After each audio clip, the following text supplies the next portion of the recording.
Captains Courageous. A Story of the Grand Banks. By Rudyard Kipling. Chapter 1. The weather door of the smoking room had been left open to the North Atlantic fog, as the big liner rolled down lifted, whistling to warn the fishing fleet. "That Cheney boy's the biggest nuisance aboard," said a man in a frieze overcoat, shutting the door with a bang. "He isn't wanted here. He's too fresh." A white-haired German reached for a sandwich, and grunted between bites. "I know der breed. America is full of dot kind. I tell you, you should import rope sense free under your tariff. Pshaw. There isn't any real harm to him. He's more to be pitied than anything," a man from New York drawled, as he lay at full length along the cushions under the wet skylight. "They've dragged him around from hotel to hotel ever since he was a kid. I was talking to his mother this morning. She's a lovely lady, but she don't pretend to manage him. He's going to Europe to finish his education. Education isn't begun yet." This was a Philadelphian, curled up in a corner. "That boy gets $200 a month pocket money, he told me. He isn't 16 either." "Railroads, his father, ain't it?" said the German. "Yep. The tan mines and lumber and shipping. Built one place at San Diego, the old man has, another at Los Angeles, owns half a dozen railroads, half the lumber on the Pacific slope, and lets his wife spend the money," the Philadelphian went on lazily. "The West don't suit her, she says. She just tracks around with the boy and her nerves, trying to find out what'll amuse him, I guess. Florida, Adirondacks, Lakewood, Hot Springs, New York, and round again. He isn't much more than a second-hand hotel clerk now. When he's finished in Europe he'll be a holy terror." "What's the matter with the old man attending to him personally?" said a voice from the frieze ulster. "Old man's piling up the rocks. Don't want to be disturbed, I guess. He'll find out his error a few years from now. Pity, because there's a heap of good in the boy, if you could get at it." Metro rope sand," growled a German. Once more the door banged, and a slight slim-built boy perhaps 15 years old, a half-smoked cigarette hanging from one corner of his mouth, leaned in over the high footway. His pasty yellow complexion did not show well on a person of his years, and his look was a mixture of irresolution, bravado, and very cheap smartness. He was dressed in a cherry-colored blazer, knickerbockers, red stockings, and bicycle shoes, with a red flannel cap at the back of the head. After whistling between his teeth, as he eyed the company, he said in loud, high voice, "Say, it's thick outside. You can hear the fish boats squawking all around us. Say, wouldn't it be great if we ran down one?" "Shut the door, Harvey," said the New Yorker. "Shut the door and stay outside. You're not wanted here." "Who'll stop me?" he answered, deliberately. "Did you pay for my passage, Mr. Martin? Guess I've as good right here as the next man." He picked up some dice from a checkerboard and began throwing, right hand against left. "Say, gentlemen, this is dead-earned mud. Can't we make a game of poker between us?" There was no answer, and he puffed his cigarette, swung his legs, and drummed on the table with rather dirty fingers. Then he pulled out a roll of bills, as if to count them. "How's your mamma this afternoon?" a man said. "I didn't see her at lunch. In her stateroom, I guess. She's most always sick on the ocean. I'm going to give the stewardess $15 for looking after her. I don't go down more than I can avoid. It makes me feel mysterious to pass that butler's pantry place. Say, this is the first time I've been on the ocean." "Oh, don't apologize, Harvey." "Who's apologizing? This is the first time I've crossed the ocean, gentlemen, and, except the first day, I haven't been sick one little bit. No, sir." He brought down his fist with a triumphant bang, wetted his finger, and went on counting the bills. "Oh, you're a high-grade machine, with the writing in plain sight," the Philadelphian yawned. "You'll blossom into a credit to your country, if you don't take care. I know it. I'm an American first, last, and all the time. I'll show 'em that when I strike Europe. Piff. My cig's out. I can't smoke the track the steward sells. Any gentleman got a real Turkish cig on him?" The chief engineer entered for a moment, red, smiling, and wet. "Say, Mac," cried Harvey cheerfully, "how are we hitting it?" "Very much in the ordinary way," was the grave reply. "The young are as polite as ever to their elders, and their elders are in trying to appreciate it." A low chuckle came from a corner. The German opened his cigar case, and handed a skinny black cigar to Harvey. "Dot is der proper apparatus to smoke, my young friend," he said. "You will try it? Yes? Then you will be ever so happy." Harvey lit the unlovely thing with a flourish. He felt that he was getting on in grown-up society. "It would take more than this to keel me over," he said, ignorant that he was lighting that terrible article, "A wheeling stogie." "We shall presently see," said the German. "Where are we now, Mr. McDonnell?" "Just there or thereabouts, Mr. Schaefer," said the engineer. "We'll be on the Grand Bank tonight, but in a general way o' speaking, we're all among the fishing fleet now. We've shaved 3 dories and near scalped the boom off a Frenchman since noon, and that's close sailing, you may say. You like my cigar, eh?" the German asked, for Harvey's eyes were full of tears. "Fine full flavor," he answered through shut teeth. "Guess we've slowed down a little, haven't we? I'll skip out and see what the log says." "I might if I've asked you," said the German. Harvey staggered over the wet decks to the nearest rail. He was very unhappy, but he saw the deck steward lashing chairs together, and, since he had boasted before the man that he was never seasick, his pride made him go aft to the second saloon deck at the stern, which was finished in a turtle back. The deck was deserted, and he crawled to the extreme end of it, near the flagpole. There he doubled up in limp agony, for the wheeling stogie joined with the surge and jar of the screw, to sieve out his soul. His head swelled, sparks of fire danced before his eyes, his body seemed to lose weight, while his heels wavered in the breeze. He was fainting from seasickness, and a roll of the ship tilted him over the rail onto the smooth lip of the turtle back. Then a low, grey mother wave swung out of the fog, tucked Harvey under one arm, so to speak, and pulled him off and away to leeward. The great green closed over him, and he went quietly to sleep. He was roused by the sound of a dinner horn such as they used to blow at a summer school he had once attended in the Adirondacks. Slowly he remembered that he was Harvey Cheney, drowned and dead in mid-ocean, but was too weak to fit things together. A new smell filled his nostrils, wet and clammy chills ran down his back, and he was helplessly full of salt water. When he opened his eyes, he perceived that he was still on the top of the sea, for it was running round him in silver-colored hills, and he was lying on a pile of half-dead fish, looking at a broad human back clothed in a blue jersey. "It's no good," thought the boy. "I'm dead, sure enough, and this thing is in charge." He groaned, and the figure turned its head, showing a pair of little gold rings half hidden in curly black hair. "Aha! You feel some pretty well now?" it said. "Lie still so, we trim better." With a swift jerk he sculled the flickering boat head onto a foamless sea that lifted her 20 full feet, only to slide her into a glassy pit beyond. But this mountain climbing did not interrupt Blue Jersey's talk. "Fine good job, I say, that I catch you." "Eh, why that?" "Better good job, I say, your boat not catch me." "How you come to fall out?" "I was sick," said Harvey, "sick, and couldn't help it. Just in time I blow my horn, and your boat sheer a little. Then I see you come all down." "Eh, why that?" "I think you were cut into baits by the screw, but you drift to me, and I make a big fish of you. So you shall not die this time." "Where am I?" said Harvey, who could not see that life was particularly safe where he lay. "You are with me in the Dory Manuel my name, and I come from schooner we're here of Gloucester. I live to Gloucester. By and by we get supper."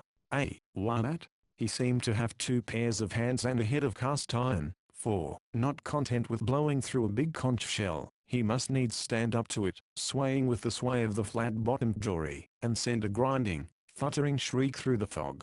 How long this entertainment lasted, Harvey could not remember, for he lay back terrified at the sight of the smoking swells. He fancied he heard a gun and a horn and shouting.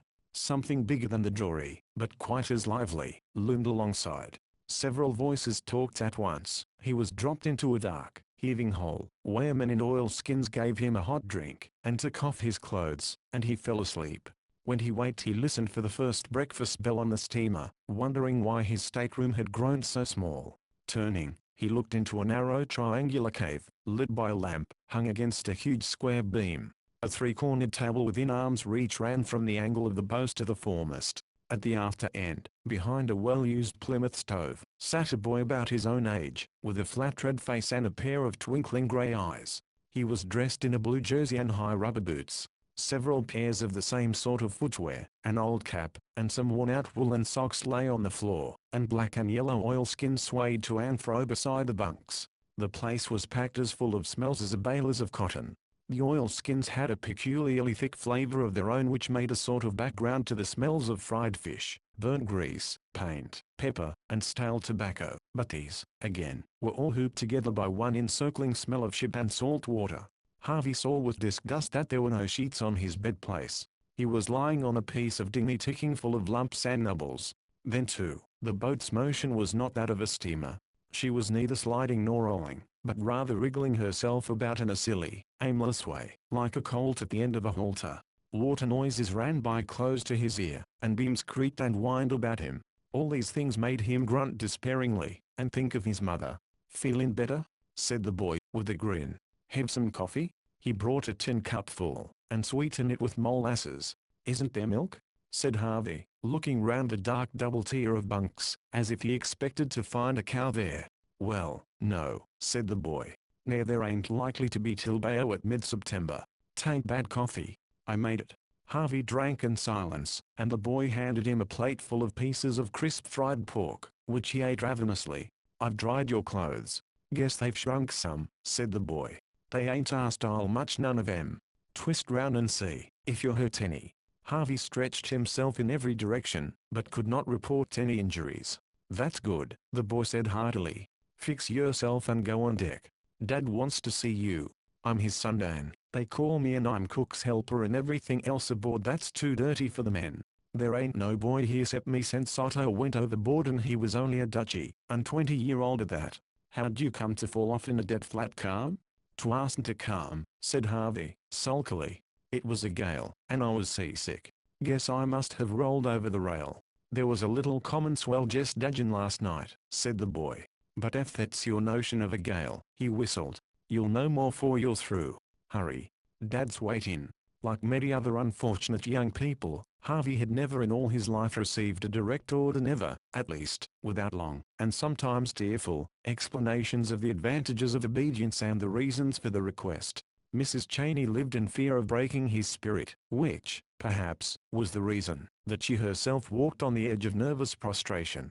He could not see why he should be expected to hurry for any man's pleasure, and said so. "Your dad can come down here, if he's so anxious to talk to me. I want him to take me to New York right away. It'll pay him." Dan opened his eyes as the size and beauty of this joke dawned on him. "Say, Dad," he shouted up the forecastle hatch, "he says you can slip down and see him if you're anxious that way." "Here, Dad?" The answer came back in the deepest voice Harvey had ever heard from a human chest. "Quit foolin', Dan, and send him to me." Dan sniggered, and threw Harvey his warped bicycle shoes. There was something in the tones on the deck that made the boy dissemble his extreme rage, and console himself with the thought of gradually unfolding the tale of his own and his father's wealth on the voyage home. This rescue would certainly make him a hero among his friends for life. He hoisted himself on deck up a perpendicular ladder, and stumbled aft, over a score of obstructions, to where a small thick-set clean-shaven man with grey eyebrows sat on a step that led up to the quarterdeck. The swell had passed in the night, leaving a long, oily sea, dotted round the horizon with the sails of a dozen fishing boats. Between them lay little black specks, showing where the dories were out fishing.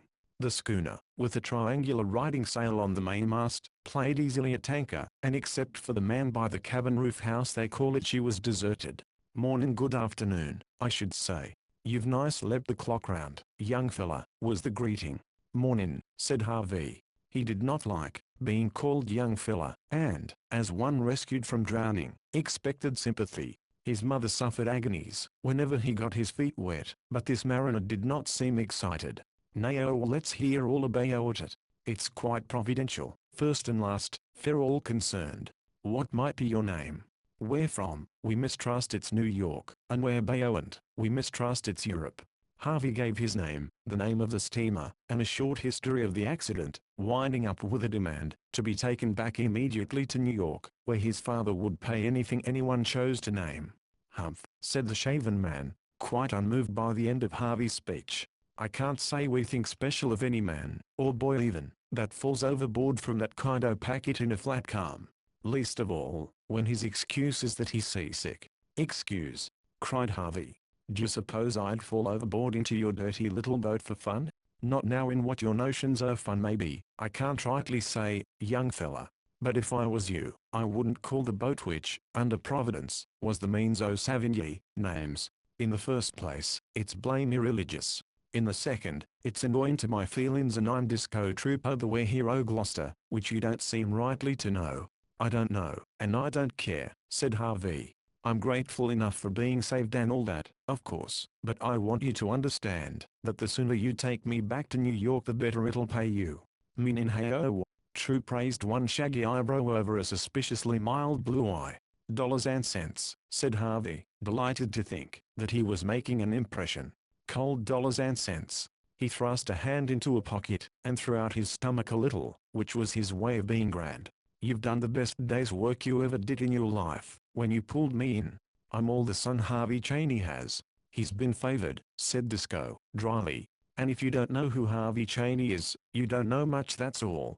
Now turn her around and let's hurry. Harvey had a notion that the greater part of America was filled with people discussing and envying his father's dollars. Meb I do, and meb I don't. Take a reef in your stomach, young fella. It's full o' my victuals. Harvey heard a chuckle from Dan, who was pretending to be busy by the stub foremost, and blood rushed to his face. We'll pay for that too, he said. When do you suppose we shall get to New York? I don't use New York any. Near Boston. We may see Eastern Point about September, and your pa I'm real sorry I ain't here'd tell it he may give me $10 after all your talk. Then o' course he mayn't. $10. Why, see here, Harvey dived into his pocket for the wad of bills. All he brought up was a soggy packet of cigarettes. Not lawful currency, and bad for the lungs. Heave them overboard, young fella, and try again. It's been stolen, cried Harvey, hotly. You'll have to wait till you see your pa to reward me, then. $134 all stolen, said Harvey, hunting wildly through his pockets. Give them back. A curious change flitted across old Troop's hard face. What might you have been doing at your time old life with $134, young fella? It was part of my pocket money for a month. This Harvey thought would be a knockdown blow, and it was indirectly. Oh, $134 is only part of his pocket money for 1 month only. You don't remember hitting anything when you fell over, do you? Crack a Guinness stanchion, let's say. Old man Haskino the East Wind Troop seemed to be talking to himself. He tripped on a hatch and butted the mainmast with his head hardish. Bayo at 3 weeks afterwards, old man Haskin he would have it that the East Wind was a commerce-destroying man-o'-war, and so he declared war on Sable Island, because it was British, and the shoals run it too far. They sewed him up in a bed bag, his head and feet tapir for the rest o' the trip, and now he's to home in Essex playing with little ragdolls. Harvey choked with rage, but Troop went on consolingly, we're sorry for you. We're very sorry for you and so young. We won't say no more about the money, I guess. Course you won't. You stole it. Suit yourself. We stole it if it's any comfort to you. Nay about going back. Allowing we could do it, which we can't. You ain't in no fit state to go back to your home, and we've just come onto the banks, working for our bread. We don't see the half of $100 a month, let alone pocket money, and with good luck we'll be ashore again somewheres about the first week so September. But it's May now, and I can't stay here doing nothing, just because you want to fish. I can't, I tell you. Right and jest and right. No one asks you to do nothing. There's a heap as you can do. For Otto he went overboard on Le Havre. I mistrust he lost his grip in a gale we found there. Anyways, he never come back to deny it. You've turned up, plain, plumb providential for all concerned. I mistrust, though, there's Ruth a few things you can do. Ain't that so? I can make it lively for you and your crowd when we get ashore, said Harvey, with a vicious nod, murmuring vague threats about piracy, at which Troop almost not quite smiled. Except talk. I'd forgot that. You ain't asked to talk more and you've a mind to aboard the We're Here. Keep your eyes open, and help Dad to do as he's bid, and such like, and I'll give you ain't worth it, but I'll give 10.5 a month, say 35 at the end o' the trip. A little work will ease up your head, and you can tell us all about your dad and your ma and your money afterwards. She's on the steamer, said Harvey, his eyes filling with tears. Take me to New York at once. Poor woman, poor woman. When she has you back she'll forget it all, though. There's 8 of us on the way here, and if we went back now it's more in 1,000 mile we'd lose the season. The men they wouldn't have it, allowing I was agreeable. But my father would make it all right. He'd try. I don't doubt he'd try, said Troop, but a whole season's catch is 8 men's bread, and you'll be better in your health when you see him in the fall. Go forward and help Dan. It's 10.5 a month, I said, and o' course, all fund, samey the rest o' us. Do you mean I'm to clean pots and pans and things? Said Harvey. and other things. You've no call to shout, young fella. I won't. My father will give you enough to buy this dirty little fish kettle. Harvey stamped on the deck 10 times over. If you take me to New York safe, and add you're in 130 by me, anyhow. Hey-oh, said Troop, the iron face darkening. How? You know how, well enough.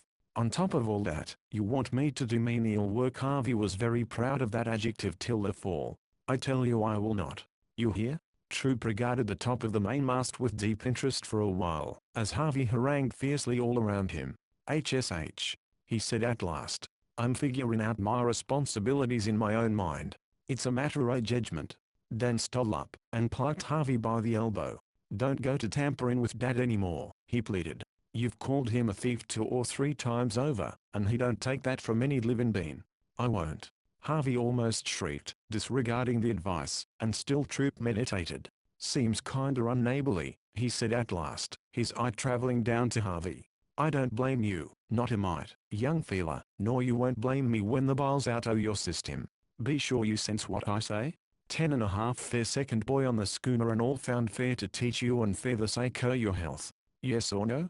No, said Harvey. Take me back to New York or I'll see you. He did not exactly remember what followed. He was lying in the scuppers, holding onto a nose that bled while Troop looked down on him serenely. Dan, he said to his son, I was sotting in this young feeler when I first saw him on account o' hasty judgments. Never you be led astray by hasty judgments, Dan. Nay, oh, I'm sorry for him, because he's clear distracted in his upper works. He ain't responsible for the names he's give me, nor for his other statements, nor for jumping overboard, which I'm a at half convinced he did.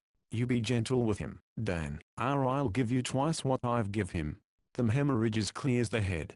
Let him sluice it off. Troop went down solemnly into the cabin, where he and the older men bunked, leaving Dad to comfort the luckless heir to 30 millions. Chapter 2. I warned ye, said Dan, as the drops fell thick and fast on the dark, boiled planking. Dad ain't no ways hasty, but you fair earned it. Pshaw, there's no sense tacking on so. Harvey's shoulders were rising and falling in spasms of dry sobbing. I know the feelin'. First time Dad laid me out was the last, and that was my first trip. Makes ye feel sickish and lonesome. I know. It does, moaned Harvey. That man's either crazy or drunk, and then I can't do anything. Don't say that to Dad, whispered Dan. He set again all liquor, and well, he told me you was the madman. What in creation made you call him a thief? He's my dad. Harvey sat up, mopped his nose, and told the story of the missing wad of bills. I'm not crazy, he wound up. Only your father has never seen more than a $5 bill at a time, and my father could buy up this boat once a week, and never miss it. You don't know what the way he's worth. Your dad must have a pile o' money. How did he get it? Dad says loonies can't shake out a straight yarn. Go ahead. And gold mines and things, west. I've read o' that kind o' business. Out west, too? Does he go around with a pistol on a trick pony, same as the circus? They call it the Wild West, and I've heard that their spurs and bridles was solid silver. You're a chump, said Harvey, amused in spite of himself. My father hasn't any use for ponies. When he wants to ride he takes his car. Hey-oh, lobster car? No. His own private car, of course. You've seen a private car sometime in your life? Slatin Beeman he has one, said Dan, cautiously. I saw her at the Union Depot in Boston, with 3 niggers hogging her run. Dan meant cleaning the windows. But Slatin Beeman he owns Bayo at every railroad on Long Island, they say, and they say he's bought Bayo at half New Hampshire and run a line fence around her, and filled her up with lions and tigers and bears and buffalo and crocodiles and such all.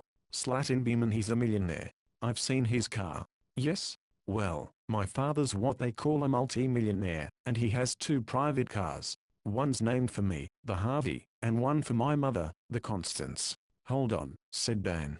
Dad don't ever let me swear, but I guess you can. 'Fore we go ahead, I want you to say hope you may die if you're lying. Of course, said Harvey. The ain't if. Say, hope I may die, if I ain't speaking truth. Hope I may die right here, said Harvey, if every word I've spoken isn't the cold truth. $134 in all? Said Dan. I heard ye talking to Dad, and I half looked you'd be swallowed up, same's Jonah. Harvey protested himself red in the face. Dan was a shrewd young person along his own lines, and 10 minutes questioning convinced him that Harvey was not lying much. Besides, he had bound himself by the most terrible oath known to boyhood, and yet he sat, alive, with a red-ended nose, in the scuppers, recounting marvels upon marvels. "Gosh," said Dan at last from the very bottom of his soul when Harvey had completed an inventory of the car named in his honor. Then a grin of mischievous delight overspread his broad face. "I believe you, Harvey. Dad's made a mistake there once in his life." "He has, sure," said Harvey, who was meditating an early revenge. "He'll be mad clear through. Dad just hates to be mistook in his judgments." Dan lay back and slapped his thigh. "Oh, Harvey, don't you spoil the catch by letting on. I don't want to be knocked down again. I'll get even with him, though. Never heard any man ever got even with Dad. But he'd knock you down again sure. The more he was mistook the more he'd do it. But gold mines and pistols." "I never said a word about pistols," Harvey cut in, for he was on his oath. "That's so, no more you did. 2 private cars, then, one named for you and one for her, and $200 a month pocket money, all knocked into the scuppers fair not working fair 10.5 a month. It's the top haul o' the season." He exploded with noiseless chuckles. "Then I was right?" said Harvey, who thought he had found a sympathizer. "You was wrong, the wrong jest kinda wrong. You take right hold and pitch in longside o' me, or you'll catch it, and I'll catch it fair backing you up. Dad always gives me double helps 'cause I'm his son, and he hates favoring folk. Guess you're kinda mad at Dad." "I've been that way time and again. But Dad's a mighty just man, all the fleet says so. Looks like justice, this, don't it?" Harvey pointed to his outraged nose. "That's nothing. Lets the sure blood out of you. Dad did it for your health. Say, though, I can't have dealings with a man that thinks me, or Dad or anyone on the way here's a thief. We ain't any common wharf-end crowd by any manner o' means. We're fishermen, and we've shipped together for 6 years and more. Don't you make any mistake on that. I told you Dad don't let me swear. He calls 'em vain oaths, and pounds me. But if I could say what you said bayowed your pap and his fixins, I'd say that bayowed your dollars. I dunno what was in your pockets when I dried your kit, fair I didn't look to see, but I'd say, using the very same words as you used just now, neither me nor Dad and we was the only two that teched you, after you was brought aboard knows anything bayowed the money. That's my say. Nay, the bloodletting had certainly cleared Harvey's brain, and maybe the loneliness of the sea had something to do with it. "That's all right," he said. Then he looked down confusedly. "Seems to me that for a fellow just saved from drowning I haven't been over and above grateful, Dan." "Well, you was shook up and silly," said Dan. "Anyway, there was only Dad and me aboard to see it. The cook he don't count." "I might have thought about losing the bills that way," Harvey said, half to himself, "instead of calling everybody in sight a thief." "Where's your father?" "In the cabin." "What do you want o' him again?" "You'll see," said Harvey, and he stepped, rather groggily, for his head was still singing, to the cabin steps, where the little ship's clock hung, in plain sight of the wheel. Troop, in the chocolate and yellow painted cabin, was busy with a notebook and an enormous black pencil which he sucked hard from time to time. "I haven't acted quite right," said Harvey, surprised at his own meekness. "What's wrong now?" said the skipper. Walked into Dan, heavily. "No, it's about you. I'm here to listen."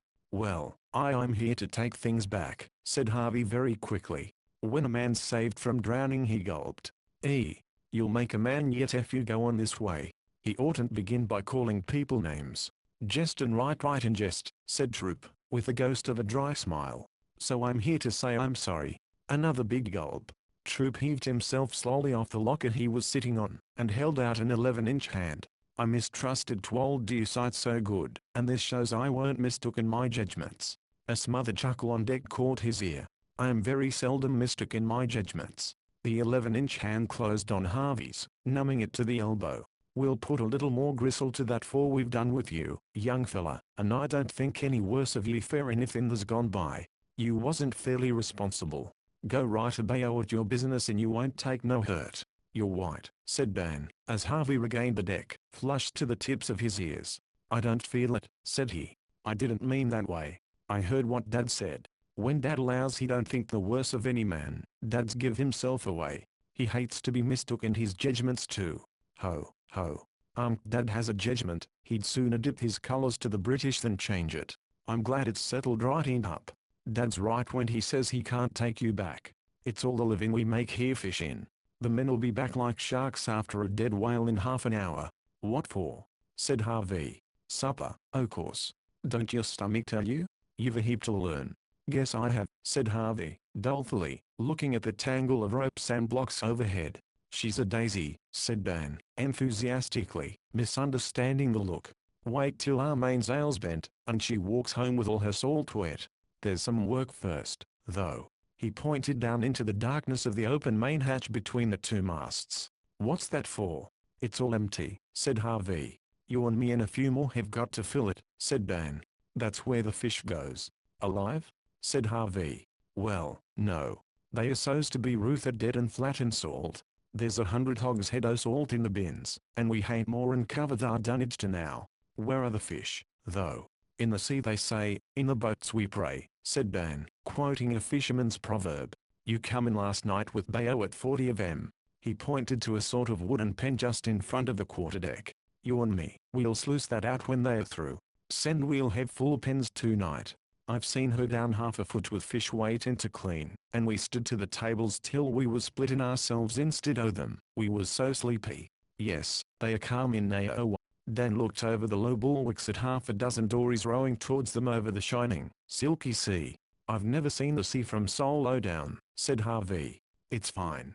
The low sun made the water all purple and pinkish, with golden lights on the barrels of the long swells, and blue and green mackerel shades in the hollows. Each schooner in sight seemed to be pulling her dories towards her by invisible strings, and the little black figures in the tiny boats pulled like clockwork toys. They've struck on good, said Dan, between his half-shut eyes. Manuel hain't room for another fish. Low as a lily pad in still water, ain't he? Which is Manuel? I don't see how you can tell him way off, as you do. Last boat to the southward. He found you last night, said Dan, pointing. Manuel rows Portuguese, you can't mistake him. East o' him he's a heap better and he rows his Pennsylvania. Loaded with celeritas, by the looks of him.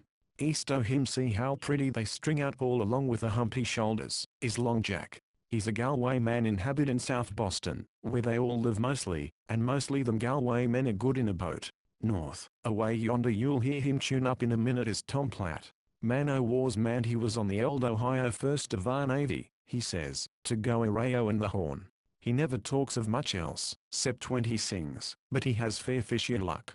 There. What did I tell you? A melodious bellow stole across the water from the northern dory. Harvey heard something about somebody's hands and feet being cold, and then, bring forth the chart, the doleful chart. See where the mountings meet. The clouds are thick around their heads. The mists around their feet. Full boat, said Dan, with a chuckle. If you give us O Captain it's topping too. The bellow continued. And now to thee, O Captain. Most earnestly I pray, that they shall never bury me in church or cloister grey. Double game for Tom Platt.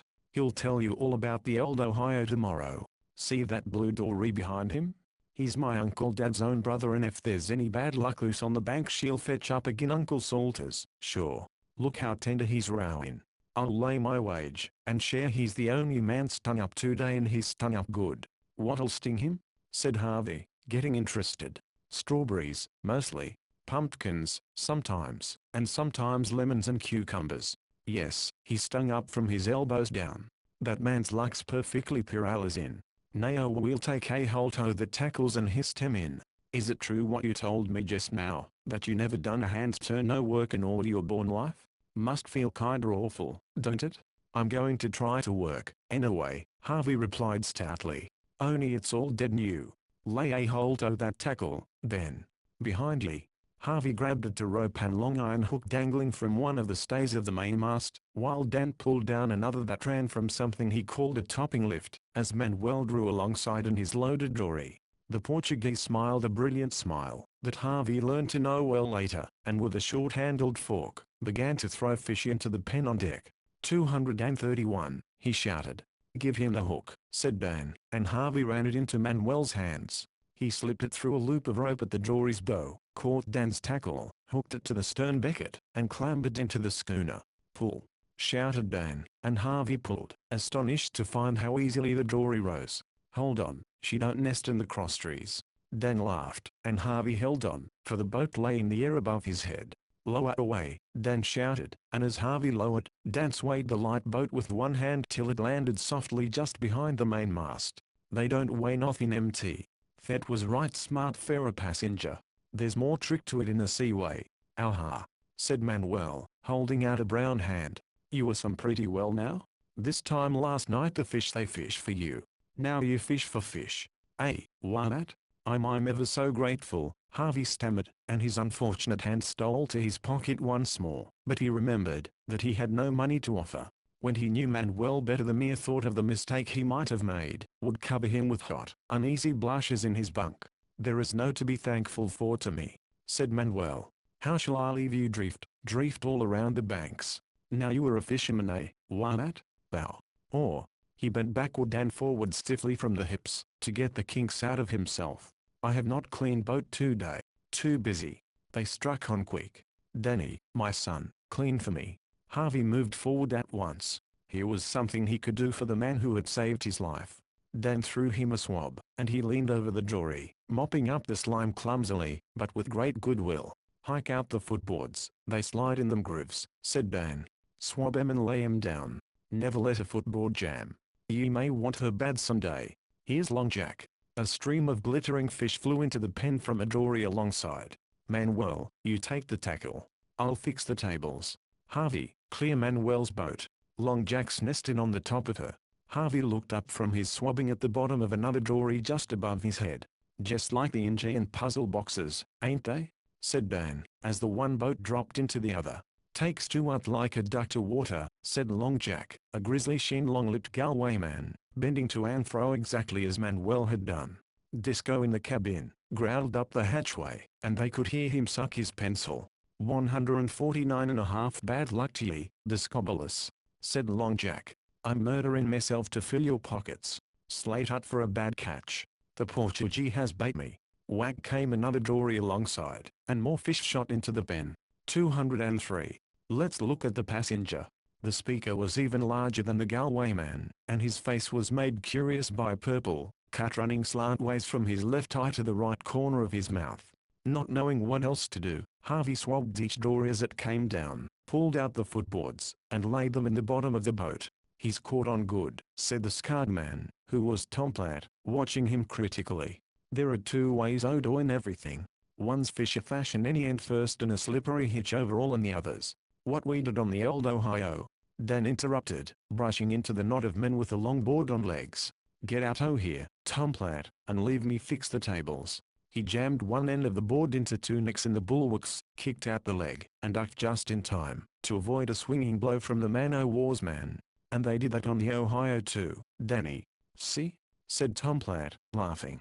Guess they was swivel-eyed, then. Ferret didn't jet home, and I know who'll find his boots on the main truck if he don't leave us alone. Haul ahead. I'm busy, can't you see?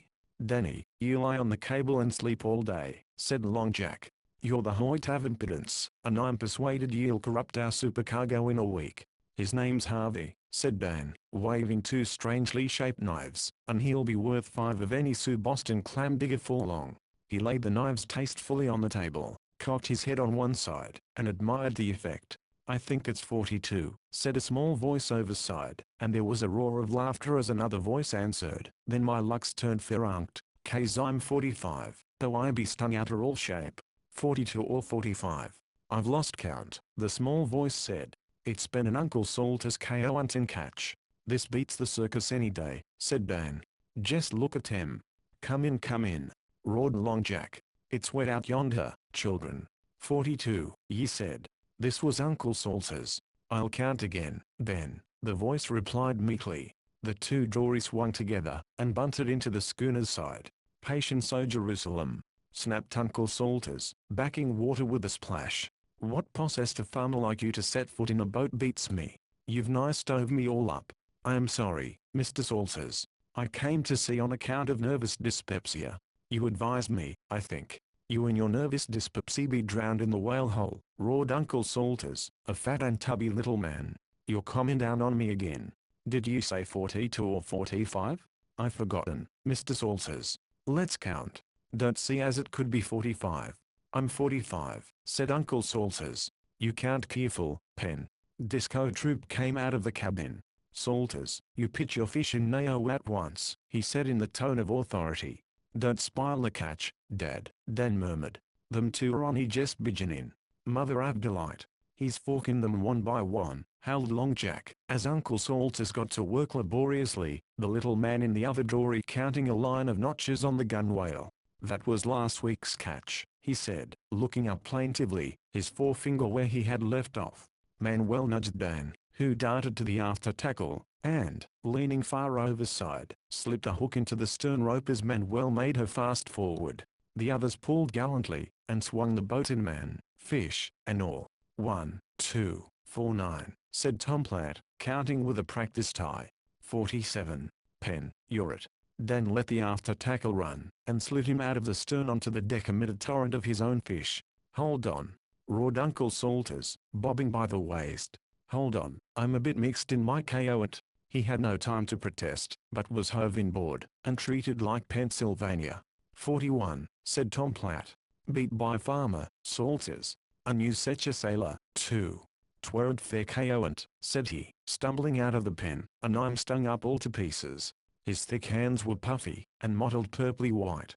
Some folks will find strawberry bottom, said Dan, addressing the newly risen moon, if they have to dive for it, seems to me. And others, said Uncle Salters, eats the fat o' the land in sloth, and mocks their own bloodkin. Seat ye, seat ye. A voice Harvey had not heard called from the forecastle.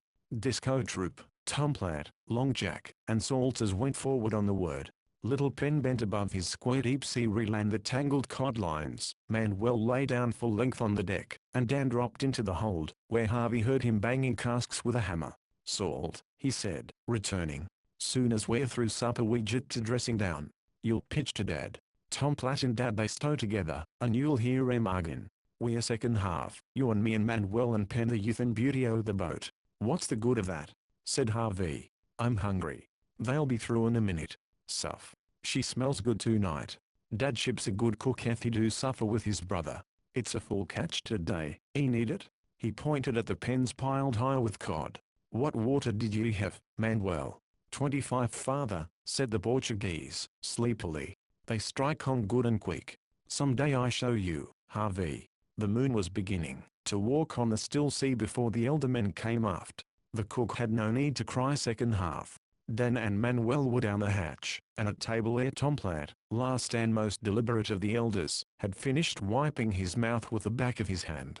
Harvey followed Pen, and sat down before a tin pan of cod's tongues and sounds, mixed with scraps of pork and fried potato, a loaf of hot bread, and some black and powerful coffee. Hungry as they were, they waited while Pennsylvania solemnly asked a blessing. Then they stoked in silence till Dan drew a breath over his tin cup, and demanded of Harvey how he felt. Most full, but there's just room for another piece. The cook was a huge, jet-black Negro, and, unlike all the Negroes Harvey had met, did not talk, contenting himself with smiles and dumb show invitations to eat more. See, Harvey, said Dan, rapping with his fork on the table, it's just as I said. The young and handsome men like me and Pensy and you and Manuel we're second half, and we eats, when the first half are through. They're the old fish, and they're mean and humpy, and their stomachs has to be humid, so they come first, which they don't deserve. Ain't that so, Doctor? The cook nodded. Can't he talk? Said Harvey in a whisper. Now to get along. Not much o' anything we know. His natural tongue's kinda curious. Comes from the innards of Cape Breton, he does, where the farmers speak homemade Scotch. Cape Breton's full o' niggers whose folk run in their Durineo war, and they talk like farmers all huffy-chuffy. That is not Scotch, said Pennsylvania. That is Gaelic. So I read in a book. Penn reads a heap. Most of what he says is so set when it comes to a KO and toe fish, eh? Does your father just let them say how many they've caught without checking them? Said Harvey. Why, yes. Where's the sense of a man lying fair a few old cod? Was a man once lied for his catch? Manuel put in. Lied every day. 5, 10, 25 more fish than come he say there was. Where was that? Said Dan. None o' our folk. Frenchmen of Anguille. Them West Shore Frenchmen don't KO and anyway. Stands to reason they can't KO it. If you run across any of their soft hooks, Harvey, you'll know why, said Dan, with an awful contempt. Always more and never less. Every time we come to dress. Long Jack roared down the hatch, and the second half scrambled up at once. The shadow of the masts and rigging, with the never-furled riding sail, rolled to and fro on the heaving deck in the moonlight, and the pile of fish by the stern shone like a dump of fluid silver. In the hold there were tramplings and rumblings where Disco Troop and Tom Platt moved among the salt bins. Dan passed Harvey a pitchfork, and led him to the inboard end of the rough table, where Uncle Salters was drumming impatiently with a knife haft. A tub of salt water lay at his feet. "You pitch to Dad and Tom Platt down the hatch, and take care Uncle Salters don't cut your eye out," said Dan, swinging himself into the hold. "I'll pass salt below." Pen and Manuel stood knee-deep among cod in the pen, flourishing drawn knives. Long Jack, a basket at his feet and mittens on his hands, faced Uncle Salters at the table, and Harvey stared at the pitchfork and the tub. "Hi!" shouted Manuel, stooping to the fish, and bringing one up with a finger under its gill and a finger in its size. He laid it on the edge of the pen, the knife blade glimmered with a sound of tearing, and the fish, slit from throat to vent, with a nick on either side of the neck, dropped at Long Jack's feet. "Hi!" said Long Jack, with a scoop of his mittened hand. The cod's liver dropped in the basket. Another wrench and scoop sent the head and offal flying, and the empty fish slid across to Uncle Salters, who snorted fiercely. There was another sound of tearing. The backbone flew over the bulwarks, and the fish, headless, gutted, and open, splashed in the tub, sending the salt water into Harvey's astonished mouth. After the first yell, the men were silent. The cod moved along, as though they were alive, and long ere Harvey had ceased wondering at the miraculous dexterity of it all, his tub was full. "Pitch!" grunted Uncle Salters, without turning his head, and Harvey pitched the fish bite was and threes down the hatch. "Hi! Pitch 'em bunchy!" shouted Dan. "Don't scatter. Uncle Salters is the best splitter in the fleet. Watch him mind his book." Indeed, it looked a little, as though the round uncle were cutting magazine pages against time. Manuel's body, cramped over from the hips, stayed like a statue, but his long arms grabbed the fish without ceasing. Little Pen toiled valiantly, but it was easy to see he was weak. Once or twice Manuel found time to help him without breaking the chain of supplies, and once Manuel howled because he had caught his finger in a Frenchman's hook. These hooks are made of soft metal, to be rebent after use, but the cod very often get away with them, and are hooked again elsewhere, and that is one of the many reasons why the Gloucester boats despise the Frenchmen. Down below, the rasping sound of rough salt rubbed on rough flesh sounded like the whirring of a grindstone, steady undertune to the click-nick of knives in the pen, the wrench and sloop of torn heads, dropped liver, and flying offal, the kerrer of Uncle Salters' knife scooping away backbones, and the flap of wet open bodies falling into the tub. At the end of an hour Harvey would have given the world to rest, for fresh, wet cod weigh more than you would think, and his back ached with the steady pitching. But he felt for the first time in his life that he was one of the working gang of men, took pride in the thought, and held on sullenly. "Knife-o!" shouted Uncle Salters at last. Pen doubled up, gasping among the fish. Manuel bowed back and forth to supple himself, and Long Jack leaned over the bulwarks. The cook appeared, noiseless as a black shadow, collected a mass of backbones and heads, and retreated. "Blood ends for breakfast and head chowder," said Long Jack, smacking his lips. "Knife-o!" repeated Uncle Salters, waving the flat, curved splitter's weapon. "Look by your foot, Harv," cried Dan below. Harvey saw half a dozen knives stuck in a cleat in the hatch combing. He dealt these around, taking over the dulled ones. "Water," said Disco Troop. "Scuttlebutts forward and the dippers alongside." "Hurry, Harv," said Dan. He was back in a minute with a big dipper full of stale brown water which tasted like nectar, and loosed the jaws of Disco and Tom Platt. "These are cod," said Disco. "They ain't Damascus figs, Tom Platt, nor yet silver bars. I've told you that every single time, since we've sailed together." "A matter o' 7 seasons," returned Tom Platt coolly. "Good stowin' all the same, and there's a right and a wrong way o' stowin' ballast even. If you'd ever seen 400-ton o' iron set into the high." With a yell from Manuel the work began again, and never stopped till the pen was empty. The instant the last fish was down, Disco Troop rolled aft to the cabin with his brother. Manuel and Long Jack went forward. Tom Platt only waited long enough to slide home the hatch ere he too disappeared. In half a minute Harvey heard deep snores in the cabin, and he was staring blankly at Dan and Pen. "I did a little better that time, Danny," said Pen, whose eyelids were heavy with sleep. "But I think it is my duty to help clean." "Wouldn't have your conscience fare 1,000 quintal," said Dan. Turn in, Pen. You've no call to do boys' work. Draw a bucket, Harvey. Oh, Pen. Dumpty's in the gurry but for you sleep. Can you keep awake that long? Pen took up the heavy basket of fish livers, emptied them into a cask with a hinge top, lashed by the forecastle, then he too dropped out of sight in the cabin. Boys clean up after dressing down and first watch in calm weather as boys watch on the way here. Dan loosed the pen energetically, unchipped the table, set it up to dry in the moonlight, ran the red knife blades through a wad of oakum, and began to sharpen them on a tiny grindstone, as Harvey threw offal and backbones overboard under his direction. At the first splash a silvery white ghost rose bolt upright from the oily water, and sighed a weird whistling sigh. Harvey started back with a shout, but Dan only laughed. "Grampus," said he, "beggin' fairfish heads. They up ain't the way when they are hungry. Breath on him like the doleful tombs, hain't he?" A horrible stench of decayed fish filled the air as the pillar of white sank, and the water bubbled oilily. "Hain't ye never seen a grampus up in before? You'll see 'em by hundreds forge through. Say, it's good to have a boy aboard again." Otto was too old, and a Dutchie at that. "Him and me we fought considerable. Wouldn't Harken fear that if he'd had a Christian tongue in his head." "Sleepy?" "Dead sleepy," said Harvey, nodding forward. "Mustn't sleep on watch. Rouse up and see if our ankle lights bright and shinin'. You're on watch now, Harv." "Sure. What's to hurt us? Bright's day. SNR. Just when things happen, Dad says. Fine weather's good sleep in, and for you know, Meb, you're cut in two by a liner, and 17 brass-bound officers, all gentlemen, lift their hand to it, that your lights was out and there was a thick fog. Harv, I've kinda took to you, but if you're not armed more I'll lay into you with a rope's end."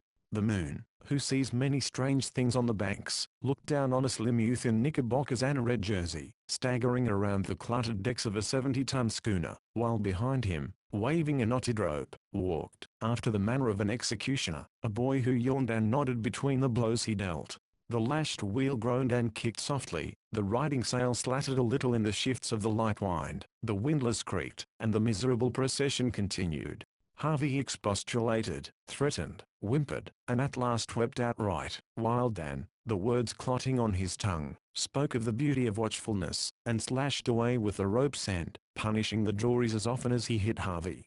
At last the clock in the cabin struck 10, and upon the 10th stroke little Pen crept on deck. He found two boys in two tumbled heaps side by side on the main hatch, so deeply asleep, that he actually rolled them to their berths. Chapter 3.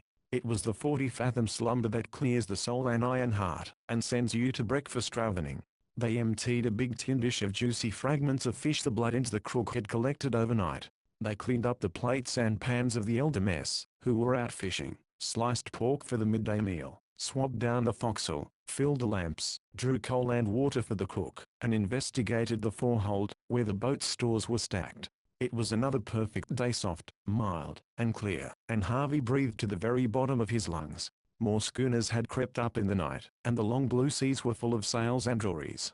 Far away on the horizon, the smoke of some liner, her hull invisible, smudged the blue, and to eastward a big ship's topgallant sails, just lifting, made a square nick in it. Disco Troop was smoking by the roof of the cabin, one eye on the craft around, and the other on the little fly at the mainmast head. "When Dad Kerflamarks is that way," said Dan in a whisper, "he's doing some high-line thinking for all hands. I'll lay my wage and share we'll make berths soon. Dad he knows the cod, and the fleet they know Dad knows. See 'em come up one by one, looking for nothing in particular, o' course, but scrouging on us all the time. There's the Prince Libu, she's a Chatham boat. She's crept up since last night. And see that big one with a patch in her foresail and a new jib? She's the Carrie Pittman from West Chatham. She won't keep her canvas long unless her luck's changed since last season. She don't do much 'cept drift. There ain't an anchor made lines hold her. When the smoke puffs up in little rings like that, Dad's stewed eyeing the fish. If we speak to him now, he'll get mad. Last time I did, he just took an overboot at me." Disco Troop stared forward, the pipe between his teeth, with eyes that saw nothing.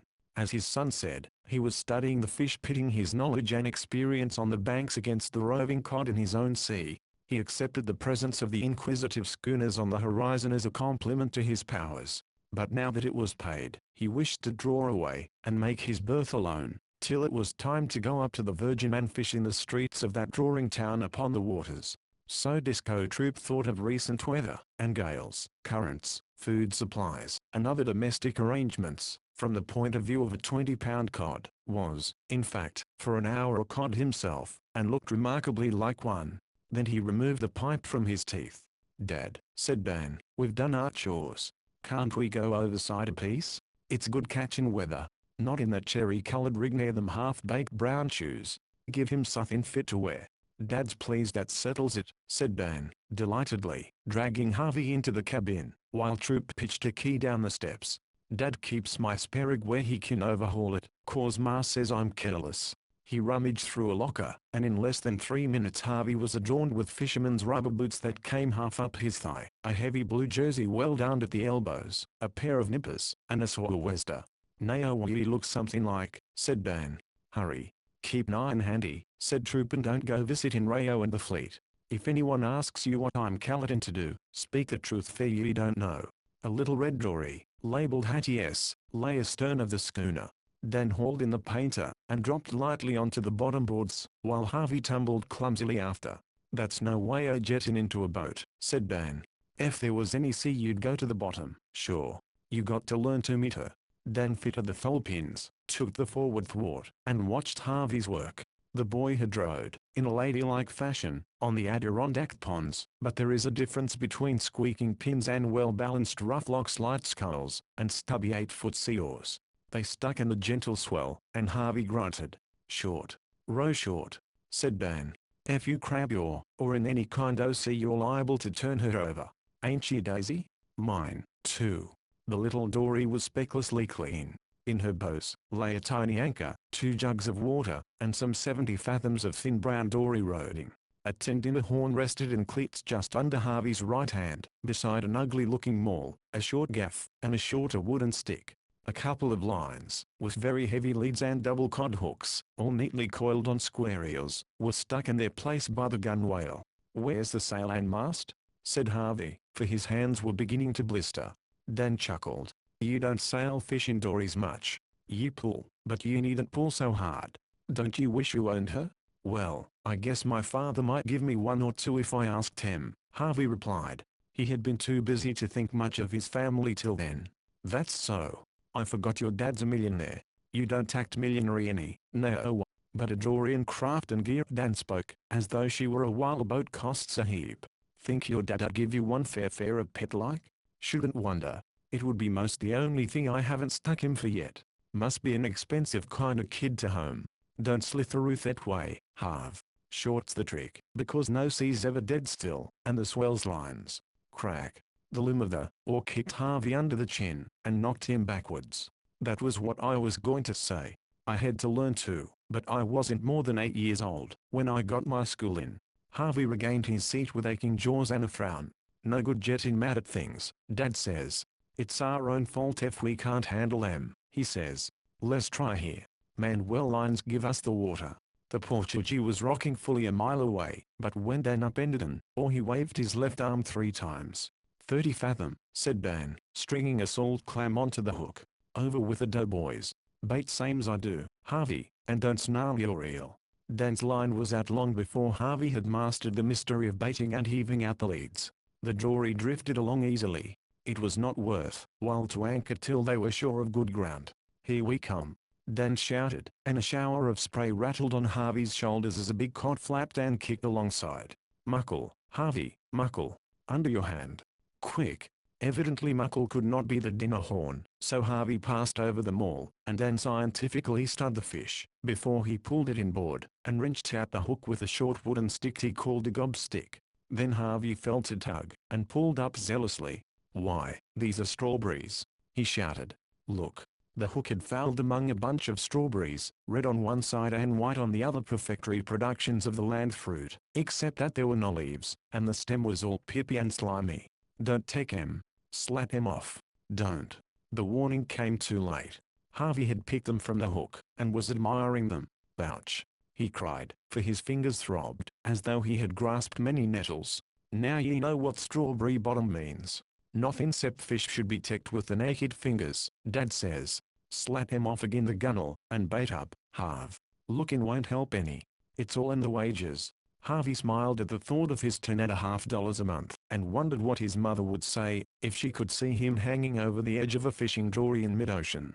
She suffered agonies whenever he went out on Saranac Lake, and, by the way, Harvey remembered distinctly that he used to laugh at her anxieties. Suddenly the line flashed through his hand, stinging even through the nippers, the wool and circlets supposed to protect it. He's a lodgy. Give him rheumatoid into his strength, cried Dan. I'll help ye. No, you won't, Harvey snapped, as he hung onto the line. It's my first fish. Is it a whale? Halibut, Meb. Dan peered down into the water alongside, and flourished the big muckle, ready for all chances. Something white and oval flickered and fluttered through the green. I'll lay my wager he's over 100. Are you so everlasting anxious to land him alone? Harvey's knuckles were raw and bleeding where they had been banged against the gunwale. His face was purple-blue between excitement and exertion. He dripped with sweat, and was half blinded from staring at the circling sunlit ripples about the swiftly moving line. The boys were tied long ere the halibut, who took charge of them, and the dory for the next 20 minutes. But the big flatfish was gaffed and hauled in at last. Beginner's luck, said Dan, wiping his forehead. He's all of 100. Harvey looked at the huge grey and mottled creature with unspeakable pride. He had seen halibut many times on marble slabs ashore, but it had never occurred to him to ask how they came inland. Now he knew, and every inch of his body ached with fatigue. If Dad was along, said Dan, hauling up, he'd read the signs plain print. The fish are running smaller and smaller, and you've took Bayota's lodgy halibuts we're apt to find this trip. Yesterday's catch, did you notice it was all big fish and no halibut? Dad, he'd read them signs right off. Dad says everything on the banks is signs, and can be read wrong or right. Dad's deep in the whale hole. Even as he spoke, someone fired a pistol on the way here, and a potato basket was run up in the forrigging. What did I say? No, that's the call for the whole crowd. Dad's onto something. He'd never break fish in this time o' day. Reel up, Harv, and we'll pull back.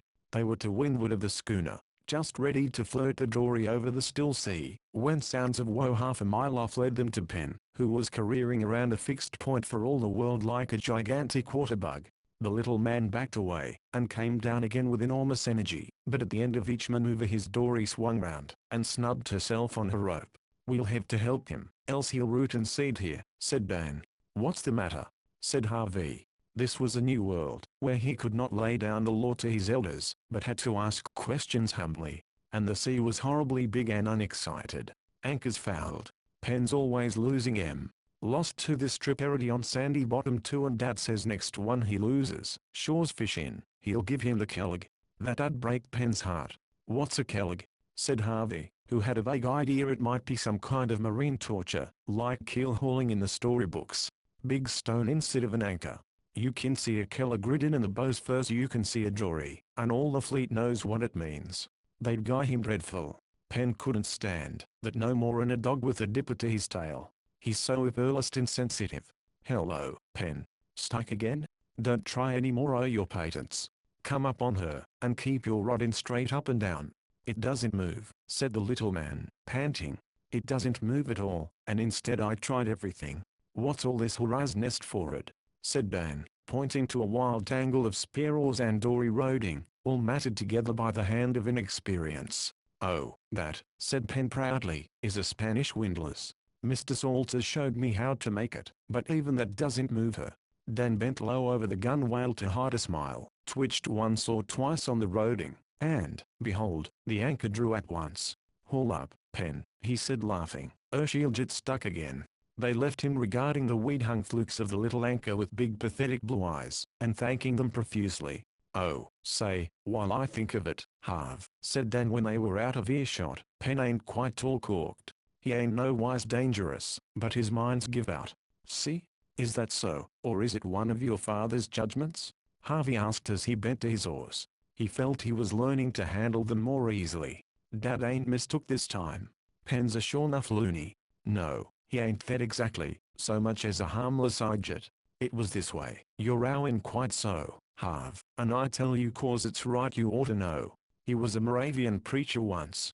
Jacob Boiler was his name, Dad told me, and he lived with his wife and 4 children somewheres out Pennsylvania way. Well, He took his folks along to a Moravian camp meeting most like, and they stayed over just one night in Johnstown. You've read Talko Johnstown? Harvey considered. Yes, I have. But I don't know why. It sticks in my head same as Astapula. Both was big accidents, that's why. Harv. Well, that one single night Penn and his folks was to the hotel Johnstown was wiped out. Dam bust and flooded her, and the houses struck adrift and bumped into each other and sunk. I've seen the pictures, and they are dreadful. He saw his folk drowned down the heap 'fore he rightly knew what was coming. His mind give out from that on. He mistrusted something had happened up to Johnstown, but for the poor life of him, he couldn't remember what, and he just drifted areo and smilling and wondering.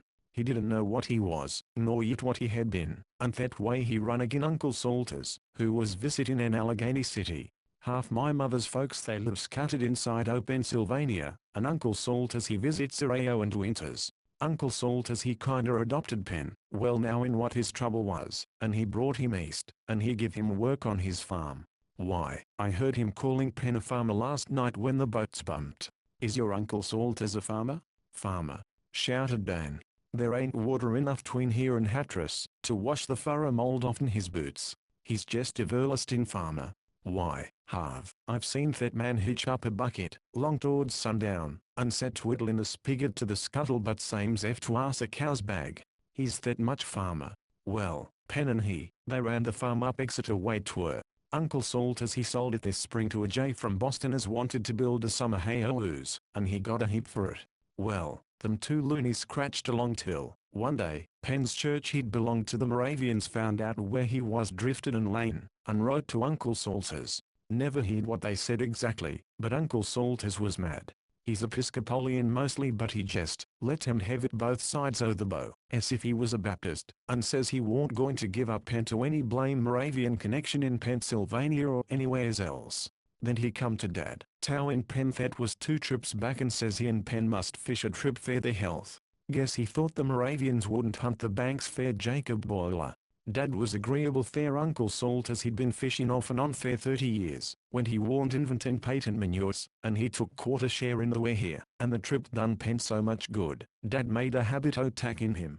Someday, Dad says, he'll remember his wife and kids in Johnstown, and then, like as not, he'll die. Dad says, don't ye talk about at Johnstown there's such things to Penn. Our Uncle Salters he'll heave ye overboard.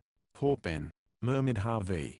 I shouldn't ever have thought Uncle Salters cared for him by the look of them together. I like Penn, though. We all do, said Dan.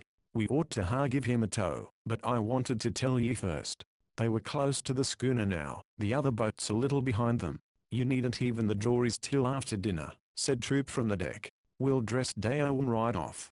Fix table, boys. Deep in the whale deep, said Dan, with a wink, as he set the gear for dressing down. Look at them boats that have edged up since morning. They are all waiting on Dad. See 'em, huh?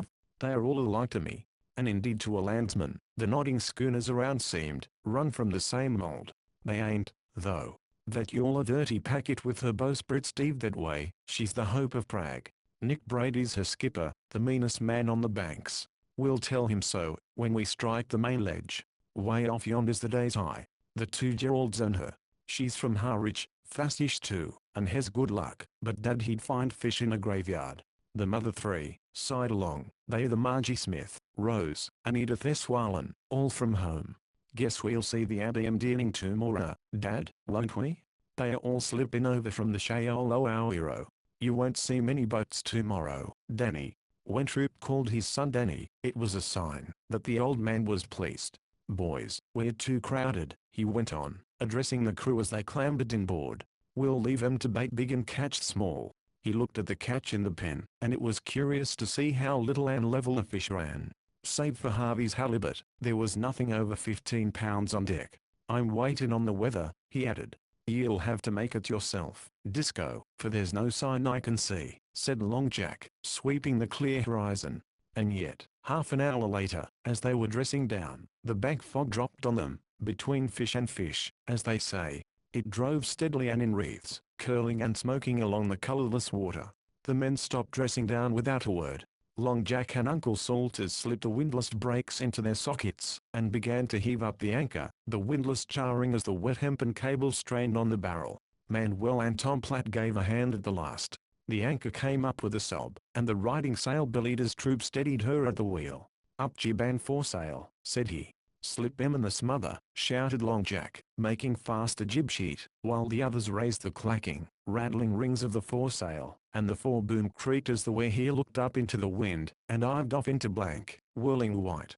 "There's wind behind this fog," said Troop.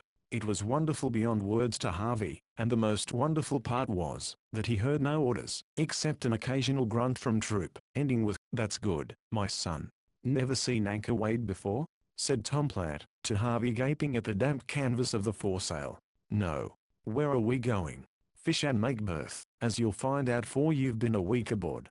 It's all new to you, but we never know what may come to us. Now, take me Tom Platt, I'd never have thought." "It's better than $14 a month and a bullet in your belly," said Troop, from the wheel. "Ease your jumbo a grind. Dollars and cents better," returned the man-o'-war's man, doing something to a big jib with a wooden spar tied to it. "But we didn't think that when we manned the windlass brakes on the Miss Jimbuck, outside Beaufort Harbor, with Fort Macon heaving hot shot at our stern, and a living gale atop of all." "Where was you then, Disco?" "Just here, or hereabouts," Disco replied, "earning my bread on the deep waters, and dodging red privateers." "Sorry I can't accommodate you with red-hot shot, Tom Platt, but I guess we'll come AO it all right on wind 'fore we see Eastern Point." There was an incessant slapping and chatter at the bows now, varied by a solid thud, and a little spout of spray that clattered down on the forecastle. The rigging dripped clammy drops, and the men lounged along the lee of the house, all save Uncle Salters, who sat stiffly on the main hatch nursing his stung hands. "Guessed she'd carry staysail," said Disco, rolling one eye at his brother. "Guessed she wouldn't to any sort of profit. What's the sense so vast in canvas?" the farmer sailor replied. The wheel twitched almost imperceptibly in Disco's hands. A few seconds later a hissing wave top slashed diagonally across the boat, smote Uncle Salters between the shoulders, and drenched him from head to foot. He rose sputtering, and went forward only to catch another. "See Dad chase him all around the deck," said Dan. "Uncle Salters he thinks his quarter shares our canvas. Dad's put this duck in act up on him 2 trips run in. Hi! That found him where he feeds." Uncle Salters had taken refuge by the foremast, but a wave slapped him over the knees. Disco's face was as blank as the circle of the wheel. "Guessed she'd lie easier under staysail, Salters," said Disco, as though he had seen nothing. "Set your old kite, then," roared the victim through a cloud of spray, "only don't lay it to me if anything happens. Pen, you go below right off and get your coffee. You ought to have more sense than to bum your AO and on deck this weather. Now they'll will coffee and play checkers till the cows come home," said Dan, as Uncle Salters hustled Pen into the fore cabin. "Looks to me likes, if we'd all be doing so for a spell. There's nothing in creation that'll I'd learn a banker, when she ain't on fish." "I'm glad ye spoke, Danny," cried Long Jack, who had been casting round in search of amusement. "I'd clean forgot we'd a passenger under that T-wharf hat. There's no idleness for them that don't know their ropes. Pass him along, Tom Platt, and we'll line him." "'Tain't my trick this time," grinned Dan. "You've got to go it alone. Dad learned me with a rope's end." For an hour Long Jack walked his prey up and down, teaching, as he said, things at the sea that every man must know, blind, drunk, or asleep. There is not much gear to a 70-ton schooner with a stub foremast, but Long Jack had a gift of expression. When he wished to draw Harvey's attention to the peak halyards, he dug his knuckles into the back of the boy's neck, and kept him at gaze for half a minute. He emphasized the difference between fore and aft generally, by rubbing Harvey's nose along a few feet of the boom, and the lead of each rope was fixed in Harvey's mind by the end of the rope itself. The lesson would have been easier had the deck been at all free, but there appeared to be a place on it for everything and anything except a man. Forward lay the windlass and its tackle, with the chain and hemp cables, all very unpleasant to trip over, the forecastle stopper pipe, and the gurry butts by the forecastle hatch to hold the fish livers. After these the foreboom and booby of the main hatch to call the space that was not needed for the pumps and dressing pens. Then came the nests of dories lashed to ring bolts by the quarterdeck, the house, with tubs and oddments lashed all around it, and, last, the 60-foot main boom in its crutch, splitting things lengthwise, to duck and dodge under every time. Tom Platt, of course, could not keep his oar out of the business, but ranged alongside with enormous and unnecessary descriptions of sails and spars on the old Ohio. "Never mind what he says, a time to me, in a sense. Tom Platt, this ballyhoo's not the Ohio, and you're mixing the boy bad. He'll be ruined for life, beginning on a foreign after this way. Tom Platt pleaded. Give him a chance to know a few lead-in principles. Sailing's an art, Harvey, as I'd show you, if I had ye in the foretop over. I know not. Jed talk him dead and cowled. Silence, Tom Platt. Now, after all I've said, how'd you reef the foresail, Harv? Take your time and swear in. Haul Laden, said Harvey, pointing to leeward. What? The North Atlantic? No, the boom. Then run that rope you showed me back there. That's no way, Tom Platt burst in. Quiet. He's lining, and has not the names good yet. Go on, Harv. Oh, it's the reef pennant. I'd hook the tackle onto the reef pennant, and then let down. Lower the sail, child. Lower, said Tom Platt, in a professional agony. Lower the throat and peak halyards, Harvey went on. Those names stuck in his head. Lay your hand on them, said Long Jack. Harvey obeyed. Lower till that rope loop on the after leech, Chris. No, it's cringle till the cringle was down on the boom. Then I'd tie her up the way you said, and then I'd hoist up the peak and throat halyards again. You've forgot to pass the tack earing, but with time, and help ye'll larn. There's good and just reason for ivory rope aboard, or else 'twill be overboard. Die follow me? 'Tis dollars and cents I'm putting into your pocket, ye skinny little supercargo, so that when ye've filled out ye can ship from Boston to Cuba and tell them Long Jack lined you. Now I'll chase ye around a piece, cal in the ropes, and you'll lay your hand on them as I call. He began, and Harvey, who was feeling rather tight, walked slowly to the rope named. A rope's end licked round his ribs, and nearly knocked the breath out of him. When you own a boat, said Tom Platt, with severe eyes, you can walk. Till then, take all orders at the run. Once more to make sure. Harvey was in a glow with the exercise, and this last cut warmed him thoroughly. Now he was a singularly smart boy, the son of a very clever man and a very sensitive woman, with a fine resolute temper that systematic spoiling had nearly turned to mulish obstinacy. He looked at the other men, and saw that even Dan did not smile. It was evidently all in the day's work, though it hurt abominably, so he swallowed the hint with a gulp and a gasp and a grin. The same smartness that led him to take such advantage of his mother made him very sure that no one on the boat, except, maybe, Penn, would stand the least nonsense. One learns a great deal from a mere tone. Long Jack called over half a dozen ropes, and Harvey danced over the deck like an eel at ebb tide, one eye on Tom Platt. They're good, Don, said Manuel. After supper I show you a little schooner I make, with all her ropes. So we shall learn. First class fare passenger, said Dan. Dad he's just allowed you'll be worth your salt may before your Dreo did. That's a heap fair Dad. I'll learn you more our next watch together. Tula, grunted Disco, peering through the fog as it smoked over the bows. There was nothing to be seen 10 feet beyond the surging jib boom, while alongside rolled the endless procession of solemn pale waves whispering and lipping one to the other. Now I'll learn you something Long Jack can't, shouted Tom Platt, as from a locker by the stern he produced a battered deep-sea lead hollowed at one end, smeared the hollow from a saucer full of mutton tallow, and went forward. I'll learn you how to fly the blue pigeon. Shoo. Disco did something to the wheel that checked the schooner's way, while Manuel, with Harvey to help, and a proud boy was Harvey, let down the jib and lump on the boom. The lead sung a deep droning song as Tom Platt whirled it round and round. Go ahead, man, said Long Jack, impatiently. We're not drawing 25 feet off Fire Island in a fog. There's no trick to it. Don't be jealous, Galway. The released lead plopped into the sea far ahead as the schooner surged slowly forward. Sounding is a trick, though, said Dan, when your dip sea leads all the eye you'll like to have for a week. What do you make it, Dad? Disco's face relaxed. His skill and honor were involved in the march he had stolen on the rest of the fleet, and he had his reputation as a master artist who knew the banks blindfold. 60, maybe if I'm any judge, he replied, with a glance at the tiny compass in the window of the house. 60, sung out Tom Platt, hauling in great wet coils. The schooner gathered way once more. Heave, said Disco, after a quarter of an hour. What do you make it? Dan whispered, and he looked at Harvey proudly. But Harvey was too proud of his own performances to be impressed just then. 50, said the father. I mistrust we're right over the Nico Green Bank on old 60-50. 50, roared Tom Platt. They could scarcely see him through the fog. She's bust within a yard like the shells at Fort Macon. Bait up, Harv, said Dan, diving for a line on the rail. The schooner seemed to be straying promiscuously through the smother, her head sail banging wildly. The men waited and looked at the boys who began fishing. Hugh. Dan's lines twitched on the score Dan's guardrail. Now how in thunder did Dad know? Help us here, Harv. It's a big UN. Poke hooked, too. They hauled together, and landed a goggle-eyed 20-pound cod.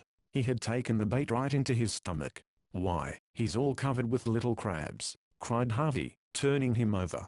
By the great hook block, they are lousy already, said Long Jack. Disco, ye keep your spare eyes under the keel. Splash went the anchor, and they all heaved over the lines, each man taking his own place at the bulwarks. Are they good to eat? Harvey panted, as he lugged in another crab-covered cod. Sure. When they are lousy it's a sign they've all been herd in together by the thousand, and when they take the bait that way they are hungry. Never mind how the bait sets. They'll bite on the bare hook.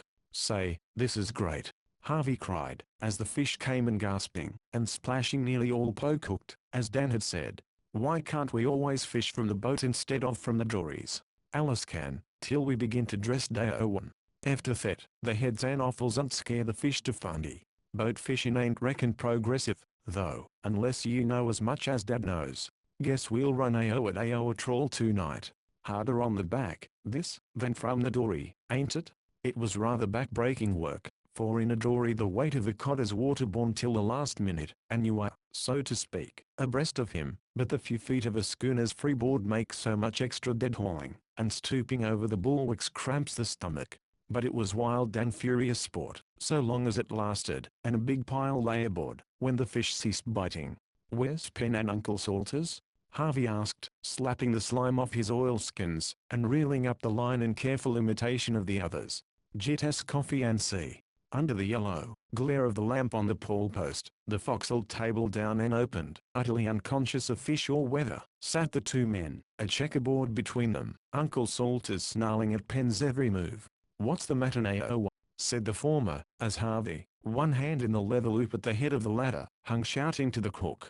Big fish and lousy heaps and heaps, Harvey replied, quoting Long Jack. How's the game? Little Pen's jaw dropped. 'Tweren't none o' his fault, snapped Uncle Salters. Pen's diff. Checkers, weren't it? Said Dan, as Harvey staggered aft with the steaming coffee in a tin pail. That lets us out o' cleanin' up tonight. Dad's a jest man. They'll have to do it. And two young fellas I know'll bait up a tub or so o' trawl, while they're cleanin', said Disco, lashing the wheel to his taste. Guess I'd ruther clean up, Dad. Don't doubt it. You won't, though. Dress day o' one. Dress day o' one. Pen'll pitch while you two bait up. Why in thunder, didn't them blame boys tell us you'd strike on? Said Uncle Salters, shuffling to his place at the table. This knife's gumblunt, Dan.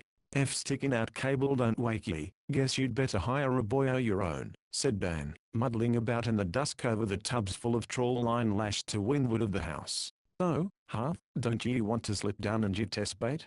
Bait as we are, said Disco. I mistrust shag fishing will pay better as things go. That meant the boys would bait with selected offal of the cod as the fish were cleaned, an improvement on paddling barehanded in the little bait barrels below.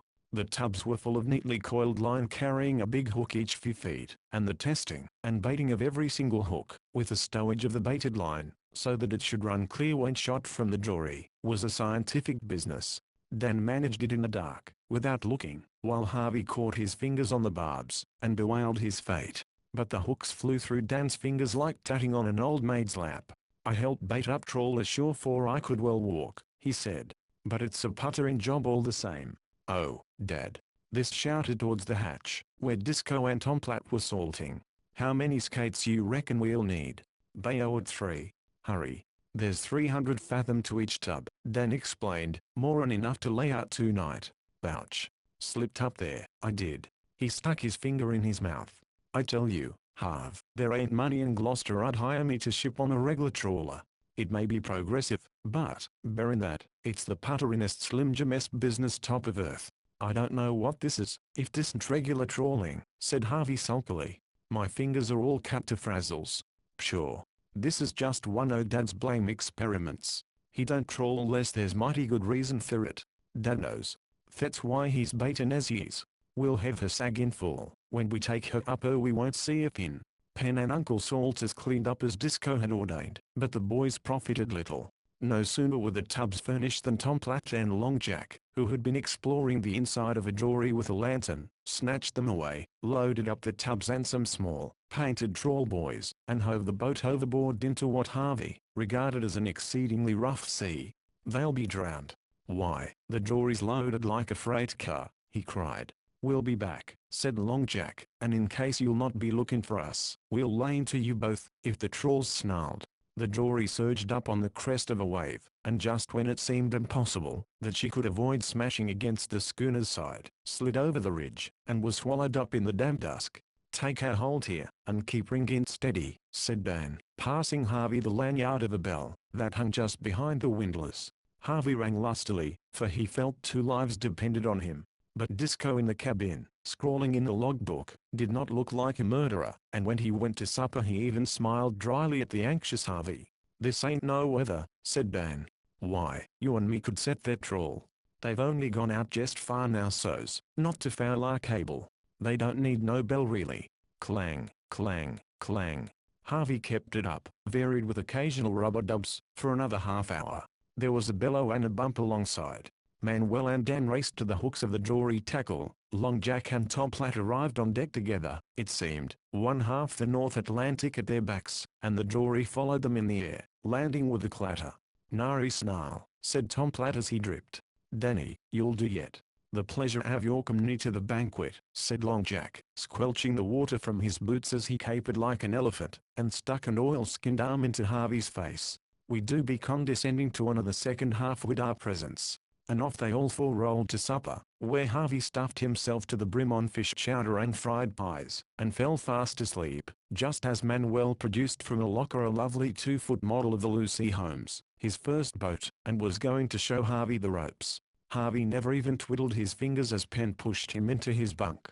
"It must be a sad thing, a very sad thing," said Penn, watching the boy's face, "for his mother and his father, who think he is dead. To lose a child, to lose a man-child." "Git out o' this, Penn," said Dan. "Go aft and finish your game with Uncle Salters. Tell Dad I'll stand Harv's watch if he don't care. He's played AO it." "They're good boy," said Manuel, slipping out of his boots, and disappearing into the black shadows of the lower bunk. "Expect he make good man, Danny. I no see he is any so mad as your papa," he says. "Eh, why that?"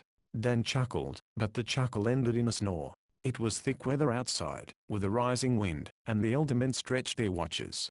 The hour struck clear in the cabin, the nosing bow slapped and scuffed with the seas, the forecastle stovepipe hissed and sputtered as the spray caught it, and the boys slept on, while Disco, Long Jack, Tom Platt, and Uncle Salters, each in turn, stumped aft to look at the wheel, forward to see that the anchor held, or to veer out a little more cable against chafing, with a glance at the dim anchor light between each round. Chapter 4. Harvey waked to find the first half at breakfast, the forecastle door drawn to a crack, and every square inch of the schooner singing its own tune. The black bulk of the cook balanced behind the tiny galley over the glare of the stove, and the pots and pans in the pierced wooden board, before it jarred and racketed to each plunge. Up and up the forecastle climbed, yearning and surging and quivering, and then, with a clear, sickle-like swoop, came down into the seas. He could hear the flaring bows cut and squelch, and there was a pause ere the divided waters came down on the deck above, like a volley of buckshot. Followed the woolly sound of the cable in the horsehole, and a grunt and squeal of the windlass, a yaw, a punt, and a kick, and the Where gathered herself together to repeat the motions. "Now, ashore," he heard Long Jack saying, "Jeeve chores, and ye must do them in any weather. Here we're well clear of the fleet, and we've no chores, and that's a blessin'. Good night, all." He passed like a big snake from the table to his bunk, and began to smoke. Tom Platt followed his example. Uncle Salters, with Penn, fought his way up the ladder to stand his watch, and the cook set for the second half. It came out of its bunks as the others had entered these, with a shake and a yawn. It ate till it could eat no more, and then Manuel filled his pipe with some terrible tobacco, crotched himself between the pawl post and a forward bunk, cocked his feet up on the table, and smiled tender and indolent smiles at the smoke. Dan lay at length in his bunk, wrestling with a gaudy gilt-stopped accordion, whose tunes went up and down with the pitching of the Where.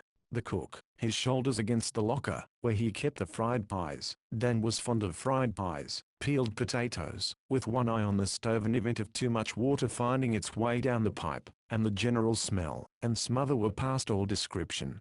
Harvey considered affairs, wondered that he was not deathly sick, and crawled into his bunk again, as the softest and safest place, while Dan struck up, "I don't want to play in your yard," as accurately as the wild jokes allowed.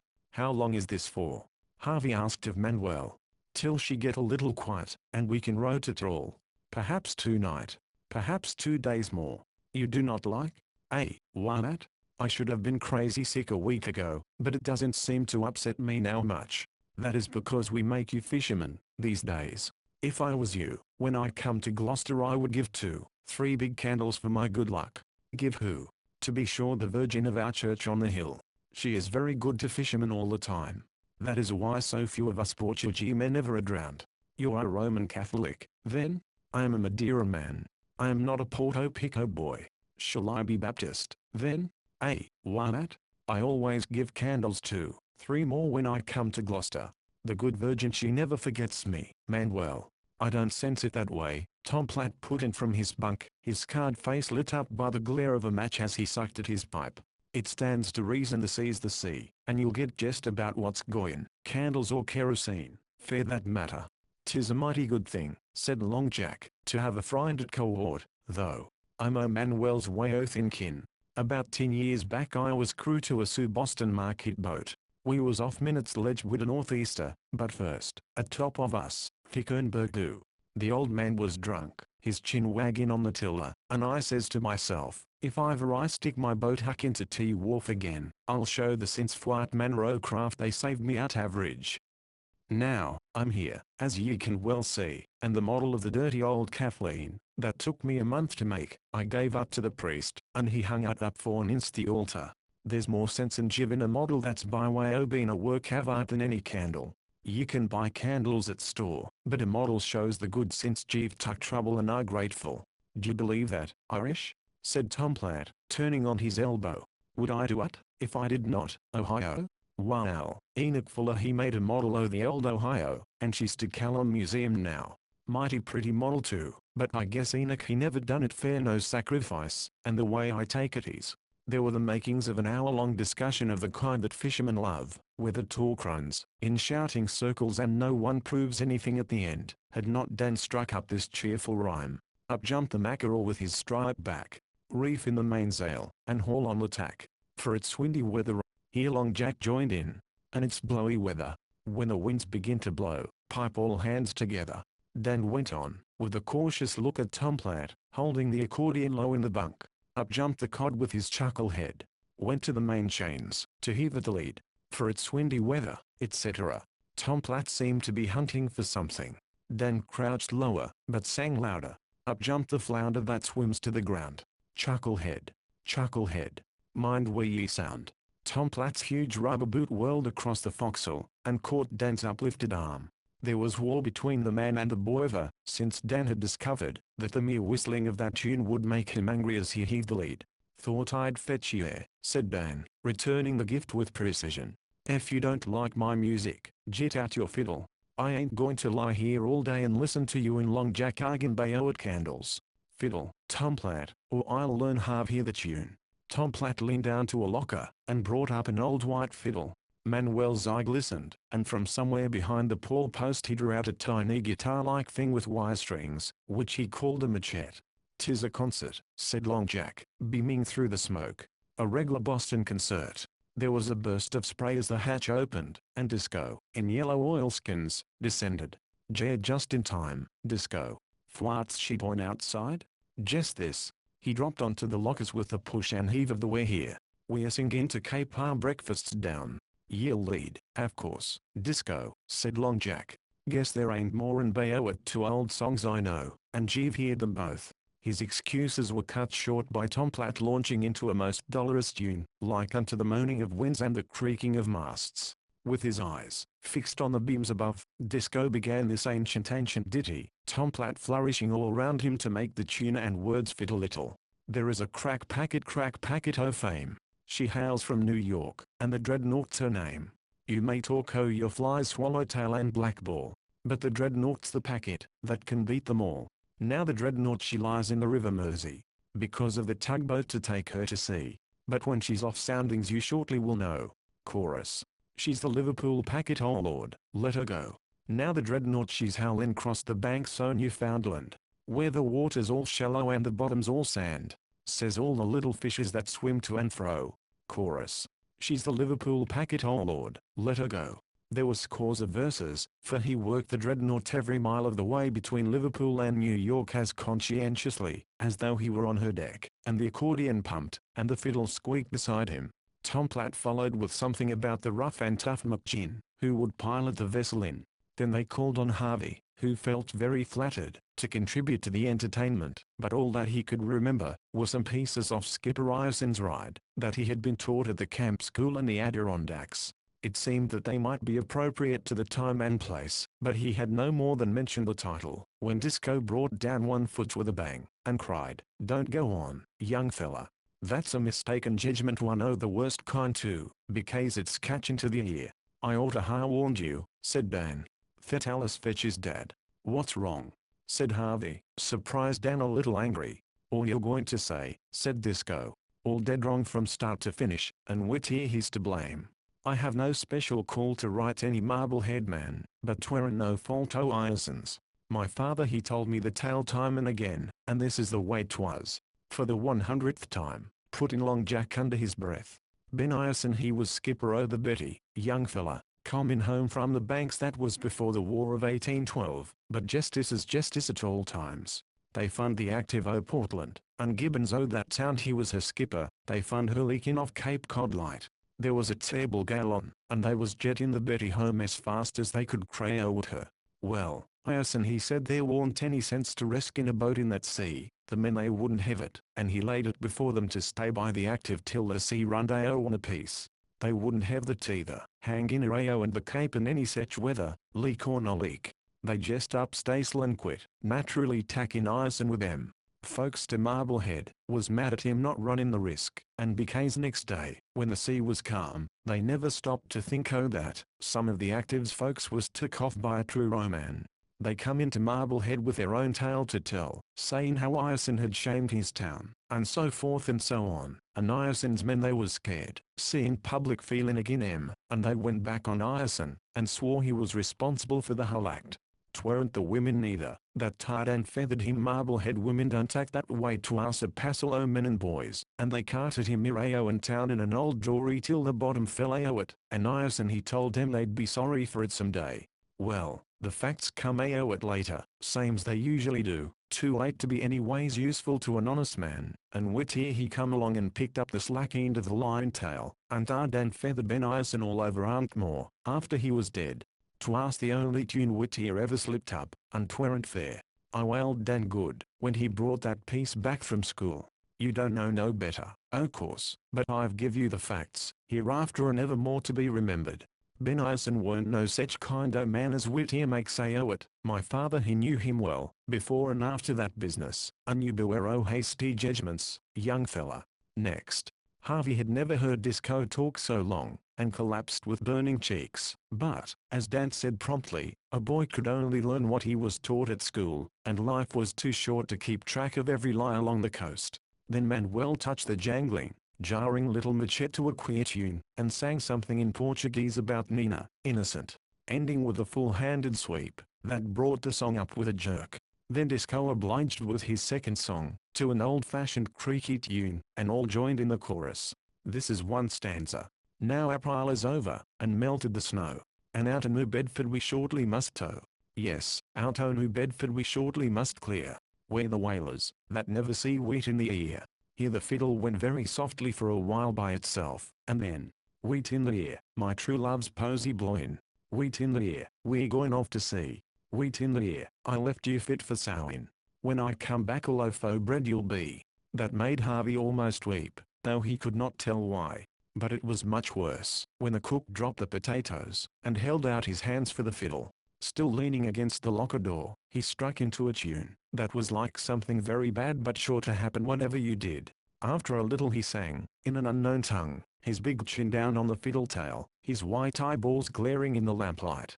Harvey swung out of his bunk to hear better, and amid the straining of the timbers and the wash of the waters the tune crooned and moaned on, likely surf in a blind fog, till it ended with a wail.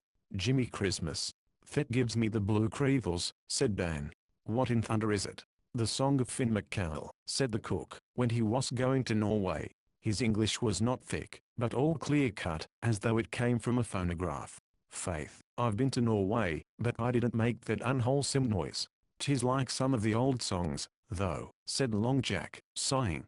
"Don't let's have another without something between," said Dan, and the accordion struck up a rattling, catchy tune that ended. "It's 26 Sundays since last we saw the land, with 1500 quintal, and 1500 quintal, 1,000 top in quintal, twixt old Quiro and Grand." "Hold on," roared Tom Platt. "I want to nail the trip, Dan. That's Jonah Shaw. Less you sing it after all us old sweat."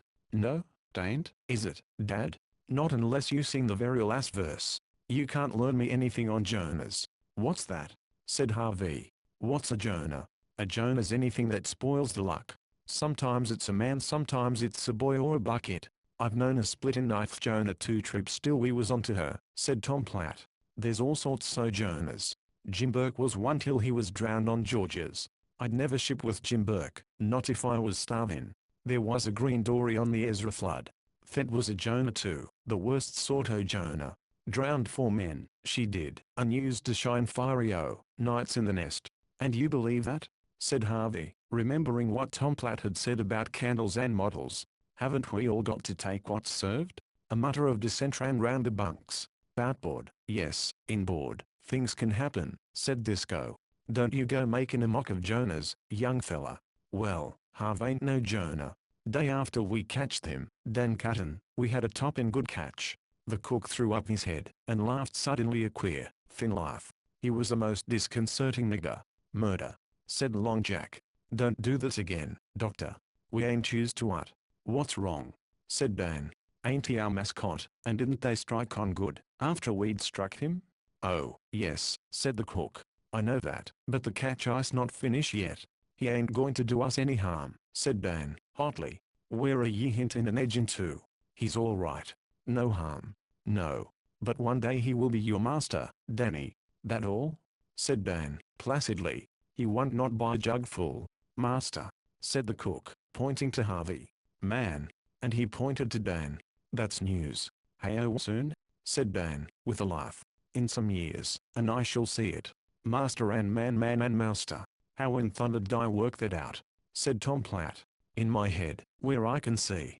"Hey-oh." This from all the others at once.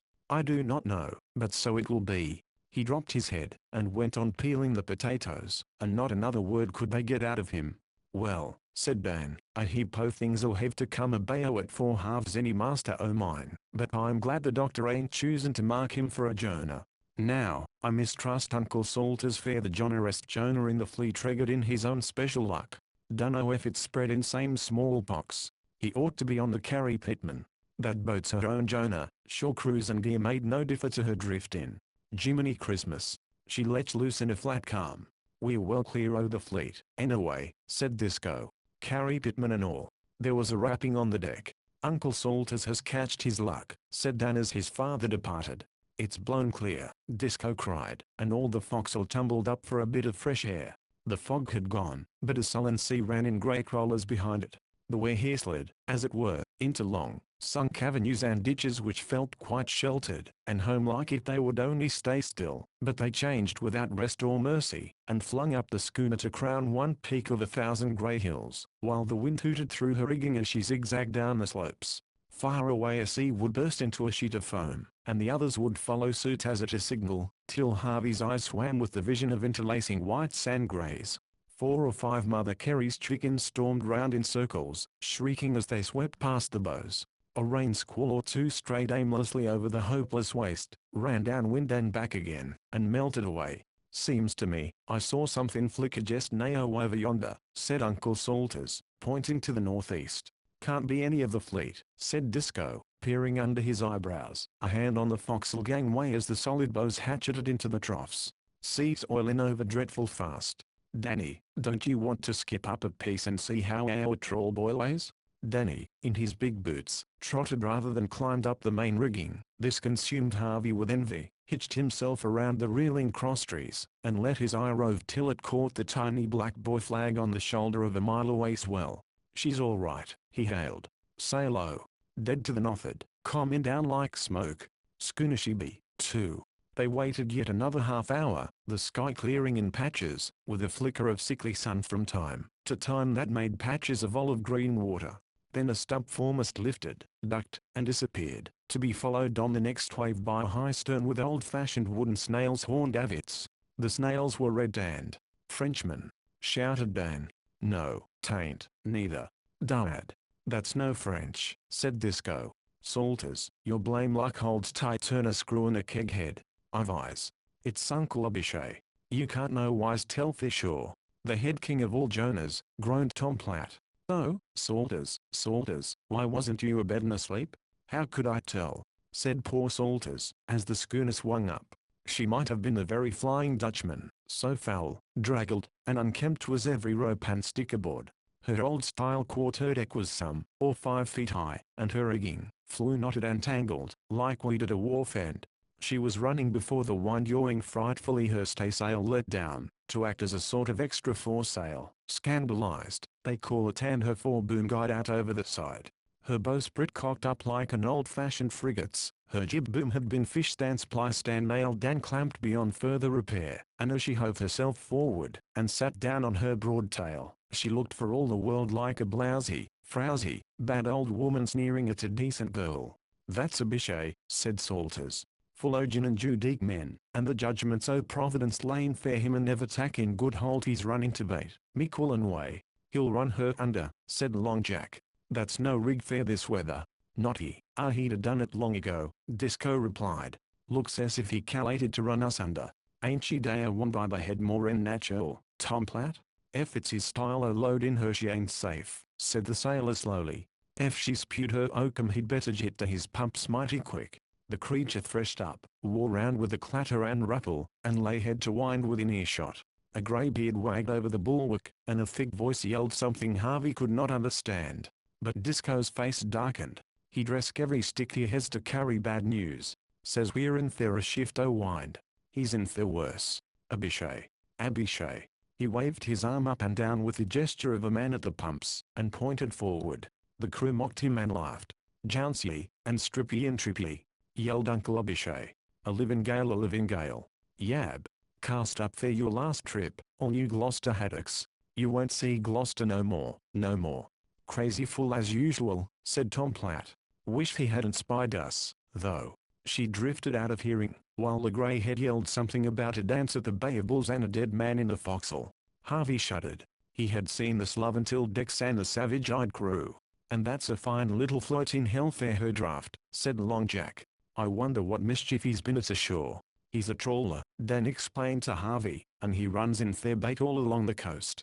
Oh, no, not home. He don't go. He deals along the south and east shore up yonder. He nodded in the direction of the pitiless Newfoundland beaches. Dad won't never take me ashore there. They are a mighty tough crowd and Abishai's the toughest. You saw his boat? Well, she's nigh 70-year-old, they say, the last o' the old Marblehead heel tappers. They don't make them quarterdecks anymore. Abishai don't use Marblehead, though. He ain't wanted there. He just drifts Ireo and dead, trawling and cussin' like you've heard. Been a Jonah for years and years, he has. Jets liquor from the fee camped boats fair making spells and selling wines and such truck. Crazy, I guess. 'Twon't be any use under running the trawl tonight, said Tom Platt, with quiet despair. He come alongside special to cuss us. I'd give my wage and share, to see him at the gangway o' the old Ohio 'fore we quit flogging. Jester Bayo at 6 dozen, and Sam McCattle A&M on criss-cross. The dishevelled heel tapper danced drunkenly downwind, and all eyes followed her. Suddenly the cook cried in his phonograph voice. It was his own death made him speak so. He ice fei, I tell you. Look. She sailed into a patch of watery sunshine 3 or 4 miles distant. The patch dulled and faded out, and even as the light passed so did the schooner. She dropped into a hollow and was not. Run under, by the great hook block, shouted Disco, jumping aft. Drunk or sober, we've got to help him. Heave short and break her out. Smart. Harvey was thrown on the deck by the shock that followed the setting of the jib and foresail, for they hove short on the cable, and to save time, jerked the anchor bodily from the bottom, heaving in as they moved away. This is a bit of brute force seldom resorted to except in matters of life and death, and the little Wehir complained like a human. They ran down to where Abishai's craft had vanished, found 2 or 3 trawl dubs, a gin bottle, and a stove in dory, but nothing more. "Let him go," said Disco, though no one had hinted at picking them up. "I wouldn't have a match that belonged to Abishai aboard. Guess she run clear under. Must haben spew in her oakum fair a week, and they never thought to pump her. That's one more boat gone along 11 port, all hands drunk." "Glory be," said Long Jack. "We'd haben obliged to help him, if they was top o' water." "Think you know that myself," said Tom Platt. "Fay, said the cook, rolling his eyes. "He has taken his own luck with him. Very good thing, I think, to tell the fleet when we see." "Eh, why that?" said Manuel. "If you run her that way before the wind, and she work open her seams." He threw out his hands with an indescribable gesture, while Penn sat down on the house, and sobbed at the sheer horror and pity of it all. Harvey could not realize that he had seen death on the open waters, but he felt very sick. Then Dan went up the crosstrees, and Disco steered them back to within sight of their own trawl buoys just before the fog blanketed the sea once again. "We go mighty quick hereabouts, when we do go," was all he said to Harvey. "You think on that fair a spell, young fella?" That was liquor. After dinner it was calm enough to fish from the deckspin, and Uncle Salters were very zealous this time, and the catch was large fish. "Abishai has surely took his luck with him," said Salters. "The wind ain't back near, isn't there nothing? How'd they owe at the trawl? I despise superstition, anyway." Tom Platt insisted that they had much better haul the thing, and make a new berth. But the cook said, "The luck ice in 2 pieces. You will find it so when you look."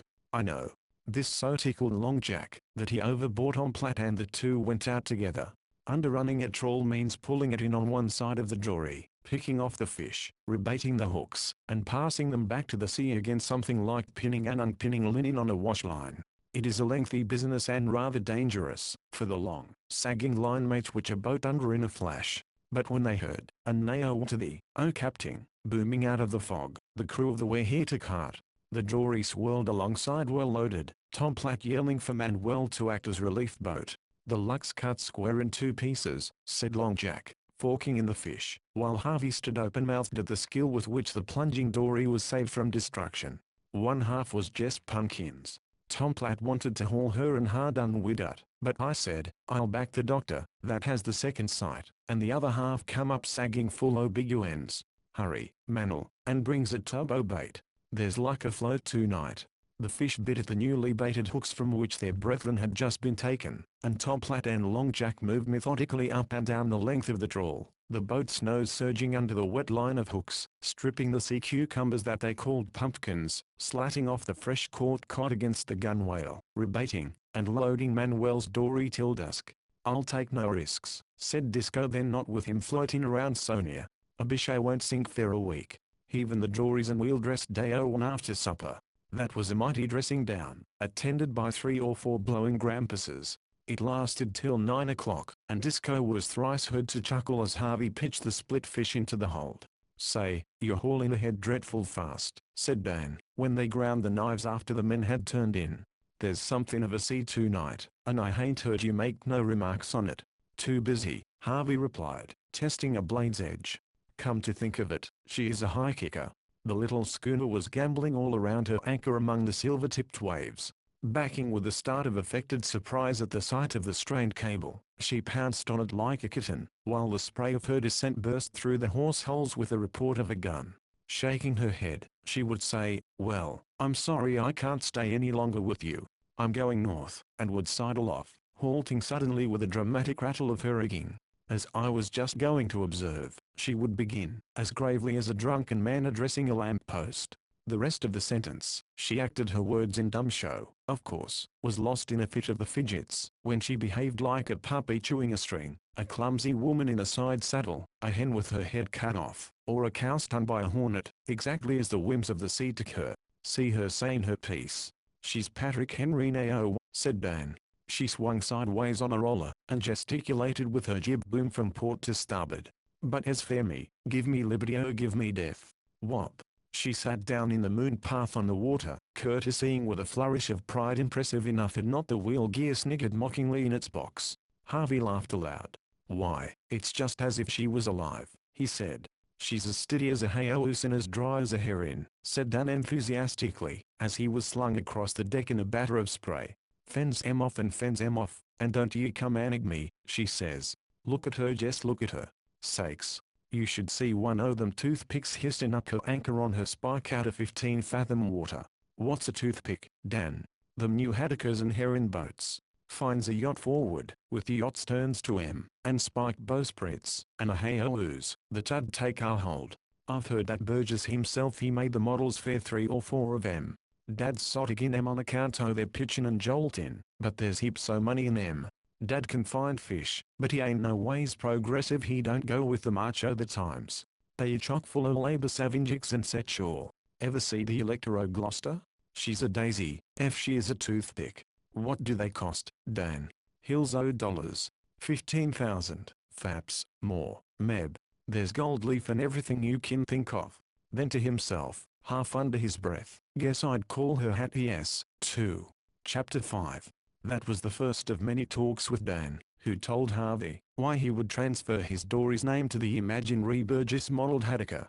Harvey heard a good deal about the real Hattie at Gloucester, saw a lock of her hair which Dan, finding fair words of no avail, had hooked as she sat in front of him at school that winter, and a photograph. Hattie was about 14 years old, with an awful contempt for boys, and who'd been trampling on Dan's heart through the winter. All this was revealed under oath of solemn secrecy on moonlit decks, in the dead dark, or in choking fog, the whining wheel behind them, the climbing deck before, and without, the unresting, clamorous sea.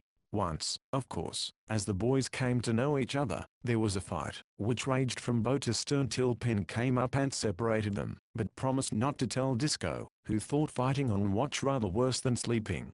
Harvey was no match for Dan physically, but it says a great deal for his new training, that he took his defeat, and did not try to get even with his conqueror by underhand methods. That was after he had been cured of a string of boils between his elbows and wrists, where the wet jersey and oilskins cut into the flesh. The salt water stung them unpleasantly, but when they were ripe Dan treated them with Disco's razor, and assured Harvey that now he was a blooded banker, the affliction of gurry sores being the mark of the caste that claimed him. Since he was a boy and very busy, he did not bother his head with too much thinking. He was exceedingly sorry for his mother, and often longed to see her, and above all to tell her of this wonderful new life, and how brilliantly he was acquitting himself in it. Otherwise he preferred not to wonder too much how she was bearing the shock of his supposed death. But one day, as he stood on the forecastle ladder, guying the cook, who had accused him and Dan of hooking fried pies, it occurred to him that this was a vast improvement on being snubbed by strangers in the smoking room of a hired liner. He was a recognized part of the scheme of things on the way here, had his place at the table, and among the bunks, and could hold his own in the long talks on stormy days, when the others were always ready to listen to what they called his fairy tales of his life ashore. It did not take him more than 2 days and a quarter to feel that, if he spoke of his own life, it seemed very far away. No one except Dan, and even Dan's belief was sorely tried, credited him. So he invented a friend, a boy he had heard of, who drove a miniature 4-pony drag in Toledo, Ohio, and ordered 5 suits of clothes at a time, and led things called Germans at parties, where the oldest girl was not quite 15, but all the presents were solid silver. Salt has protested that this kind of yarn was desperately wicked, if not indeed positively blasphemous, but he listened as greedily as the others, and their criticisms at the end gave Harvey entirely new notions on Germans, clothes, cigarettes with gold leaf tips, rings, watches, scent, small dinner parties, champagne, card playing, and hotel accommodation. Little by little he changed his tone when speaking of his friend, whom Long Jack had christened the Crazy Kid, the Gilt-Edged Baby, the Sucking Vanderpoop, and other pet names, and with his sea-booted feet, cocked up on the table, would even invent histories about silk pajamas and specially imported neckwear, to the friend's discredit. Harvey was a very adaptable person, with a keen eye and ear for every face and tone about him. Before long he knew where Disco kept the old green-crested quadrant, that they called the hog yoke, under the bed bag in his bunk. When he took the sun, and with the help of the old farmer's almanac found the latitude, Harvey would jump down into the cabin and scratch the reckoning and ate with a nail on the rust of the stovepipe. Now, the chief engineer of the liner could have done no more, and no engineer of 30 years' service could have assumed one half of the ancient mariner air with which Harvey, first careful to spit over the side, made public the schooner's position for that day, and then and not till then relieved Disco of the quadrant. There is an etiquette in all these things. The Sedhog Yoke, an Eldridge chart, the Farming Almanac, Blunt's Coast Pilot, and Bowditch's Navigator were all the weapons Disco needed to guide him, except the deep sea lead that was his spare eye. Harvey nearly slew Pen with it, when Tom Platt taught him first how to fly the Blue Pigeon, and, though his strength was not equal to continuous sounding in any sort of a sea, for calm weather with a 7-pound lead on shoal water, Disco used him freely. As Dan said, "'Tain't soundin's Dad wants, it's samples. Grease her up good, Harv." Harvey would tell her the cup at the end, and carefully bring the sand, shell, sludge, or whatever it might be, to Disco, who fingered and smelt it, and gave judgment. As has been said, when Disco thought of cod he thought as a cod, and by some long-tested mixture of instinct and experience, moved away here from berth to berth, always with the fish, as a blindfolded chess player moves on the unseen board. But Disco's board was the Grand Bank, a triangle 250 miles on each side, a waste of wallowing sea, cloaked with dank fog, vexed with gales, harried with drifting ice, scored by the tracks of the reckless liners, and dotted with the sails of the fishing fleet. For days they worked in fog. Harvey at the bell till, grown familiar with the thick airs, he went out with Tom Platt, his heart rather in his mouth. But the fog would not lift, and the fish were biting, and no one can stay helplessly afraid for 6 hours at a time.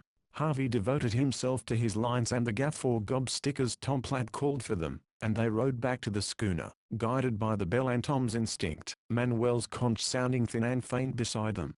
But it was an unearthly experience, and, for the first time in a month, Harvey dreamed of the shifting, smoking floors of water round the dory, the lines that strayed away into nothing, and the air above that melted on the sea below 10 feet from his straining eyes. A few days later he was out with Manuel on what should have been 40-fathom bottom, but the whole length of the roding ran out, and still the anchor found nothing, and Harvey grew mortally afraid, for that his last touch with earth was lost. "Whale hole," said Manuel, hauling in. "That is good joke on Disco. Come." And he rowed to the schooner to find Tom Platt and the others jeering at the skipper because, for once, he had led them to the edge of the barren whale deep, the blank hole of the Grand Bank. They made another berth through the fog, and that time the hair of Harvey's head stood up, when he went out in Manuel's dory. A whiteness moved in the whiteness of the fog with a breath like the breath of the grave, and there was a roaring, a plunging, and spouting. It was his first introduction to the dread summer berg of the banks, and he cowered in the bottom of the boat while Manuel laughed.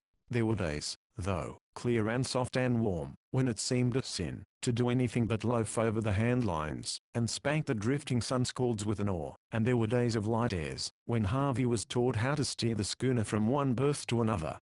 It thrilled through him, when he first felt the keel answer to his bend on the spokes and slide over the long hollows as the foresail scythed back and forth against the blue sky.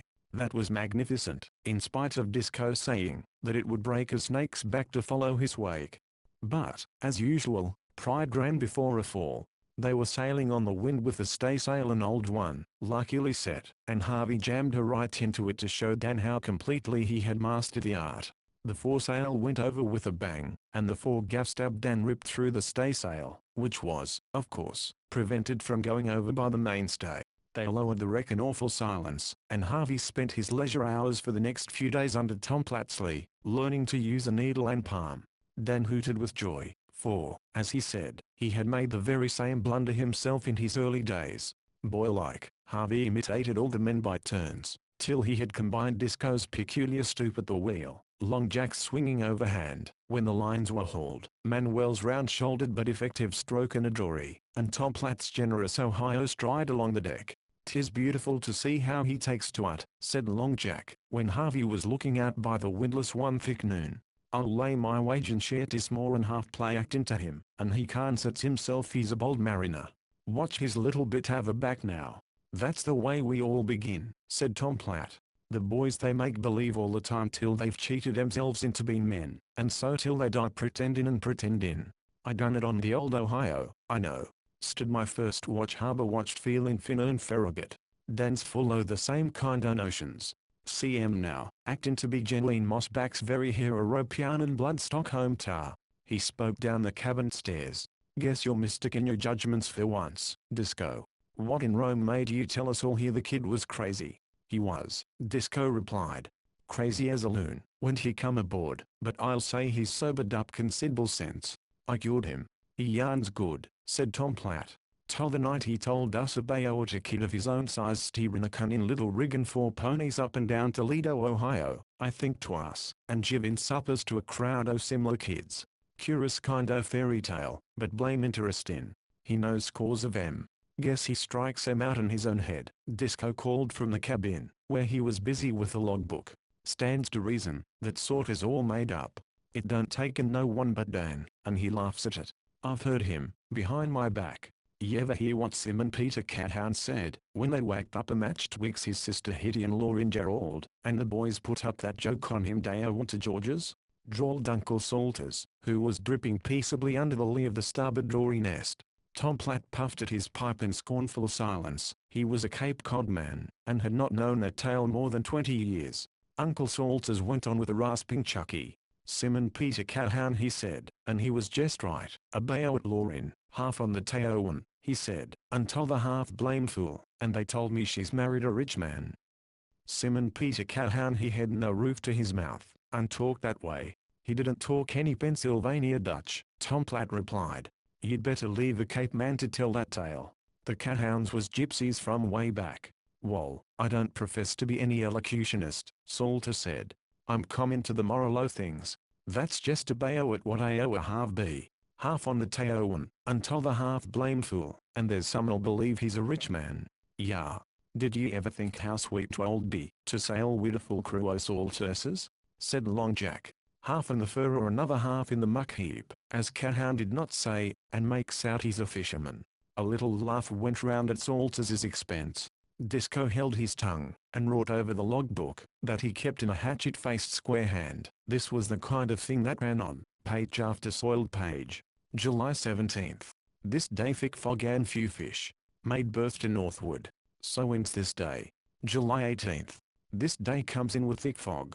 Caught a few fish. July 19th. This day comes in with light breeze from midi and fine weather. Made a berth to eastward. Caught plenty fish. July 20th. This, the Sabbath, comes in with fog and light winds. So wins this day.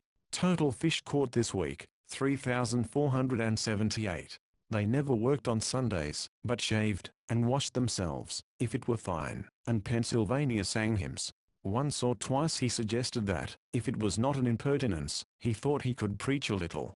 Uncle Salters nearly jumped down his throat at the mere notion, reminding him that he was not a preacher, and mustn't think of such things. We'd have him remember in Johnstown next, Salters explained, and what would happen then? So they compromised on his reading aloud from a book called Josephus.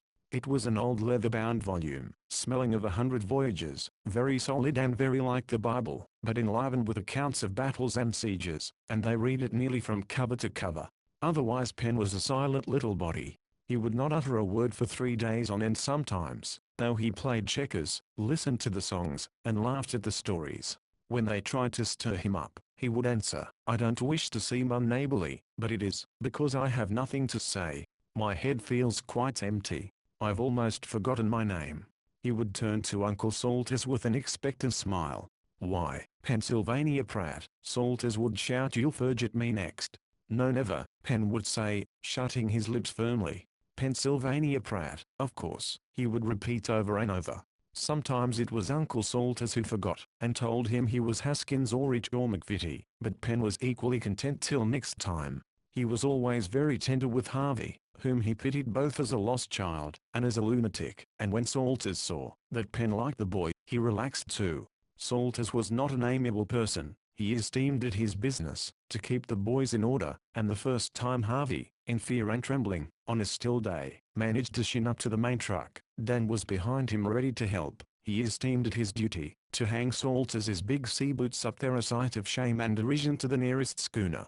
With Disco, Harvey took no liberties, not even when the old man dropped direct orders, and treated him, like the rest of the crew, to don't you want to do so and so? And guess you'd better, and so forth.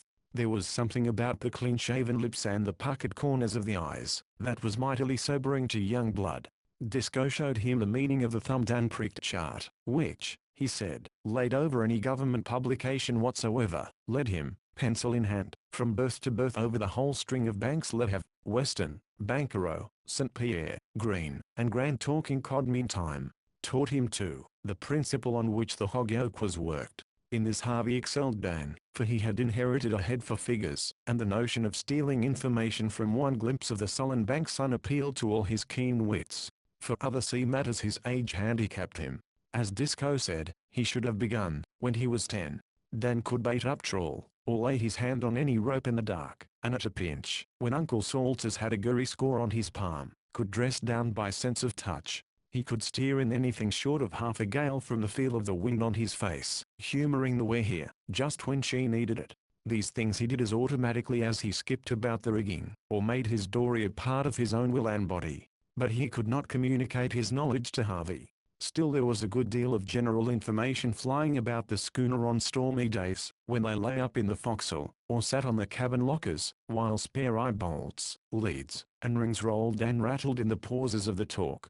Disco spoke of whaling voyages in the 50s, of great she-whales slain beside their young, of death agonies on the black tossing seas, and blood that spurted 40 feet in the air, of boats smashed to splinters, of patent rockets that went off wrong end first, and bombarded the trembling crews, of cutting in and boiling down, and that terrible nip of 71.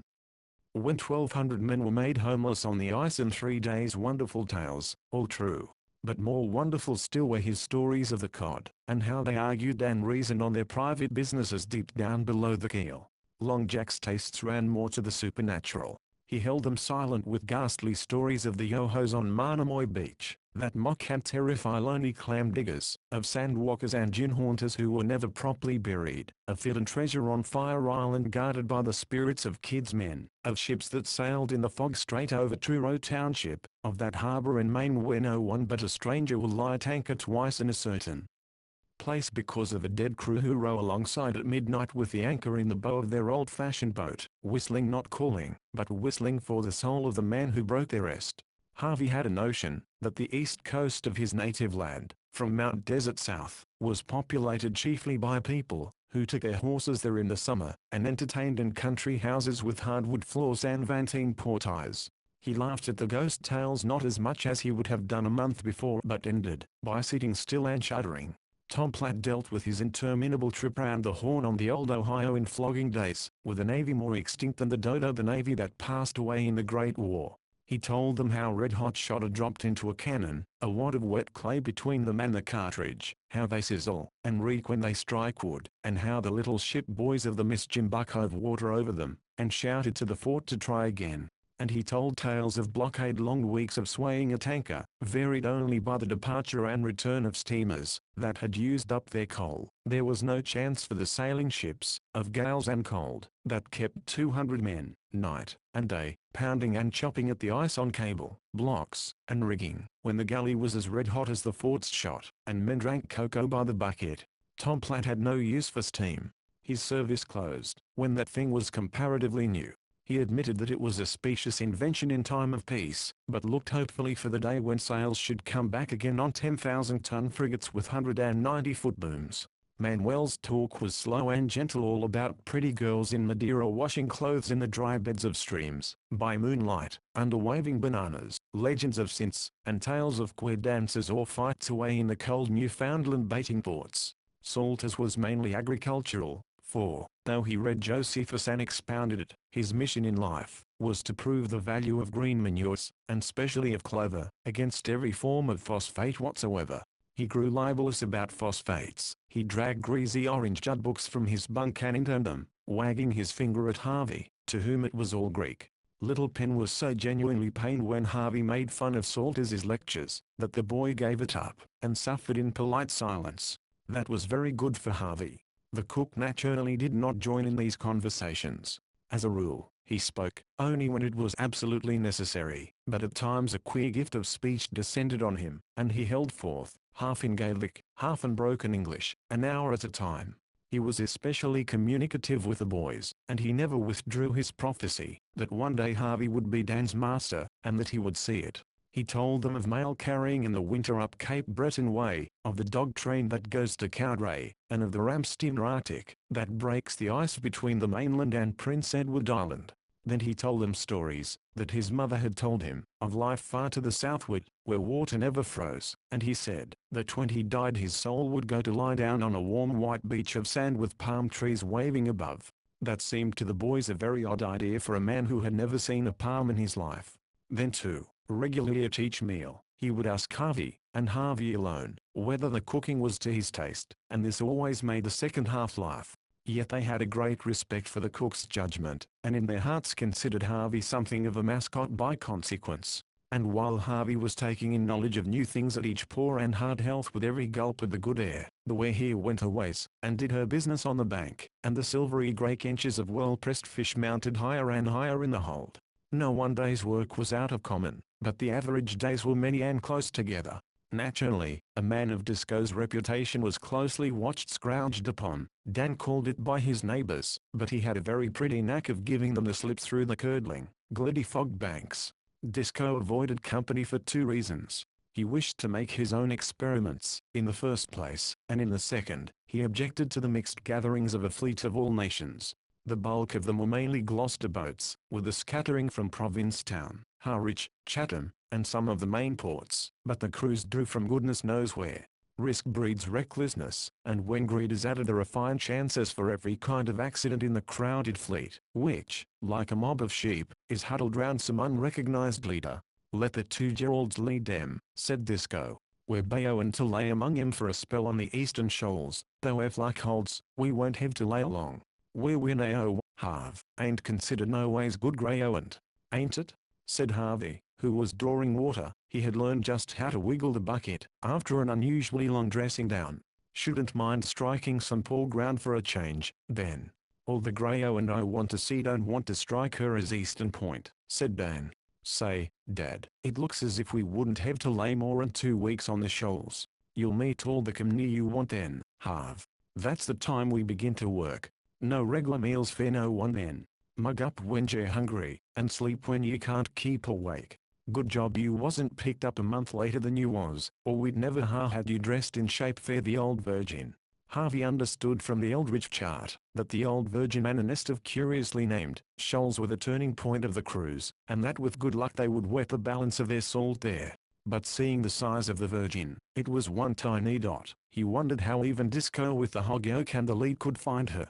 He learned later that Disco was entirely equal to that and any other business, and could even help others. A big 4x5 blackboard hung in the cabin, and Harvey never understood the need of it till, after some blinding thick days, they heard the unmelodious tooting of a foot-power foghorn, a machine whose note is as that of a consumptive elephant. They were making a short berth, towing the anchor under their foot to save trouble. "Squaring a bellow in fair his latitude," said Long Jack.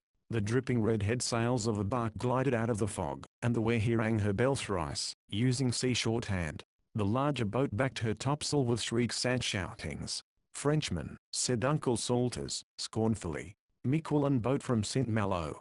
The farmer had a weatherly sea eye. "I'm most out of baccy too, Disco." "Same here," said Tom Platt.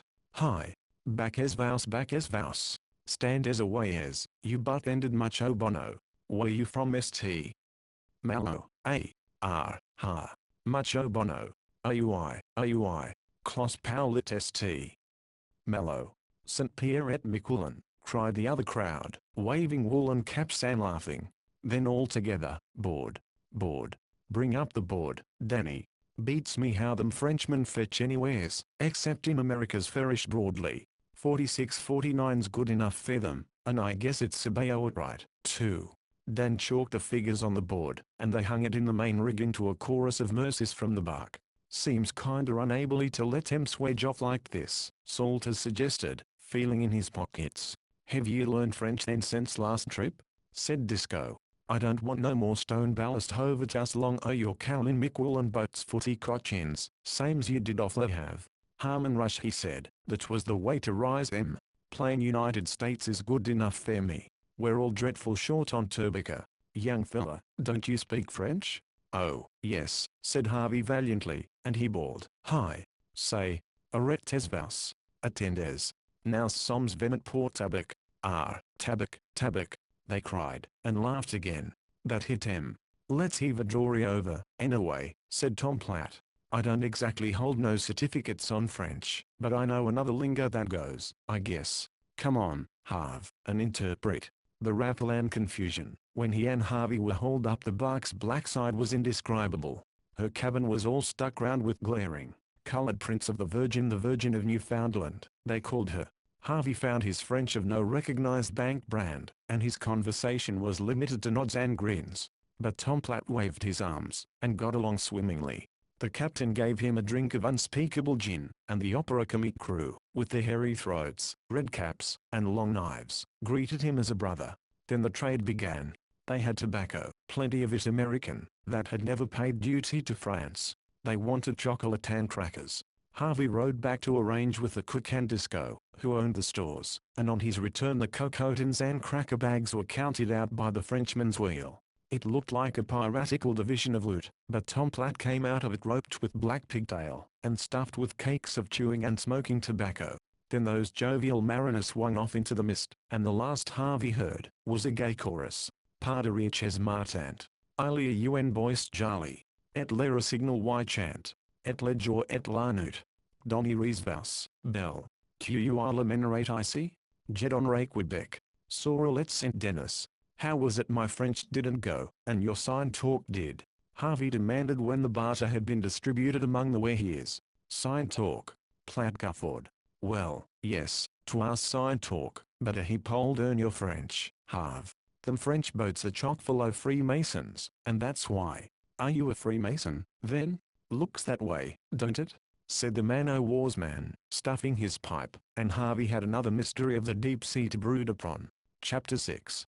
The thing that struck him most was the exceedingly casual way in which some craft loafed about the broad Atlantic. Fishing boats, as Dant said, were naturally dependent on the courtesy and wisdom of their neighbors, but one expected better things of steamers. That was after another interesting interview, when they had been chased for 3 miles by a big lumbering old cattle boat, all boarded over on the upper deck, that smelt like 1,000 cattle pens. A very excited officer yelled at them through a speaking trumpet, and she lay and lolloped helplessly on the water, while Disco ran the weir under her lee, and gave the skipper a piece of his mind. Where might you be, eh? You don't deserve to be anywheres. You barnyard tramps go hogging the road on the high seas with no blame consideration for your neighbors, and your eyes in your coffee cups instead o' in your silly heads. At this the skipper danced on the bridge, and said something about Disco's own eyes. We haven't had an observation for 3 days. D'you suppose we can run her blind? He shouted. Well, I can, Disco retorted. What's come to your lead? Et? Can't ye smell bottom, or are them cattle too rank? What do you feed them? Said Uncle Salters with intense seriousness, for the smell of the pens woke all the farmer in him. They say they fall off dreadful on a voyage. Dunno as it's any o' my business, but I've a kind o' notion that oil cake broke small and sprinkled. Thunder, said a cattleman in a red jersey as he looked over the side. What asylum did they let his whiskers out of? Young fella, Salters began, standing up in the fore-rigging. Let me tell you before we go any further that The officer on the bridge took off his cap with immense politeness. Excuse me, he said, but I've asked for my reckoning. If the agricultural person with the hair will kindly shut his head, the sea-green barnacle with the wallow may perhaps condescend to enlighten us. Nay, you've made a show o' me, Salters, said Disco, angrily. He could not stand up to that particular sort of talk, and snapped out the latitude and longitude without more lectures. Well, that's a boatload of lunatics, sure, said the skipper, as he rang up the engine room, and tossed a bundle of newspapers into the schooner. Of all the blamed fools, next to you, Salters, him and his crowd are a bayo at the likeliest I've ever seen, said Disco as the weir slid away. I was just giving him my judgment on lulsicking round these waters like a lost child, and you must cut in with your fool farming. Can't ye never keep things separate? Harvey, Dan, and the others stood back, winking one to the other, and full of joy, but Disco and Salters wrangled seriously till evening, Salters arguing that the cattle boat was practically a barn on blue water, and Disco insisting that, even if this were the case, decency and fisher pride demanded that he should have kept things separate. Long Jack stood it in silence for a time. An angry skipper makes an unhappy crew, and then he spoke across the table after supper. Fwart's a good o' bodder in Fwart, they'll say, said he. They'll tell that tale agin us for years, that's all, said Disco. Oil cake sprinkled. With salt, o' course, said Salters, impenitent, reading the farming reports from a week-old New York paper. It's plumb mortifying to all my feelings, the skipper went on. Can't see out that way, said Long Jack, the peacemaker. Look at here, Disco. Is there another packet afloat this day in this weather? Qatar met a trampin' over and above giving her reckoning over and above that. I say Qatar discoursed with her quite intelligent on the management of steers and such at sea. Forget that. Of course they will not. 'Twas the most compendious conversation that ever accrued. Double game and twice run in all to us. Dan kicked Harvey under the table, and Harvey choked in his cup. Well, said Salters, who felt that his honor had been somewhat plastered, I said I didn't know as 'twas any business o' mine, for I spoke. And right there, said Tom Platt, experienced in discipline and etiquette, right there, I take it, Disco, you should ha' asked him to stop if the conversation was likely, in your judgment, to be anyways what it shouldn't. Dunno, but that's so, said Disco, who saw his way to an honorable retreat from a fit of the dignities. Why, o' course it was so, said Salters. You've been skipper here, and I'd cheerful have stopped on a hint, not from any leading or conviction, but for the sake o' bearing an example to these two blame boys of ours. Didn't I tell you, huh? 'Twold come around to us for we've done? Always those blame boys. But I wouldn't have missed the show for a half share in a halibutter, Dan whispered. Still, things should have been kept separate, said Disco, and the light of new argument lit in Salters' eye as he crumbled, cut plug into his pipe. There's a power of virtue in keeping things separate, said Long Jack, intent on stilling the storm. That's what Staining of Staining and Hare's fund, when he sent Carnahan their skipper on the Marilla Deacon, instead o' Cap. Newton that was took with inflammatory rheumatism and couldn't go. Carnahan the navigator we called him. Nick Carnahan he never went aboard for a night out a pond o' rum somewheres in the manifest, said Tom Platt, playing up to the lead. He used to bum Irao and the commission houses to Boston looking for the Lord, to make him captain of a towboat on his merits. Sam Coy, up to Atlantic Avenue, give him his board free fare a year or more on account of his stories. Carnahan the navigator. TCK. Dead these 15 year, ain't he? 17, I guess. He died the year the Casper McVeigh was built, but he could never keep things separate. Staining took him for the reason the thief took the hot stove because there was nothing else that season. The men was all to the banks, and Carnahan he whacked up in Iverliston hard crowd fair crew. Rum. You cut half-loaded the Marilla, insurance and all, in flight they stowed aboard her. They left Boston Harbor for the great Grand Bank with a roaring nor'wester behind them and all hands full to the bung. And the heavens looked after them, for divil a watch did they set, and divil a rope did they lay hand to, till they'd seen the bottom of a 15-gallon cask o' bug juice. That was about 1 week, so far as Carnahan remembered. If I can't only tell the tale as he told Gut. All that hot Isle the wind blew like old glory, and the Marilla twice summer, and they'd give her a foretopmast strike her gates and kept tut. Then Carnahan tucked the hog yoke and thrembled over it for a hot Isle, and made out, betwixt that and the chart and the singing in his head, that they was to the south'ard o' Sable Island, jetting along glorious, but speaking nothing. Then they broached another keg, and quit speculating about anything for another spell. The Marilla she lay down when she dropped Boston Light, and she never lifted her lee rail up to that time hustling on one and the same slant. But they saw no weed, nor gulls, nor schooners, and presently they observed they'd been out a matter o' 14 days and they mistrusted the bank has suspended payment. So they sounded, and got 60 fathom. That's me, says Carnahan. That's me every time.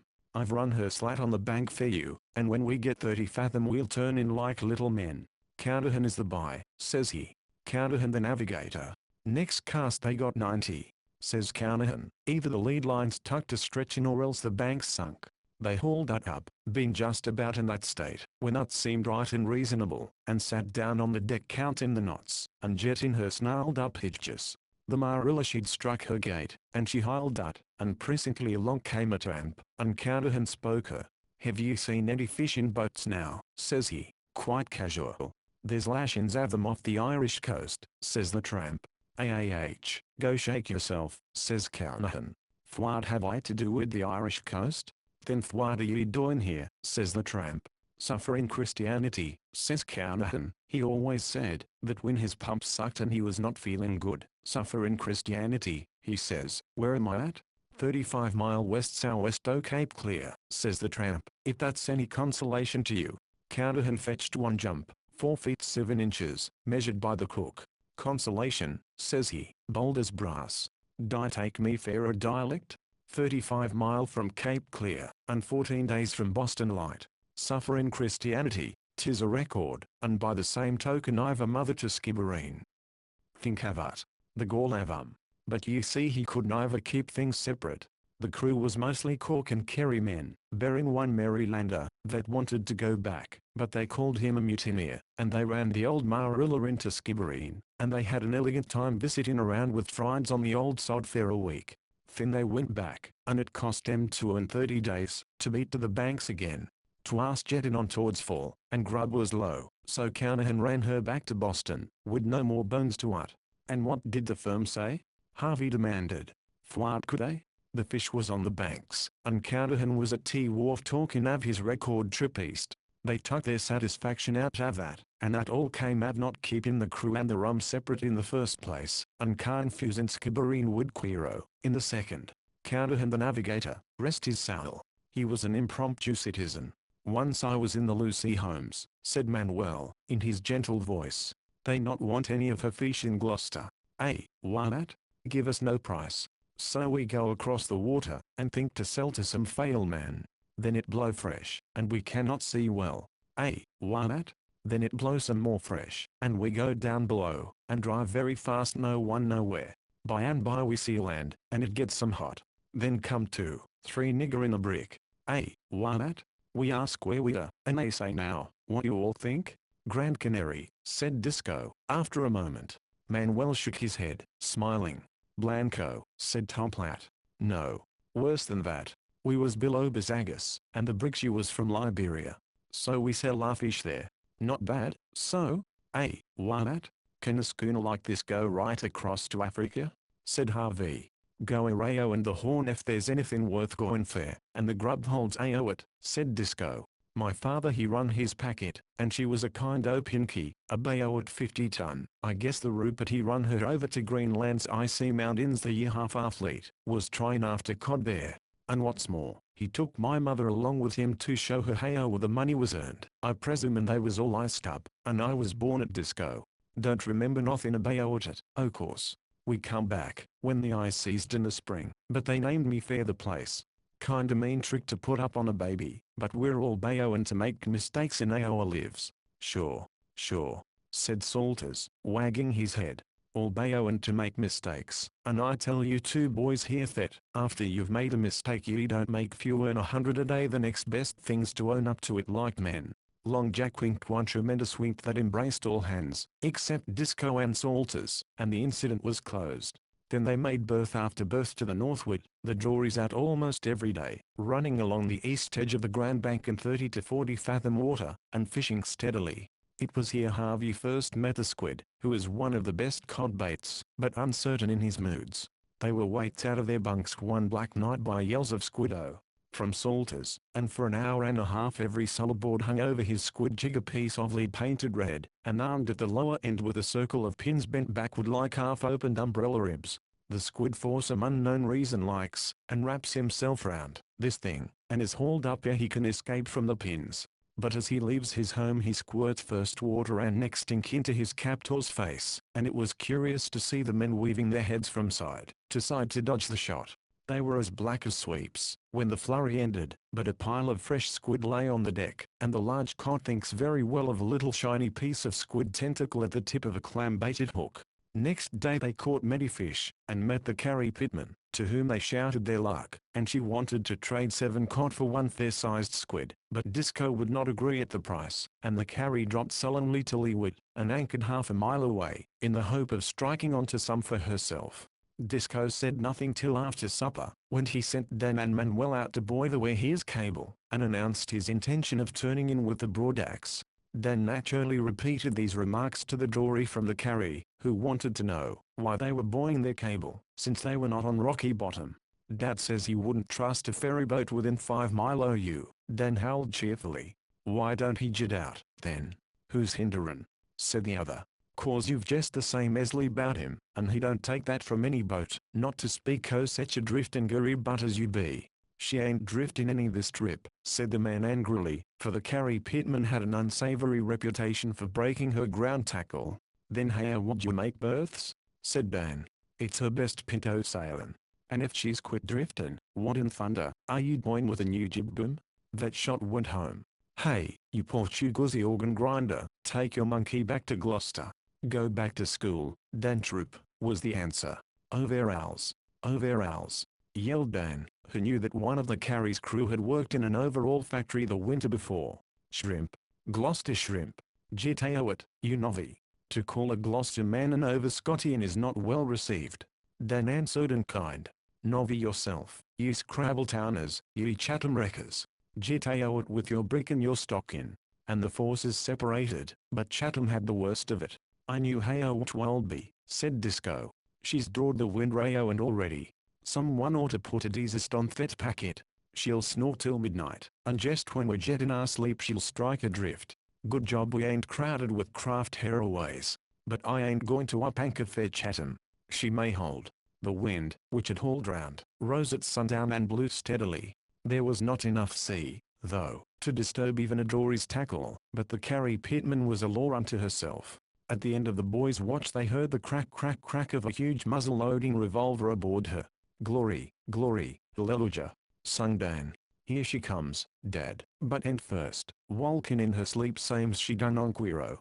Had she been any other boat Disco would have taken his chances, but now he cut the cable as the Carrie Pittman, with all the North Atlantic to plane, lurched down directly upon them. The wear here, under jib and riding sail, gave her no more room than was absolutely necessary. Disco did not wish to spend a week hunting for his cable but scuttled up into the wind as the Carrie passed within easy hail, a silent and angry boat, at the mercy of a raking broadside of bank chaff. "Good evenin'," said Disco, raising his headgear. "And how does your garden grow?" "Go to Ohio and hire a mule," said Uncle Salsas. "We don't want no farmers here." "Well, I'll lend you my dory anchor," cried Long Jack. "Unship your rudder and stick it in the mud," bawled Tom Platt. "Say," Dan's voice rose shrill and high, as he stood on the wheel box. "So is there a strike in the overall factory, or have they hired girls, ye shackamaxons? Veer out the tiller lines," cried Harvey, "and nail 'em to the bottom." That was a salt-flavored jest he had been put up to by Tom Platt. Manuel leaned over the stern and yelled, "Johanna Morgan, play the organ." At her, he flourished his broad thumb with a gesture of unspeakable contempt and derision, while Little Penn covered himself with glory by piping up, "Gee, a little HSSH. Come here, whore." They rode on their chain for the rest of the night, a short snappy uneasy motion, as Harvey found, and wasted half the forenoon recovering the cable. But the boys agreed the trouble was cheap at the price of triumph and glory, and they thought with grief over all the beautiful things that they might have said to the discomfited Carrie. Chapter 7. Next day they fell in with more sails, all circling slowly from the east northerly towards the west. But just when they expected to make the shoals by the Virgin the fog shut down, and they anchored, surrounded by the tinklings of invisible bells. There was not much fishing, but occasionally dory met dory in the fog and exchanged news. That night, a little before dawn, Dan and Harvey, who had been sleeping most of the day, tumbled out to hook fried pies. There was no reason why they should not have taken them openly, but they tasted better so, and it made the cook angry. The heat and smell below drove them on deck with their plunder, and they found Disco at the bell, which he handed over to Harvey. "Keep her goin'," said he. "I mistrust I hear something. If it's anything, I'm best where I'm so's to get at things." It was a full-on little jingle. The thick air seemed to pinch it off, and in the pauses Harvey heard the muffled shriek of the liner's siren, and he knew enough of the banks to know what that meant. It came to him, with horrible distinctness, how a boy in a cherry-colored jersey he despised fancy blazers now with all a fisherman's contempt, how an ignorant rowdy boy had once said it would be great if a steamer ran down a fishing boat. That boy had a stateroom with a hot and cold bath, and spent 10 minutes each morning picking over a gilt-edged bill of fare. And that same boy his very much older brother was up at 4 of the dim dawn in streaming, crackling oilskins, hammering, literally for the dear life, on a bell smaller than the steward's breakfast bell, while somewhere close at hand a 30-foot steel stem was storming along at 20 miles an hour. The bitterest thought of all was that there were folks asleep in dry, upholstered cabins who would never learn that they had massacred a boat before breakfast. So Harvey rang the bell. Yes, they slowed on one turn o' their blame propeller, said Dan, applying himself to Manuel's conch. Fair to keep inside the law, and that's cancelled in, when we're all at the bottom. Hark to her. She's a humper. Ayo who up. Went the siren. Wingle tingle tink, went the bell. Grow ouch. Went the conch, while sea and sky were all mired up in milky fog. Then Harvey felt that he was near a moving body, and found himself looking up and up at the wet edge of a cliff like bow, leaping, it seemed, directly over the schooner.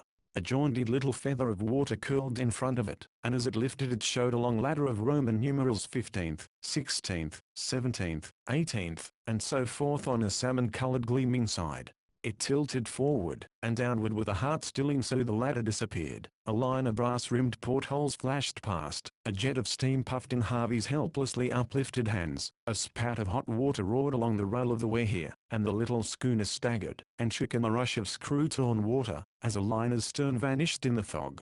Harvey got ready to faint or be sick, or both, when he heard a crack like a trunk thrown on a sidewalk, and, all small in his ear, a faraway telephone voice drawling, "Heave to. You've sunk us." "Is it us?" he gasped. "No. Boat out yonder. Ring." "We're going to look," said Dan, running out a dory. In half a minute all except Harvey, Penn, and the cook were overside and away. Presently a schooner's stub foremast snapped clean across, drifted past the bows. Then an empty green dory came by, knocking on the weir's side, as though she wished to be taken in. Then followed something, face down, in a blue jersey, but it was not the whole of a man. Penn changed color, and caught his breath with a click. Harvey pounded despairingly at the bell, for he feared they might be sunk at any minute, and he jumped at Dan's hail as the crew came back. "The Jenny Cushman," said Dan, hysterically, "cut clean in half, grey and up and trampled on at that. Not a quarter of a mile away. Dad's got the old man. There ain't anyone else, and there was his son too. Oh, Harv, I can't stand it." I've seen he dropped his head on his arms, and sobbed while the others dragged a grey-headed man aboard. "What did you pick me up for?" the stranger groaned. "Disco, what did you pick me up for?" Disco dropped a heavy hand on his shoulder, for the man's eyes were wild and his lips trembled as he stared at the silent crew. Then up and spoke Pennsylvania Pratt, who was also Haskins or Rich or McVitie, when Uncle Salters forgot, and his face was changed on him from the face of a fool to the countenance of an old wise man, and he said in a strong voice, "The Lord gave, and the Lord hath taken away, blessed be the name of the Lord. I am a minister of the gospel. Leave him to me." "Oh, you be you?" said the man. "Then pray my son back to me. Pray back a $9,000 boat and 1,000 quintal of fish. If you'd left me alone my widow could ha' gone on to the Provident and worked fair her board, and never known. Now I'll have to tell her." "There ain't nothing to say," said Disco. "Better lie down a piece, Jason Ully. When a man has lost his only son, his summer's work, and his means of livelihood, in 30 counted seconds, it is hard to give consolation." "All Gloucester men, wasn't they?" said Tom Platt, fiddling helplessly with a dory becket. "Oh, that don't make no odds," said Jason, wringing the wet from his beard. "I'll be rowing some aboard a 0 and East Gloucester this fall." He rolled heavily to the rail, singing, "Happy birds that sing and fly, round thine altars, O Most High. Come with me. Come below," said Penn, as though he had a right to give orders. Their eyes met and fought for a quarter of a minute. "I don't know who you be, but I'll come," said Jason submissively. "Meb I'll get back some o' the $9,000. Penn led him into the cabin, and slid the door behind. "That ain't Penn," cried Uncle Salters. "It's Jacob Boiler, and he's remembered Johnstown. I never seed such eyes in any living man's head. What's to do now? What'll I do now?" They could hear Penn's voice and Jason's together. Then Penn's went on alone, and Salters slipped off his hat, for Penn was praying. Presently the little man came up the steps, huge drops of sweat on his face, and looked at the crew.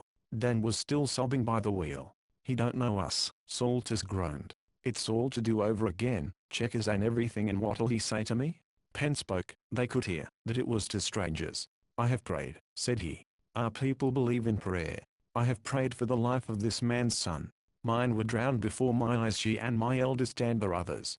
Shall a man be more wise than his maker? I prayed never for their lives, but I have prayed for this man's son, and he will surely be sent him." Salters looked pleadingly at Penn to see if he remembered. "How long have I been mad?" Penn asked suddenly. His mouth was twitching. Sure, Pen. You weren't never mad, Salters began, only a little distracted like. I saw the houses strike the bridge before the fires broke out. I do not remember anymore. How long ago is that? I can't stand it. I can't stand it, cried Dan, and Harvey whimpered in sympathy. A bayo at 5 year, said Disco, in a shaking voice. Then I have been a charge on someone for every day of that time. Who was the man? Disco pointed to Salters. Ye hain't, cried the sea farmer, twisting his hands together. Give more and earn your keep twice told, and there's money owing you, Pen, besides half o' my quarter share in the boat, which is yours fair value received. You are good men. I can see that in your faces. But, mother have mercy, whispered Long Jack, and he's been with us all these trips. He's clean bewitched. A schooner's bell struck up alongside, and a voice hailed through the fog, "Oh Disco, heard a bayo at the Jenny Cushman? They have found his son," cried Pen. "Stand you still, and see the salvation of the Lord." "Got Jason aboard here," Disco answered, but his voice quavered. "There wa'n't anyone else? We've found one, though. Run across him snarled up in a mess ol' umber that might harbor a foxhole. His head's cut some." "Who is he?"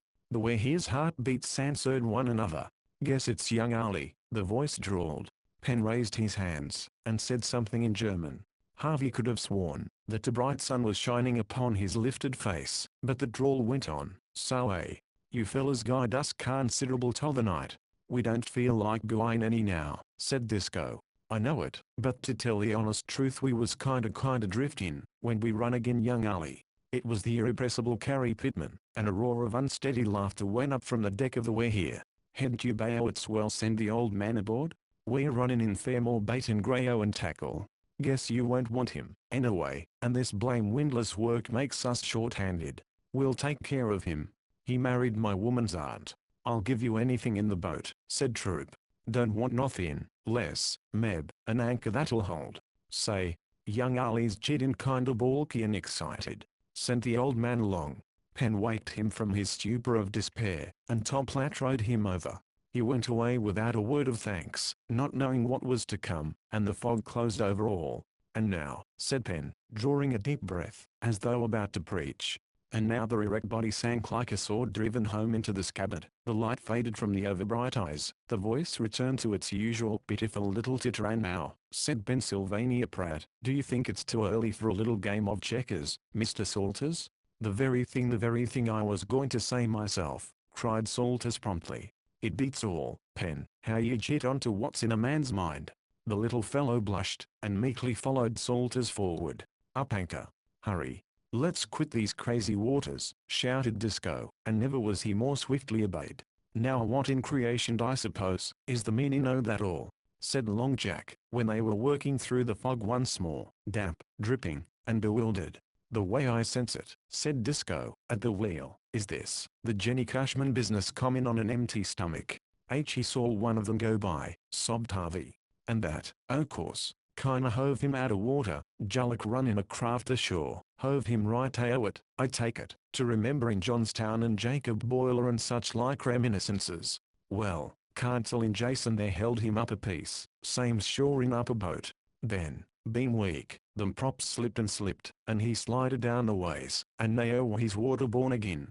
That's how I sense it." They decided that Disco was entirely correct. "'Twold Harbrack Salters all up," said Long Jack. "If Pen had stayed Jacob Boilerin'. Did ye see his face when Pen asked who he'd been charged on all these years? How was that, Salters?" "Asleep, dead asleep. Turned in like a child," Salters replied, tiptoeing aft. "There won't be no grub till he wakes, natural. Did ye ever see such a gift in prayer? He everlastingly hiked young Ali out of the ocean. That's my belief. Jason was terrible proud of his boy, and I mistrusted all along 'twas a judgment on worship in vain idols."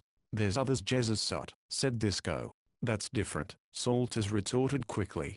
"Pen's not all corked, and I ain't, only but doing my duty by him." They waited, those hungry men, 3 hours, till Pen reappeared with a smooth face and a blank mind. He said he believed that he had been dreaming. Then he wanted to know why they were so silent, and they could not tell him. Disco worked all hands mercilessly for the next 3 or 4 days, and when they could not go out, turned them into the hold, to stack the ship's stores into smaller compass, to make more room for the fish. The packed mass ran from the cabin partition to the sliding door behind the forecastle stove, and Disco showed how there is great art in stowing cargo so as to bring a schooner to her best draft. The crew were thus kept lively till they recovered their spirits, and Harvey was tickled with a rope sent by Long Jack for being, as the Galway man said, sorrowful as a sick cat over what couldn't be helped. He did a great deal of thinking in those weary days, and told Dan what he thought, and Dan agreed with him even to the extent of asking for fried pies instead of hooking them. But a week later the two nearly upset the Hatties in a wild attempt to stab a shark with an old bayonet tied to a stick. The grim brute trudged alongside the dory begging for small fish, and between the three of them, it was a mercy they all got off alive. At last, after playing blindman's buff in the fog, there came a morning, when Disco shouted down the forecastle, "Hurry, boys! We're in Taiwan." Chapter 8. To the end of his days, Harvey will never forget that sight. The sun was just clear of the horizon they had not seen for nearly a week, and his low red light struck into the riding sails of three fleets of anchored schooners, one to the north, one to the westward, and one to the south.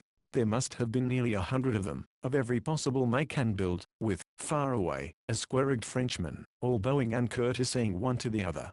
From every boat dories were dropping away like bees from a crowded hive, and the clamor of voices, the rattling of ropes and blocks, and the splash of the oars carried for miles across the heaving water.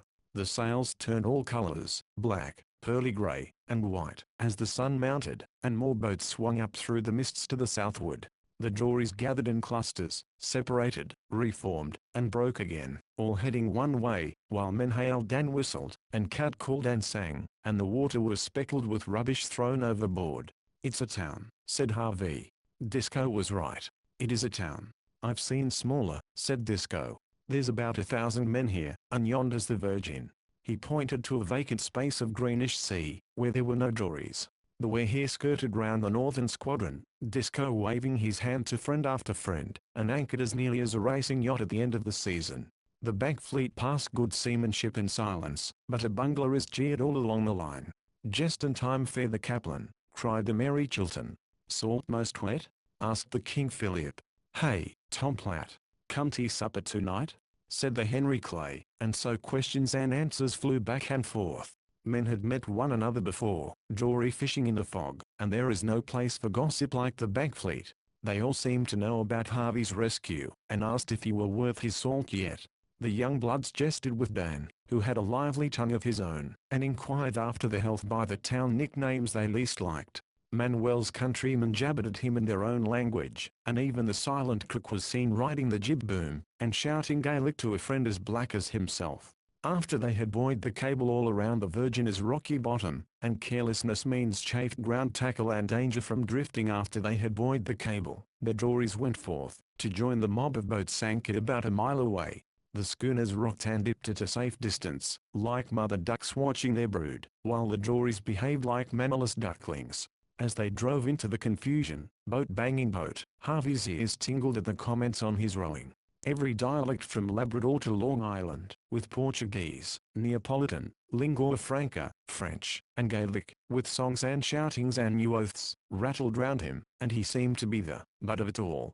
For the first time in his life he felt shy perhaps, that came from living so long with only the Werehears among the scores of wild faces that rose and fell with the reeling small craft. A gentle, breathing swell, 3 furlongs from trough to barrel, would quietly shoulder up a string of variously painted dories. They hung for an instant, a wonderful frieze against the skyline, and their men pointed and hailed.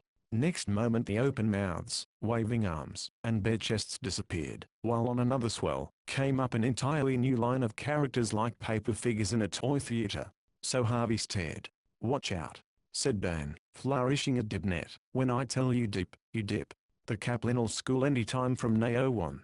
We'll Tom Platt, pushing, shoving, and hauling, greeting old friends here, and warning old enemies there." Commodore Tom Platt led his little fleet well to leeward of the general crowd, and immediately 3 or 4 men began to haul on their anchors with intent to leabo the Werehears. But a yell of laughter went up as a dory shot from her station with exceeding speed, its occupant pulling madly on the roding.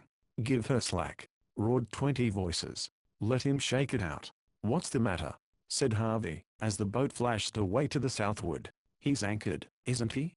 "Anchored, sure enough, "But his grey-o and tackle's kinda shifty," said Dan, laughing. "Whales fouled it. Dip half. Here they come."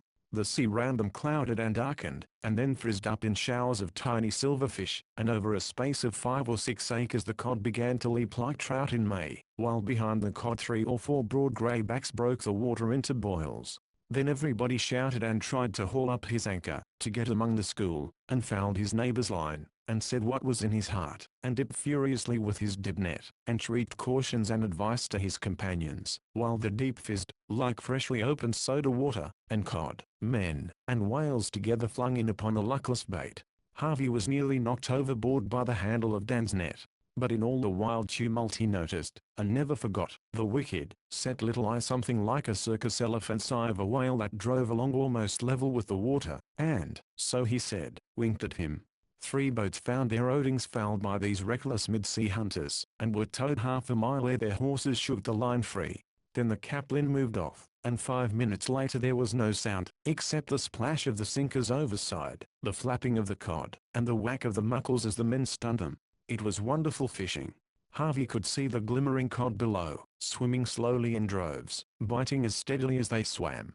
Bank law strictly forbids more than 1 hook on 1 line, when the dories are on the Virgin or the Eastern Shoals, but so close lay the boats, that even single hooks snarled, and Harvey found himself in hot argument with a gentle hairy Newfoundlander on one side and a howling Portuguese on the other. Worse than any tangle of fishing lines was the confusion of the dory rodings below water. Each man had anchored where it seemed good to him, drifting and rowing round his fixed point. As the fish strike on less quickly, each man wanted to haul up, and get to better ground, but every third man found himself intimately connected with some 4 or 5 neighbors. To cut another's roding, is crime unspeakable on the banks, yet it was done, and done without detection, 3 or 4 times that day. Tom Platt caught a Maine man in the black act, and knocked him over the gunwale with an oar, and Manuel served a fellow countryman in the same way. But Harvey's ankle line was cut, and so was Penn's, and they were turned into relief boats, to carry fish to the Weir as the dories filled. The captain schooled once more at twilight, when the mad clamour was repeated, and at dusk they rowed back, to dress down by the light of kerosene lamps on the edge of the pen. It was a huge pile, and they went to sleep, while they were dressing. Next day several boats fished right above the cap of the Virgin, and Harvey, with them, looked down on the very weed of that lonely rock, which rises to within 20 feet of the surface. The cod were there in legions, marching solemnly over the leathery kelp. When they bit all together, and so when they stopped. There was a slack time at noon, and the dories began to search for amusement. It was Dan who sighted the Hope of Prague just coming up, and as her boats joined the company they were greeted with the question, "Who's the meanest man in the fleet?" 300 voices answered cheerily, "Nick Brauati." It sounded like an organ chant. "Who stole the lamp wicks?" That was Dan's contribution. "Nick Brauati," sang the boats. "Who boiled the salt bait fish soup?" This was an unknown backbiter a quarter of a mile away. Again the joyful chorus. Now, Brady was not especially mean, but he had that reputation, and the fleet made the most of it. Then they discovered a man from a true rowboat who, 6 years before, had been convicted of using a tackle with 5 or 6 hooks, a scrouger, they call it in the shoals. Naturally, he had been christened Scrouger Jim, and though he had hidden himself on the Georges ever since, he found his honours waiting for him full blown. They took it up in a sort of firecracker chorus, "Jim. Oh Jim. Jim. Oh Jim. Scrouger Jim." That pleased everybody. And when a poetical Beverly man he had been making it up all day, and talked about it for weeks, sang, "The Carrie Pitman's anchor doesn't hold her for a cent," the dories felt that they were indeed fortunate. Then they had to ask that Beverly man how he was off for beans, because even poets must not have things all their own way. Every schooner and nearly every man got it in turn. Was there a careless or dirty cook anywhere? The dories sang about him and his food. Was the schooner badly found? The fleet was told at full length. Had a man hooked tobacco from a messmate? He was named in meeting, the name tossed from roller to roller. Disco's infallible judgments, Long Jack's market boat, that he had sold years ago, Dan's sweetheart, oh, but Dan was an angry boy, Penn's bad luck with dory anchors, Salter's views on manure, Manuel's little slips from virtue ashore, and Harvey's ladylike handling of the oar, all were laid before the public, and as the fog fell around them in silvery sheets beneath the sun, the voices sounded like a bench of invisible judges pronouncing sentence. The dories roved and fished and squabbled till a swell under in the sea. Then they drew more apart to save their sides, and someone called that, if the swell continued the Virgin would break. A reckless Galway man with his nephew denied this, hauled up anchor, and rowed over the very rock itself. Many voices called them to come away, while others dared them to hold on. As the smooth-backed rollers passed to the southward, they hove the dory high and high into the mist, and dropped her in ugly, sucking, dimpled water, where she spun round her anchor, within a foot or two of the hidden rock. It was playing with death for mere bravado, and the boats looked on in uneasy silence till Long Jack rowed up behind his countrymen and quietly cut their rowing. "Can't ye hear it knocking?" he cried. "Pull for you miserable lives. Pull." The men swore, and tried to argue as the boat drifted, but the next swell checked a little, like a man tripping on a carpet. There was a deep sob, and a gathering roar, and the Virgin flung up a couple of acres of foaming water, white, furious, and ghastly over the shoal sea. Then all the boats greatly applauded Long Jack, and the Galway men held their tongue. "Ain't it elegant?" said Dan, bobbing like a young seal at home. "She'll break about once every half hour now. Let the swell piles up good. What's her regular time, when she's at work, Tom Platt?" "Once every 15 minutes, to the tick." "Harve, you've seen the greatest thing on the banks, and but for Long Jack you'd seen some dead men too." There came a sound of merriment, where the fog lay thicker and the schooners were ringing their bells. A big bark nosed cautiously out of the mist, and was received with shouts and cries of, "Come along, darlin'," from the Irishry. "Another Frenchman?" said Harvey. "Hain't you eyes?" "She's a Baltimore boat, goin' in fear and tremblin'," said Dan. "We'll guy the very sticks out of her. Guess it's the first time her skipper ever met up with the fleet this way." She was a black buxom 800-ton craft. Her mainsail was looped up, and her topsail flapped undecidedly in what little wind was moving. Now a bark as feminine beyond all other daughters of the sea, and this tall, hesitating creature, with her white and gilt figurehead, looked just like a bewildered woman half lifting her skirts, to cross a muddy street under the jeers of bad little boys. That was very much her situation. She knew she was somewhere in the neighborhood of the Virgin, had caught the roar of it, and was, therefore, asking her way. This is a small part of what she heard from the dancing dories. "The Virgin? What are you talking of? This is Le Havre on a Sunday morning. Go home and sober up. Go home, you terrapin.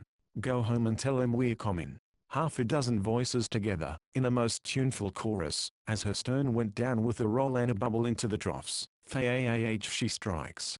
Hard up for your life. You're on top of her now. Day 01. Hard day 01.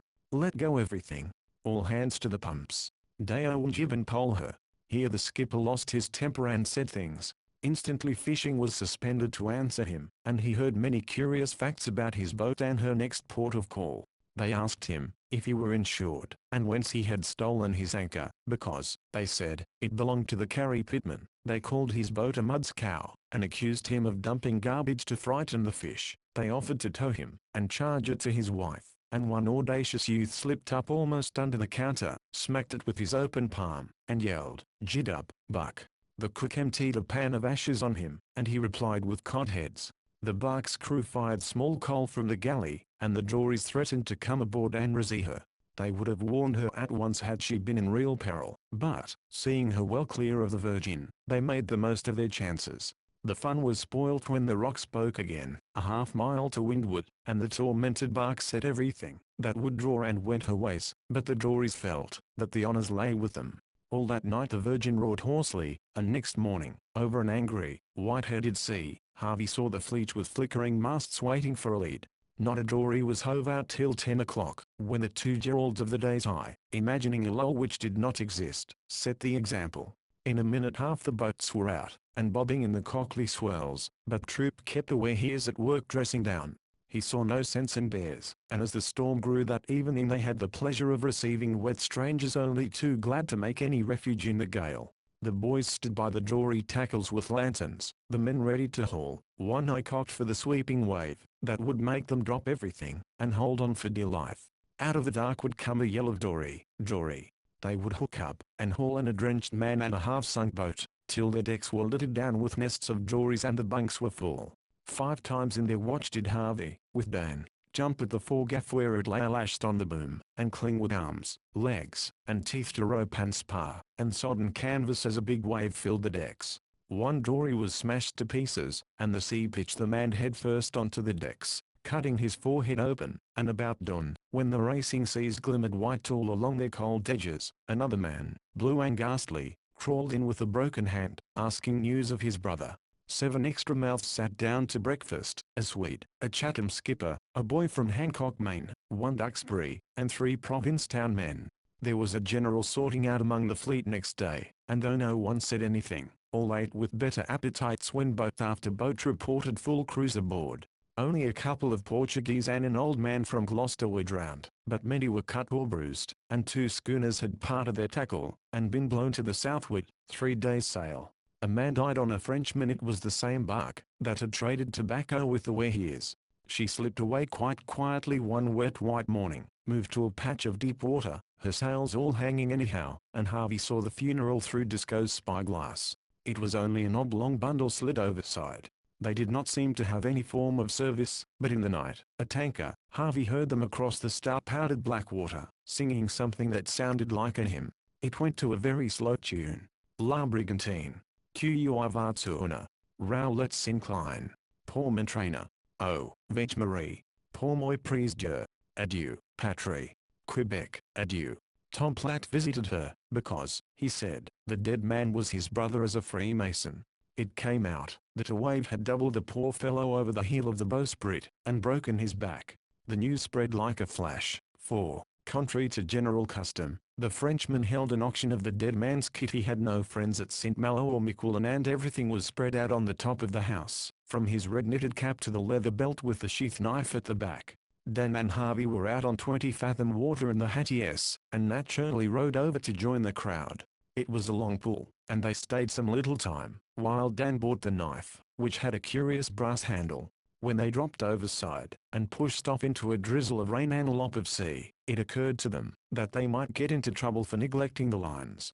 "Guess 'twon't hurt us any to be warmed up," said Dan, shivering under his oilskins, and they rowed on into the heart of a white fog, which, as usual, dropped on them without warning.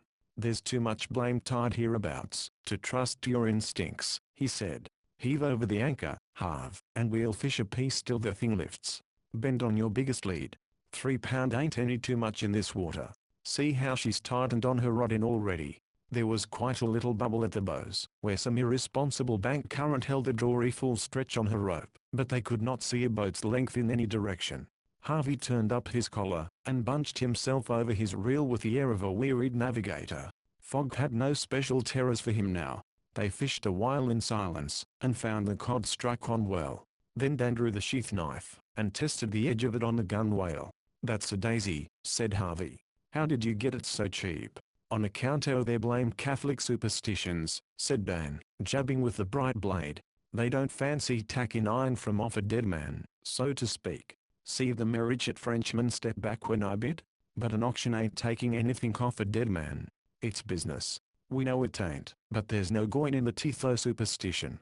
That's one of the advantages o' living in a progressive country." And Dan began whistling. "Oh, Double Thatcher, how are you? Now Eastern Point comes into view. The girls and boys we soon shall see. A tanker off Cape Ann. Why didn't that Eastport man bid, then? He bought his boots. Ain't Maine progressive? Maine? Pshaw. They don't know enough, or they hain't got money enough, to paint their houses in Maine. I've seen him. The Eastport man, he told me that the knife had been used, so the French captain told him, used up on the French coast last year. Cut a man? Heaves the muckle. Harvey hauled in his fish, rebonited, and threw over. Killed him, course. When I heard that I was keener never to get it. Christmas. I didn't know it," said Harvey, turning round.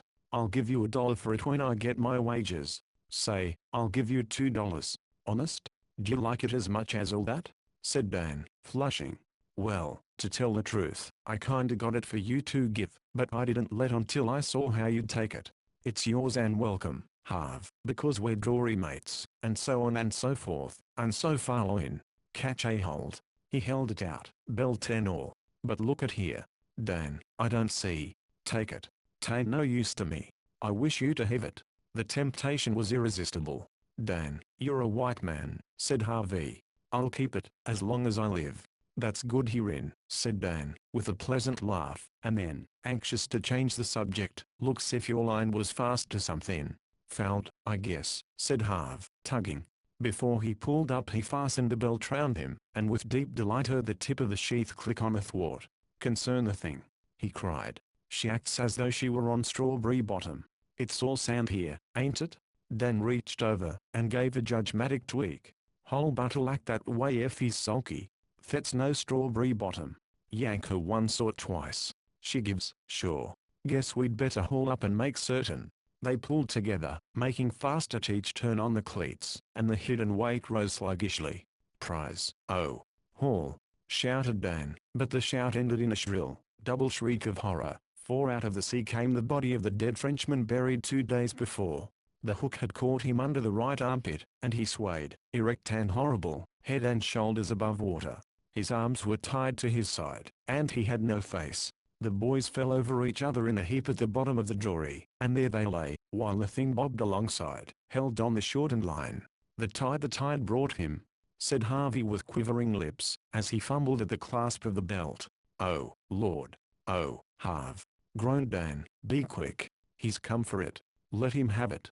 Take it off." "I don't want it. I don't want it," cried Harvey. "I can't find the boo buckle." "Quick, Harv. He's on your line." Harvey sat up to unfasten the belt, facing the head that had no face under its streaming hair.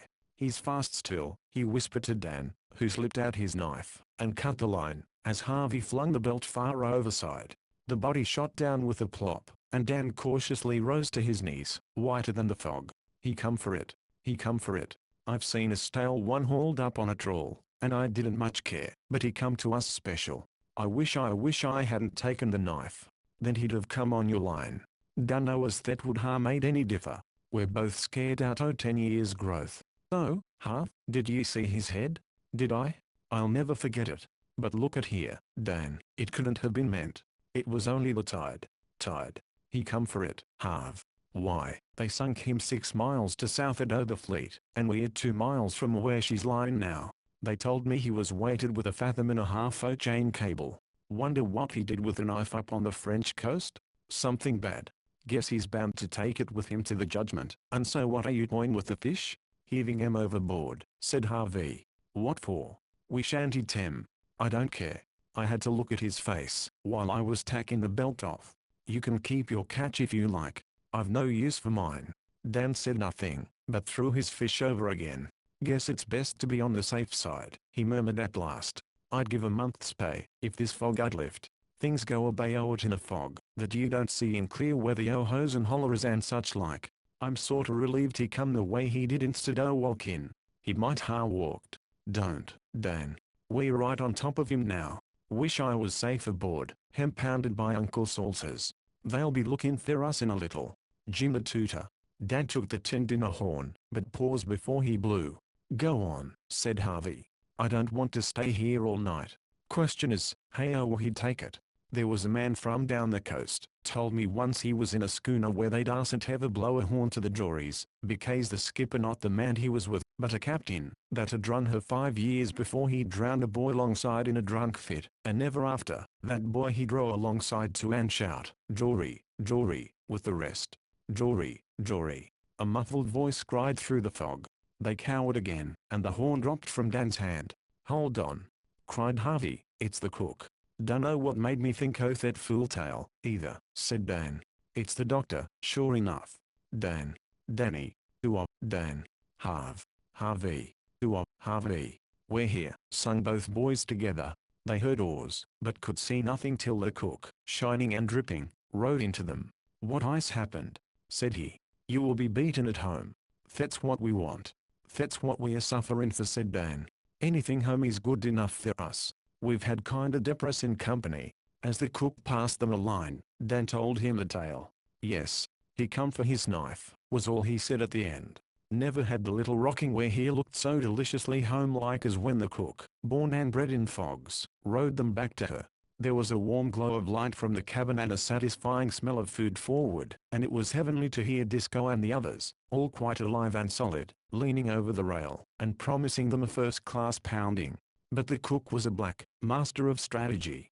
He did not get the dories aboard till he had given the more striking points of the tale, explaining as he backed and bumped round the counter how Harvey was the mascot, to destroy any possible bad luck. So the boys came override as rather uncanny heroes, and everyone asked them questions instead of pounding them for making trouble. Little Pen delivered quite a speech on the folly of superstitions, but public opinion was against him, and in favor of Long Jack, who told the most excruciating ghost stories, till nearly midnight. Under that influence no one, except Salters and Penn, said anything about idolatry. When the cook put a lighted candle, a cake of flour and water, and a pinch of salt on a shingle, and floated them out astern to keep the Frenchman quiet in case he was still restless. Dan lit the candle, because he had bought the belt, and the cook grunted and muttered charms, as long as he could see the ducking point of flame. Said Harvey to Dan, as they turned in after watch, "How about progress and Catholic superstitions?" "Huh.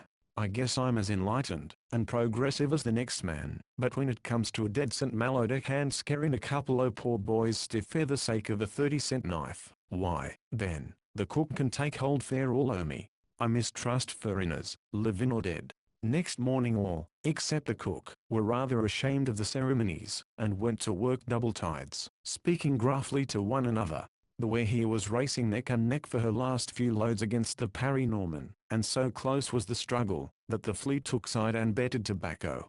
All hands worked at the lines or dressing down till they fell asleep where they stood, beginning before dawn, and ending when it was too dark to see. They even used the cook as pitcher, and turned Harvey into the hold to pass salt, while Dan helped to dress down.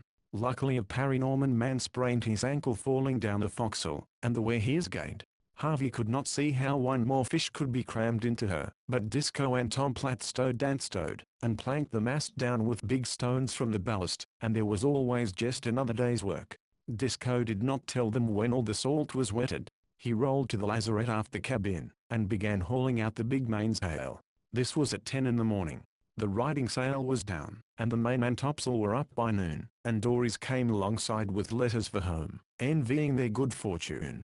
At last she cleared decks, hoisted her flag as is the right of the first boat off the banks up anchored, and began to move. Disco pretended that he wished to accommodate folk who had not sent in their mail, and so worked her gracefully in and out among the schooners. In reality, that was his little triumphant procession, and for the 5th year running it showed what kind of mariner he was. Dan's accordion and Tom Platt's fiddle supply the music of the magic verse, "You must not sing till all the salt is wet. He, ye, yo-ho. Send your letters Rayo and all our salt is wetted, and the anchor's off the Grayo and bend, oh, bend your mainsail. We're back to Yankee land, with 1,500 quintal, and 1,500 quintal, 1,500 top in quintal, twixt old Quiro and Grand." The last letters pitched on deck wrapped round pieces of coal, and the Gloucestermen shouted messages to their wives and women folks and owners, while the Wehir finished the musical ride through the fleet, her head sails quivering like a man's hand, when he raises it to say goodbye. Harvey very soon discovered that the Wehir, with her riding sail, strolling from berth to berth, and the Wehir headed west by south under home canvas, were two very different boats. There was a bite and kick to the wheel even in boys' weather. He could feel the dead weight in the hold, flung forward mightily across the surges, and the streaming line of bubbles overside made his eyes dizzy. Disco kept them busy fiddling with the sails, and when those were flattened like a racing yacht's, Dan had to wait on the big topsail, which was put over by hand every time she went about. In spare moments they pumped, for the packed fish dripped brine, which does not improve a cargo. But since there was no fishing, Harvey had time to look at the sea from another point of view. The low-sided schooner was naturally on most intimate terms with her surroundings. They saw little of the horizon save when she topped a swell, and usually she was elbowing, fidgeting, and coasting her steadfast way through grey-blue, or black hollows laced across and across with streaks of shivering foam, or rubbing herself caressingly along the flank of some bigger water hill. It was as if she said, "You wouldn't hurt me, surely? I'm only the little Wehir." Then she would slide away chuckling softly to herself till she was brought up by some fresh obstacle. The dullest of folk cannot see this kind of thing hour after hour through long days without noticing it, and Harvey, being anything but dull, began to comprehend and enjoy the dry chorus of wave tops turning over with a sound of incessant tearing, the hurry of the winds working across open spaces, and herding the purple-blue cloud shadows, the splendid upheaval of the red sunrise, the folding and packing away of The morning mists, wall after wall withdrawn across the white floors, the salty glare and blaze of noon, the kiss of rain falling over thousands of dead, flat square miles, the chilly blackening of everything at the day's end, and the million wrinkles of the sea under the moonlight, when the jib boom solemnly poked at the low stars, and Harvey went down, to get a donut from the cook. But the best fun was, when the boys were put on the wheel together, Tom Platt within hail, and she cuddled Turley rail down to the crashing blue, and kept her little homemade rainbow arching unbroken over her windlass. Then the jaws of the booms whined against the masts, and the sheets creaked, and the sails filled with roaring, and when she slid into a hollow sea trampled like a woman tripped in her own silk dress, and came out, her jib wet halfway up, yearning and peering for the tall twin lights of Thatcher's Island. They left the cold grey of the Bank Sea, saw the lumber ships making for Quebec by the Straits of St. Lawrence, with the Jersey salt brigs from Spain and Sicily, found a friendly northeaster off Artemun Bank that drove them within view of the east light of Sable Island, a sight Disco did not linger over, and stayed with them past Western and Le Havre, to the northern fringe of Georges. From there they picked up the deeper water, and let her go merrily. Hattie's pulling on the string, Dan confided to Harvey. Hattie and Ma, next Sunday you'll be hearin' a boy, to throw water on the windows, to make you go to sleep. Guess you'll keep with us till your folks come. Do you know the best of getting ashore again? Hot bath? Said Harvey. His eyebrows were all white with dried spray. That's good, but a nightshirt's better. I've been dreamin' o' nightshirts ever, since we bent our mainsail. You can wiggle your toes then. Ma'll have a new one for me, all washed soft. It's home, Harv. It's home. You can sense it in the air. We're running into the age of a hot wave now, and I can smell the bayberries. Wonder if we'll get in for supper. Port a trifle.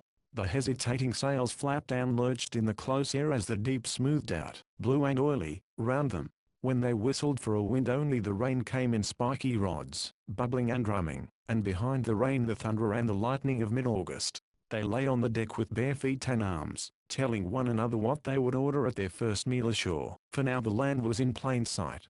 A Gloucester swordfish boat drifted alongside. A man in the little pulpit on the bowsprit flourished his harpoon, his bare head plastered down with the wet. And all's well, he sang cheerily, as though he were watch on a big liner. Wowtherman's waiting for you, Disco. What's the news o' the fleet? Disco shouted at 1:10 on, while a wild summer storm pounded overhead and the lightning flickered along the capes from 4 different quarters at once. It gave the low circle of hills round Gloucester Harbour, 10-pound Island, the fish sheds, with the broken line of house roofs, and each spar and buoy on the water, in blinding photographs that came and went a dozen times to the minute as the Weir crawled in on half flood, and the whistling buoy moaned and mourned behind her. Then the storm died out and long, separated, vicious dags of blue-white flame, followed by a single roar like the roar of a mortar battery, and the shaken air tingled under the stars as it got back to silence. The flag, said Disco, suddenly, pointing upward. What is that? Said Long Jack. Uh-oh. Half-mast. They can see us from shore now. I'd clean forgot. He's no folk to Gloucester, has he? Girl, he was going to be married to this fall. Mary pity her, said Long Jack, and lowered the little flag half-mast for the sake of Otto, swept overboard in a gale off Le Havre 3 months before.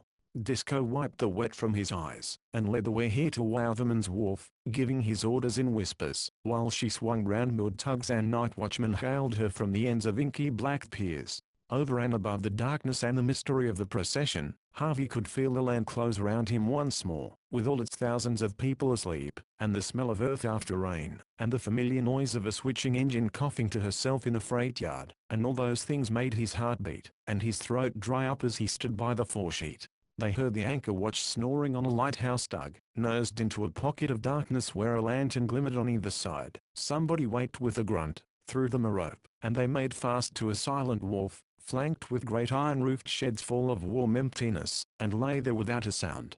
Then Harvey sat down by the wheel, and sobbed, as though his heart would break, and a tall woman who had been sitting on a weigh-scale dropped down into the schooner, and kissed Dan once on the cheek, for she was his mother, and she had seen the Weir by the lightning flashes.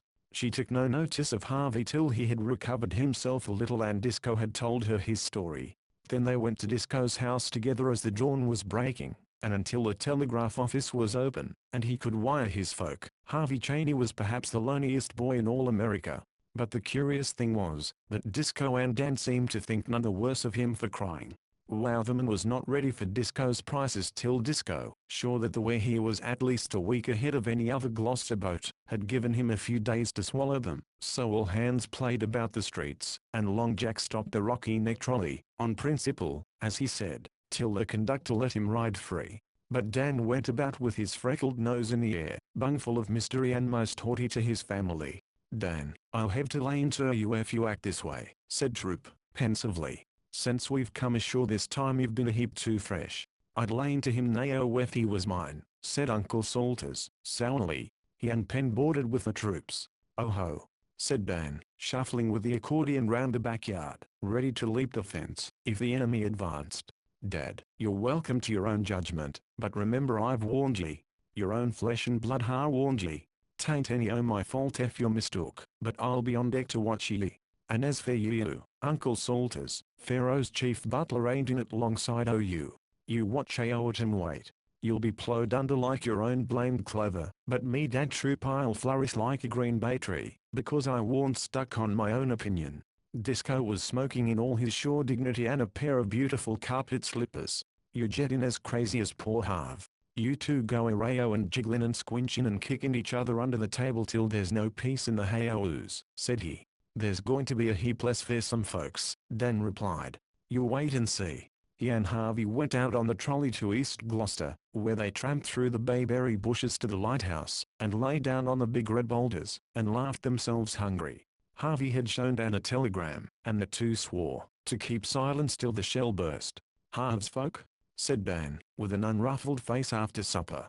"Well, I guess they don't amount to much of anything, or we'd ha heard from them by now. His pop keeps a kind o' store out west. Maybe he'll give you as much as $5, Dad." "What did I tell ye?" said Salters. "Don't sputter over your victuals, Dan." Chapter 9. Whatever his private sorrows may be, a multimillionaire, like any other workingman, should keep abreast of his business. Harvey Cheney Sr. had gone east late in June, to meet a woman broken down, half mad, who dreamed day and night of her son drowning in the grey seas. He had surrounded her with doctors, trained nurses, massage women, and even faith cure companions, but they were useless. Mrs. Cheney lay still and moaned, or talked of her boy by the hour together to anyone who would listen. Hope she had none, and who could offer it? All she needed was assurance that drowning did not hurt, and her husband watched to guard, lest she should make the experiment.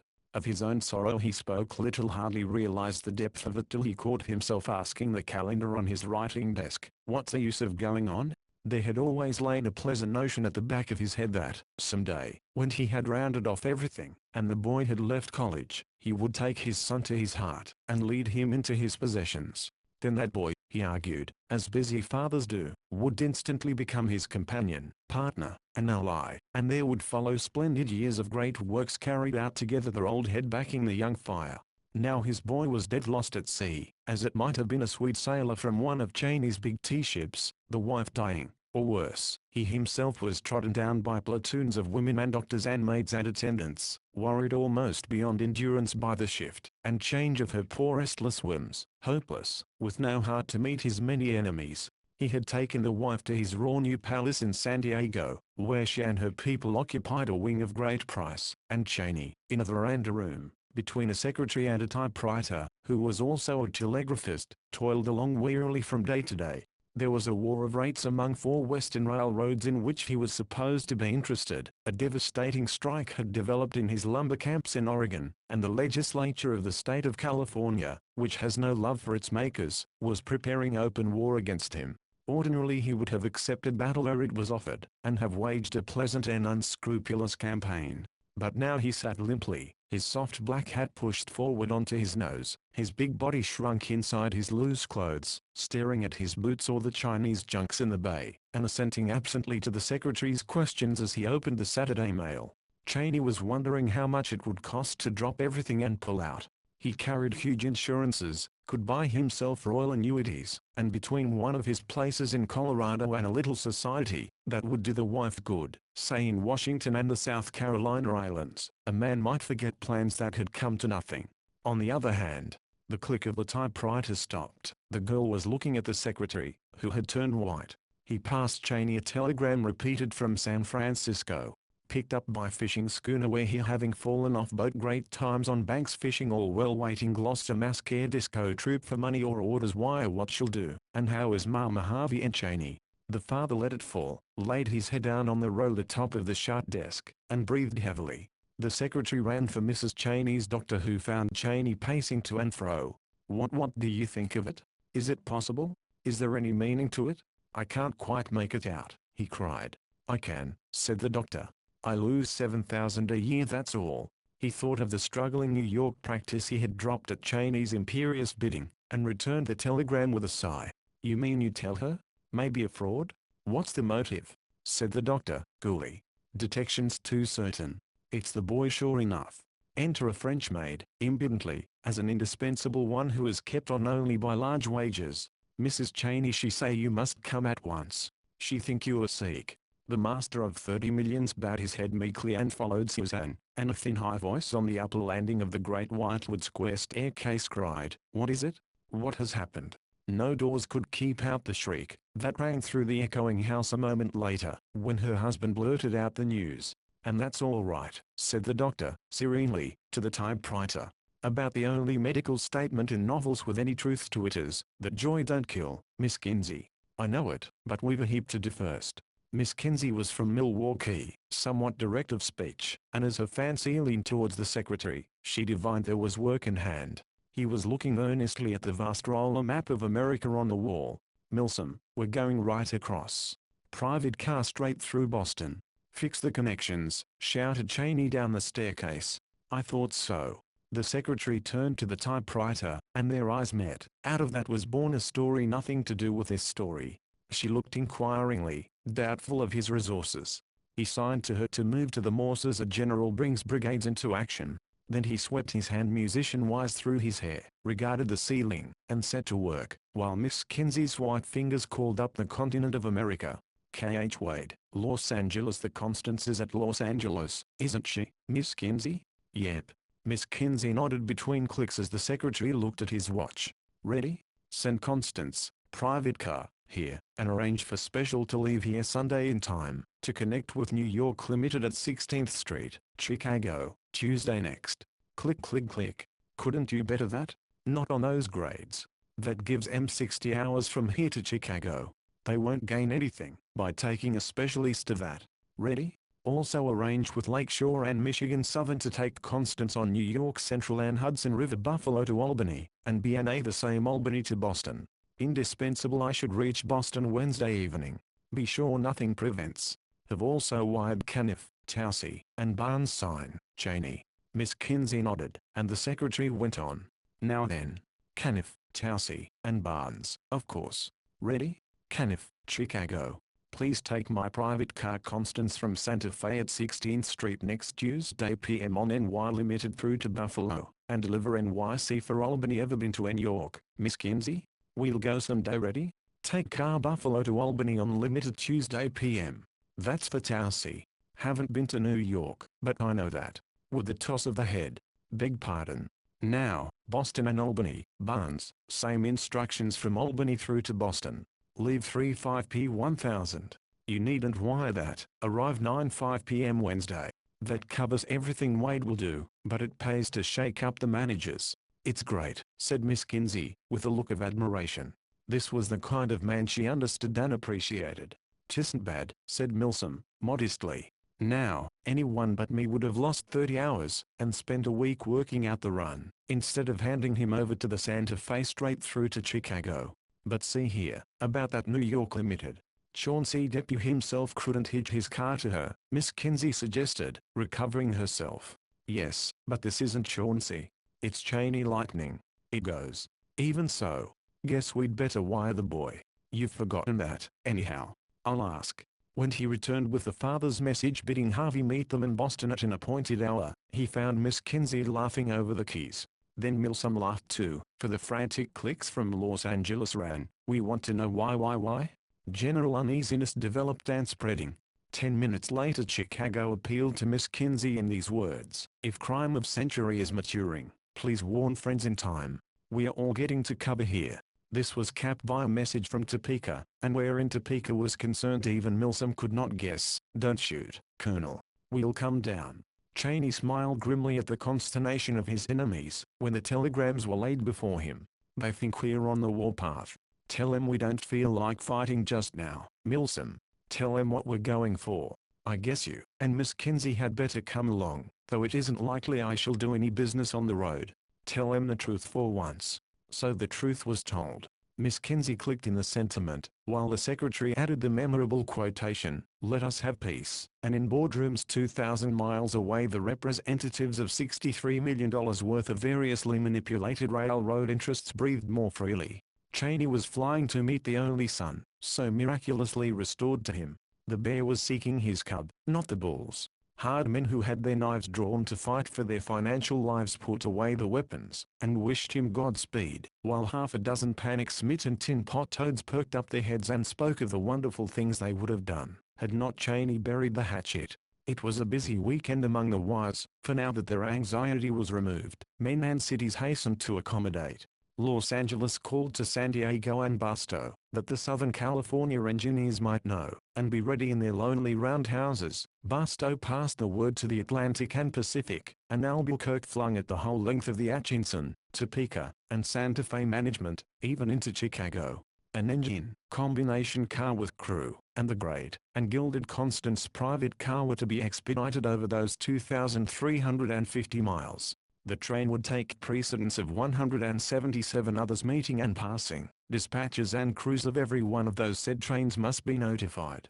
16 locomotives, 16 engineers, and 16 firemen would be needed each, and every one the best available. 2.5 minutes would be allowed for changing engines, 3 for watering, and 2 for coaling. Warn the men, and arrange tanks and chutes accordingly, for Harvey Cheney is in a hurry, a hurry, a hurry, sang the wires. 40 miles an hour will be expected, and division superintendents will accompany this special over their respective divisions. From San Diego to 16th Street, Chicago, let the magic carpet be laid down. Hurry. Oh, hurry. It will be hot, said Cheney, as they rolled out of San Diego in the dawn of Sunday. We're going to hurry, Mama, just as fast as ever we can, but I really don't think there's any good of your putting on your bonnet and gloves yet. You'd much better lie down, and take your medicine. I'd play you a game of dominoes, but it's Sunday. I'll be good. Oh, I will be good. Only taking off my bonnet makes me feel as if we'd never get there. Try to sleep a little, Mama, and we'll be in Chicago before you know. But it's Boston, Father. Tell them to hurry. The 6-foot drivers were hammering their way to San Bernardino and the Mojave Wastes, but this was no grade for speed. That would come later. The heat of the desert followed the heat of the hills as they turned east to the Needles and the Colorado River. The car cracked in the utter drought and glare, and they put crushed ice to Mrs. Cheney's neck, and toiled up the long grades, past Ash Fork, towards Flagstaff, where the forests and quarries are, under the dry remote skies. The needle of the speed indicator flicked and wagged to and fro, the cinders rattled on the roof, and a whirl of dust sucked after the whirling wheels. The crew of the combination sat on their bunks, panting in their shirt sleeves, and Cheney found himself among them shouting old stories of the railroad, that every trainman knows, above the roar of the car. He told them about his son, and how the sea had given up its dead, and they nodded, and spat and rejoiced with him, asked after her, back there, and whether she could stand it, if the engineer let her out a piece, and Cheney thought she could. Accordingly, the great fire horse was let out from Flagstaff to Winslow, till a division superintendent protested. But Mrs. Cheney, in the boudoir stateroom, where the French maid, sallow white with fear, clung to the silver door handle, only moaned a little, and begged her husband to bid them hurry. And so they dropped the dry sands and moonstruck rocks of Arizona behind them, and grilled on till the crash of the couplings and the wheeze of the brake host told them they were at Coolidge by the Continental Divide. 3 bold and experienced men, cool, confident, and dry when they began, white, quivering, and wet when they finished their trick at those terrible wheels swung her over the great lift from Albuquerque to Glorita and beyond Springer, up and up to the Raton Tunnel on the state line, whence they dropped trocking into Largenta, had sight of the Arkansas, and tore down the long slope to Dodge City, where Cheney took comfort once again from setting his watch an hour ahead. There was very little talk in the car. The secretary and typewriter sat together on the stamped Spanish leather cushions by the plate glass observation window at the rear end, watching the surge and ripple of the tires crowded back behind them, and, it is believed, making notes of the scenery.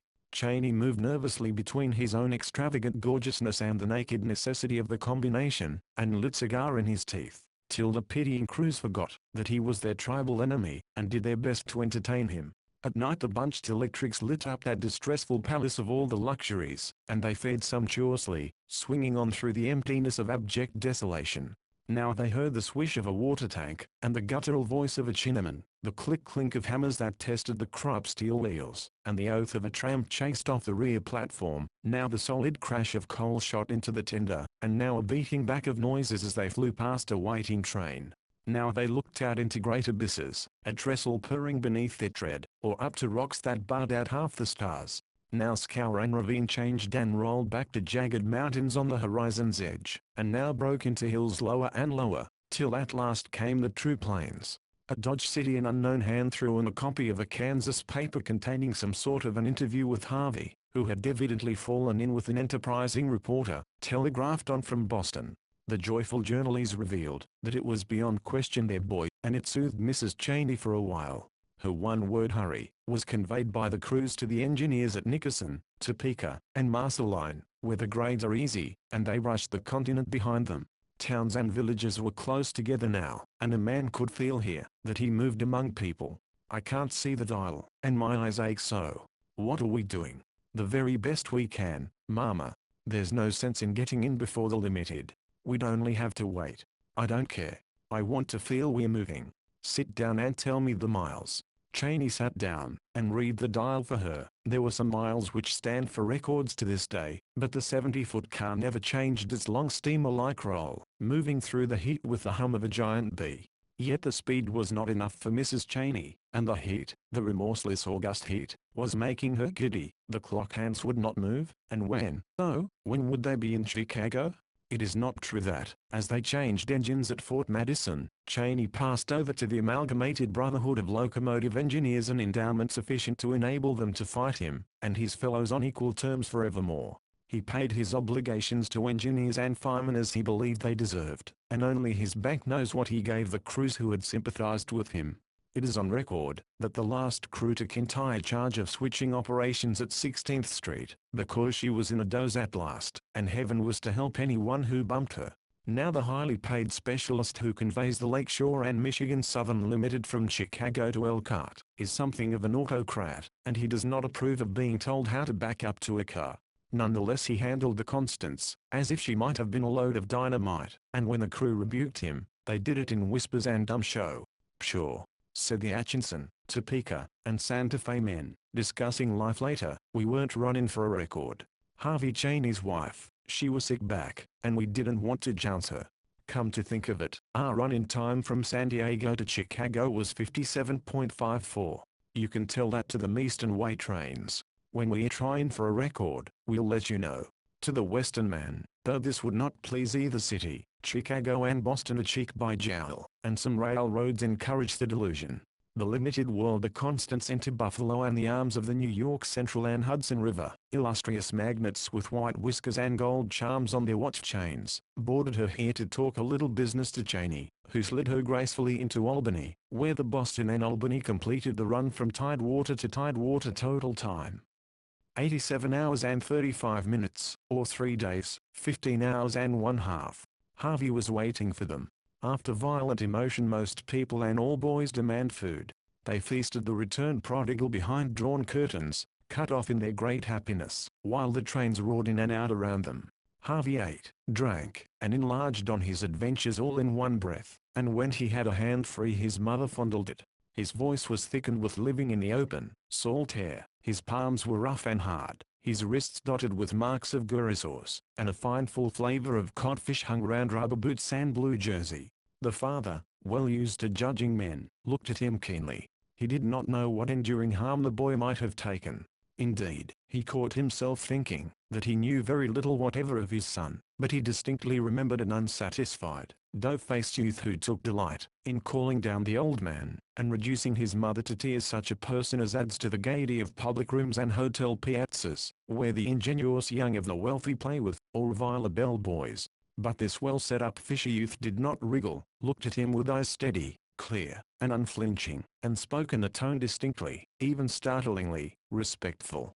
There was that in his voice too, which seemed to promise that the change might be permanent, and that the new Harvey had come to stay. Someone's been coercing him, thought Cheney. Now Constance would never have allowed that. Don't see as Europe could have done it any better. But why didn't you tell this man, Troop, who you were? The mother repeated, when Harvey had expanded his story at least twice. Disco Troop, dear. The best man that ever walked a deck. I don't care who the next is. Why didn't you tell him to put you ashore? You know Papa would have made it up to him 10 times over. I know it, but he thought I was crazy. I'm afraid I called him a thief, because I couldn't find the bills in my pocket. A sailor found them by the flagstaff that night, sobbed Mrs. Cheney. That explains it, then. I don't blame Troop any. I just said I wouldn't work on a banker, too, and of course he hit me on the nose. I know. I bled like a stuck hog. My poor darling. They must have abused you horribly. No, quite. Well, after that, I saw a light. Cheney slapped his leg and chuckled. This was going to be a boy after his own hungry heart. He had never seen precisely that twinkle in Harvey's eye before. And the old man gave me 10.5 a month. He's paid me half now, and I took hold with Dan, and pitched right in. I can't do a man's work yet, but I can handle a dory most as well as Dan, and I don't get rattled in a fog much, and I can take my trick and light winds that's steering, dear, and I can most bait up a trawl, and I know my ropes, of course, and I can pitch fish till the cows come home, and I'm great on old Josephus, and I'll show you how I can clear coffee with a piece of fish skin, and I think I'll have another cup, please. Say, you've no notion what a heap of work there is in 10.5 a month. I began with 8.5, my son, said Cheney. That's so? You never told me, sir. You never asked, Harv. I'll tell you about it someday, if you care to listen. Try a stuffed olive. Troop says the most interesting thing in the world is to find out how the next man gets his victuals. It's great to have a trimmed up meal again. We were well fed, though. But mug on the banks. Disco fed us first class. He's a great man. And that's his son. Dan's my partner. And there's Uncle Salters and his manures, and he reads Josephus. He's sure I'm crazy yet. And there's poor little Ben, and he is crazy. You mustn't talk to him about Johnstown, because... And, oh, you must know Tom Platt and Long Jack and Manuel. Manuel saved my life. I'm sorry he's a Portuguese. He can't talk much, but he's an everlasting musician. He found me struck adrift and drifting, and hauled me in. I wonder your nervous system isn't completely wrecked, said Mrs. Cheney. What for, Mama? I worked like a horse, and I ate like a hog, and I slept like a dead man. That was too much for Mrs. Cheney, who began to think of her visions of a corpse rocking on the salty seas. She went to her stateroom, and Harvey curled up beside his father, explaining his indebtedness. You can depend upon me to do everything I can for the crowd, Harv. They seem to be good men on your showing. Best in the fleet, sir. Ask at Gloucester, said Harvey.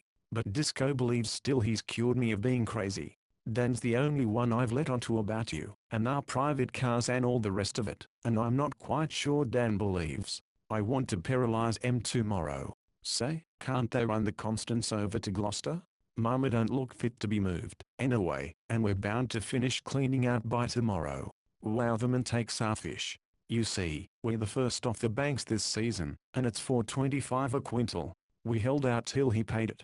They want it quick. You mean you'll have to work tomorrow, then? I told Troop I would. I'm on the scales. I've brought the tallies with me. He looked at the greasy notebook with an air of importance that made his father choke.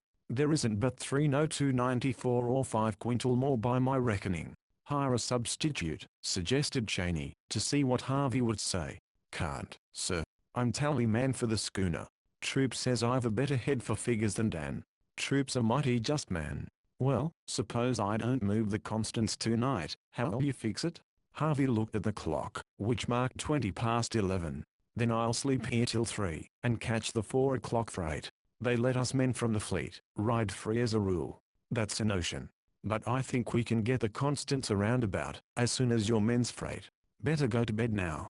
Harvey spread himself on the sofa, kicked off his boots, and was asleep before his father could shade the electrics. Cheney sat watching the young face under the shadow of the arm thrown over the forehead, and among many things that occurred to him was the notion that he might perhaps have been neglectful as a father. One never knows when one's taking one's biggest risks, he said. It might have been worse than drowning, but I don't think it has. I don't think it has. If it hasn't, I haven't enough to pay troop, that's all, and I don't think it has. Morning brought a fresh sea breeze through the windows. The Constants were sidetracked among freight cars at Gloucester, and Harvey had gone to his business. Then he'll fall overboard again and be drowned, the mother said bitterly. We'll go and look, ready to throw him a rope in case. You've never seen him working for his bread, said the father. What nonsense. As if anyone expected. Well, the man that hired him did. He's about right, too. They went down between the stores full of fishermen's oilskins to Wouverman's Wharf where the Weir rode high, her bank flag still flying, all hands busy as beavers in the glorious morning light. Discoasted by the main hatch superintending Manuel, Penn, and Uncle Salters at the tackle. Dan was swinging the loaded baskets inboard as Long Jack and Tom Platt filled them, and Harvey, with a notebook, represented the skipper's interests before the clerk of the scales on the salt-sprinkled wharf edge. Ready, cried the voices below. Haul, cried Disco. Hi, said Manuel. Here, said Dan, swinging the basket. Then they heard Harvey's voice, clear and fresh, checking the weights. The last of the fish had been whipped out, and Harvey leaped from the string piece 6 feet to a ratline, as the shortest way, to hand Disco the tally, shouting, 297, and an empty hold. What's the total, Harv? Said Disco. 865. $3,676 and a quarter. Wish I'd share as well as wage. Well, I won't go so far as to say you haven't deserved it, Harv. Don't you want to slip up to Wouverman's office, and take him our tallies? Who's that boy? Said Cheney to Dan, well used to all manner of questions from those idle imbeciles called summer boarders. Well, he's kind o' supercargo, was the answer. We picked him up, struck adrift on the banks. Fell overboard from a liner, he says. He was a passenger. He's by way o' him a fisherman now. Is he worth his keep? Yep. Dad, this man wants to know if Harv's worth his keep. Say, would you like to go aboard? We'll fix up a ladder for her. I should very much, indeed. 'Twon't hurt you, Mama, and you'll be able to see for yourself. The woman who could not lift her head a week ago scrambled down the ladder, and stood aghast amid the mess and tangle aft. Be you anyways interested in Harv? Said Disco. Well, yes. He's a good boy, and catches right hold just as he's bid. You've heard how we found him? He was suffering from nervous prostration, I guess, or else his head had hit something, when we hauled him aboard. He's all over that now. Yes, this is the cabin. Tain't in order, but you're quite welcome to look around. Those are his figures on the stovepipe, where we keep the reckoning mostly.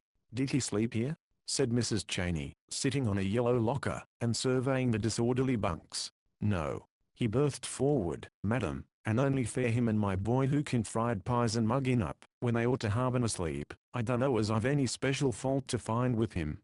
There weren't nothing wrong with Harv, said Uncle Salters, descending the steps. He hung my boots on the main truck, and he ain't over and above respectful to such as knows more'n he do, specially about farmin', but he were mostly misled by Dan.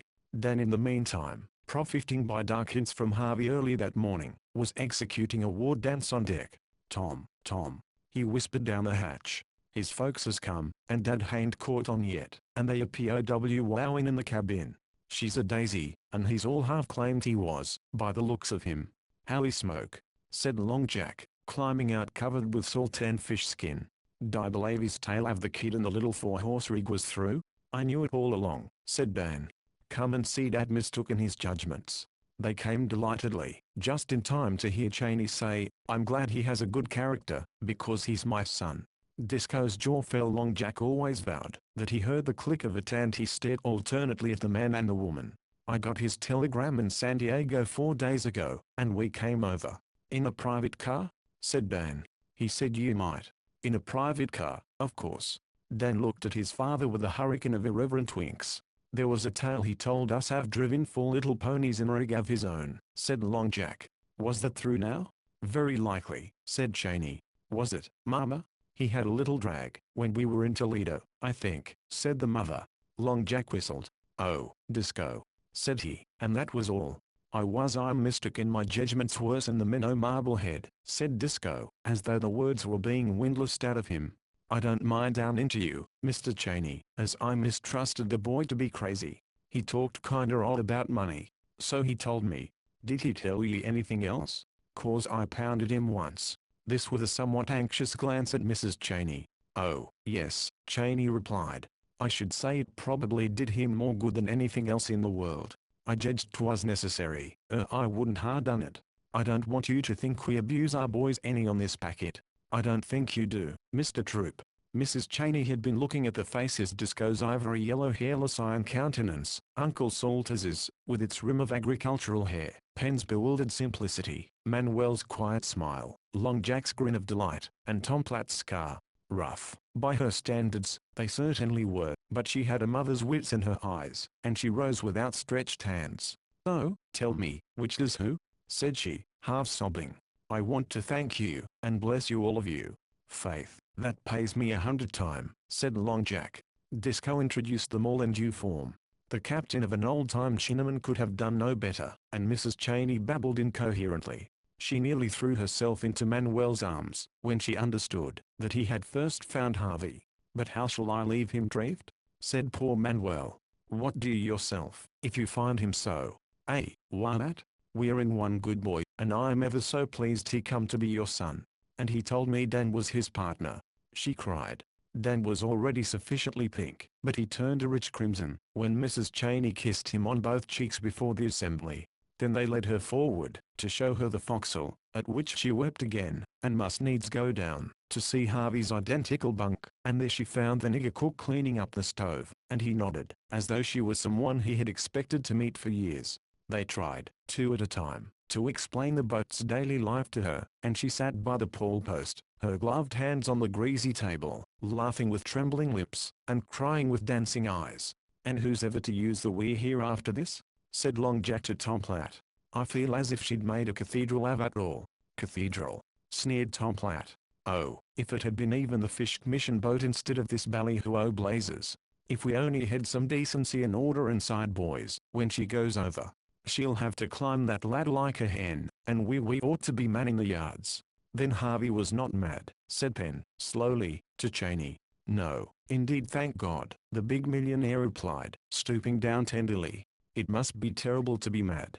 Except to lose your child, I do not know anything more terrible. But your child has come back? Let us thank God for that." "Hello!"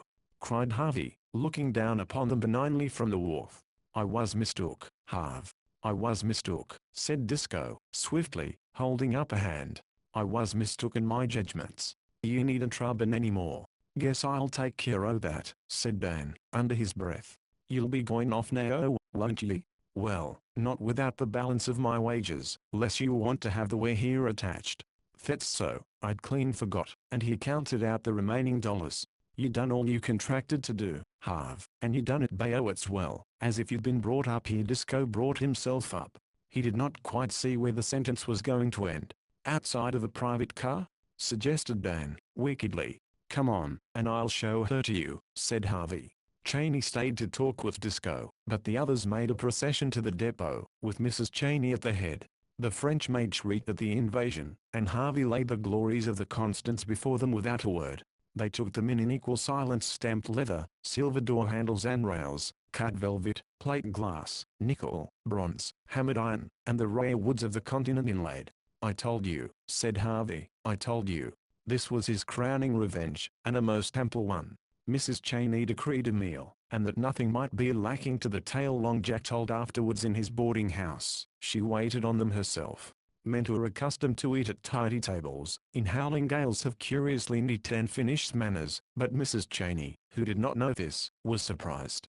She longed to have Manuel for a butler, so silently and easily did he comport himself among the frail glassware and dainty silver. Tom Platt remembered the great days on the Ohio and the manners of foreign potentates who dined with the officers, and Long Jack, being Irish, supplied the small talk till all were at their ease. In the Warehere's cabin the fathers took stock of each other behind their cigars. Cheney knew well enough, when he dealt with a man to whom he could not offer money, equally well he knew that no money could pay for what Disco had done. He kept his own counsel, and waited for an opening. "I haven't done anything to your boy or for your boy except make him work a piece and learn him how to handle the hog yoke," said Disco. "He has twice my boy's head for figures." "By the way," Cheney answered casually, "what do you calculate to make of your boy?" Disco removed his cigar, and waved it comprehensively round the cabin. Dan's just plain boy, and he don't allow me to do any of his thinking. He'll have this able little packet when I'm laid by. He ain't no ways anxious to quit the business. I know that. Ever been west, Mr. Troop? Been's far as New York once in a boat.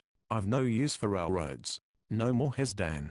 Salt water's good enough for the troops. I've been most everywhere in the natural way, o' course. I can give him all the salt water he's likely to need till he's a skipper. Hey, what's that? I thought you was a kind of railroad king. Half told me so when I was mistook in my judgments. We're all apt to be mistaken. I fancied perhaps you might know I own a line of T-clippers San Francisco to Yokohama, 6 of them iron built, about 1,780 tons apiece. Blame that boy. He never told. I'd ha listen to that, instead o' his truckabeo at railroads and pony carriages. He didn't know.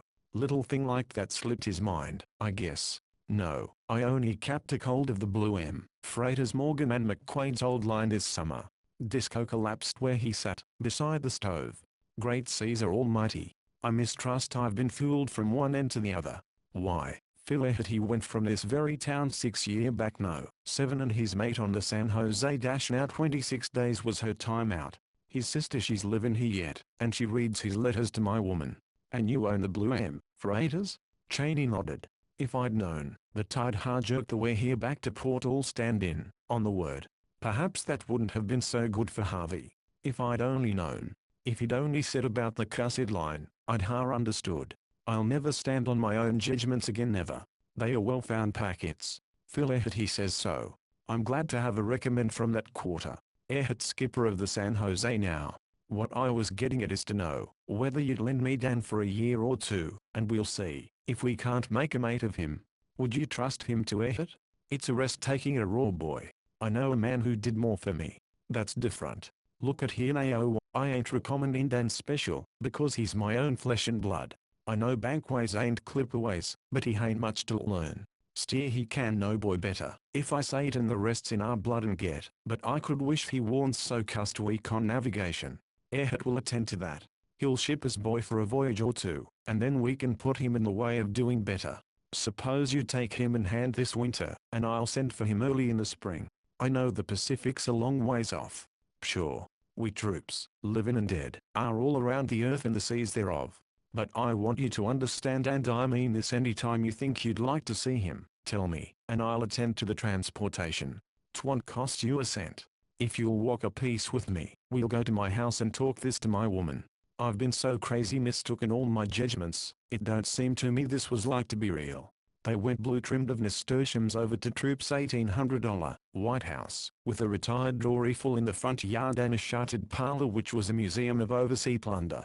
There sat a large woman, silent and grave, with the dim eyes of those who look long to see for the return of their beloved.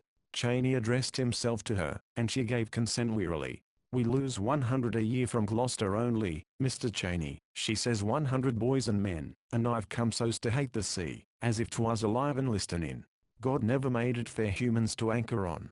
These packets o' yours, they go straight out, I take it, and straight home again, as straight as the winds let 'em, and I give a bonus for record passages. T don't improve by being at sea. When he was little he used to play at keeping store, and I had hopes he might follow that up. But soon's he could paddle a dory I knew that were going to be denied me. They are square riggers, mother, iron built and well found. Remember what Phil's sister reads you, when she jits his letters. I've never known as Phil told lies, but he's too venturesome, like most of 'em that use the sea. If Dan sees fit, Mr. Cheney, he can go fair all o' me. She just despises the ocean, Disco explained, and I don't know how to act polite, I guess. I'd thank you better. My father, my own eldest brother, 2 nephews and my second sister's man, she said, dropping her head on her hand. Would you care for anyone that to call those?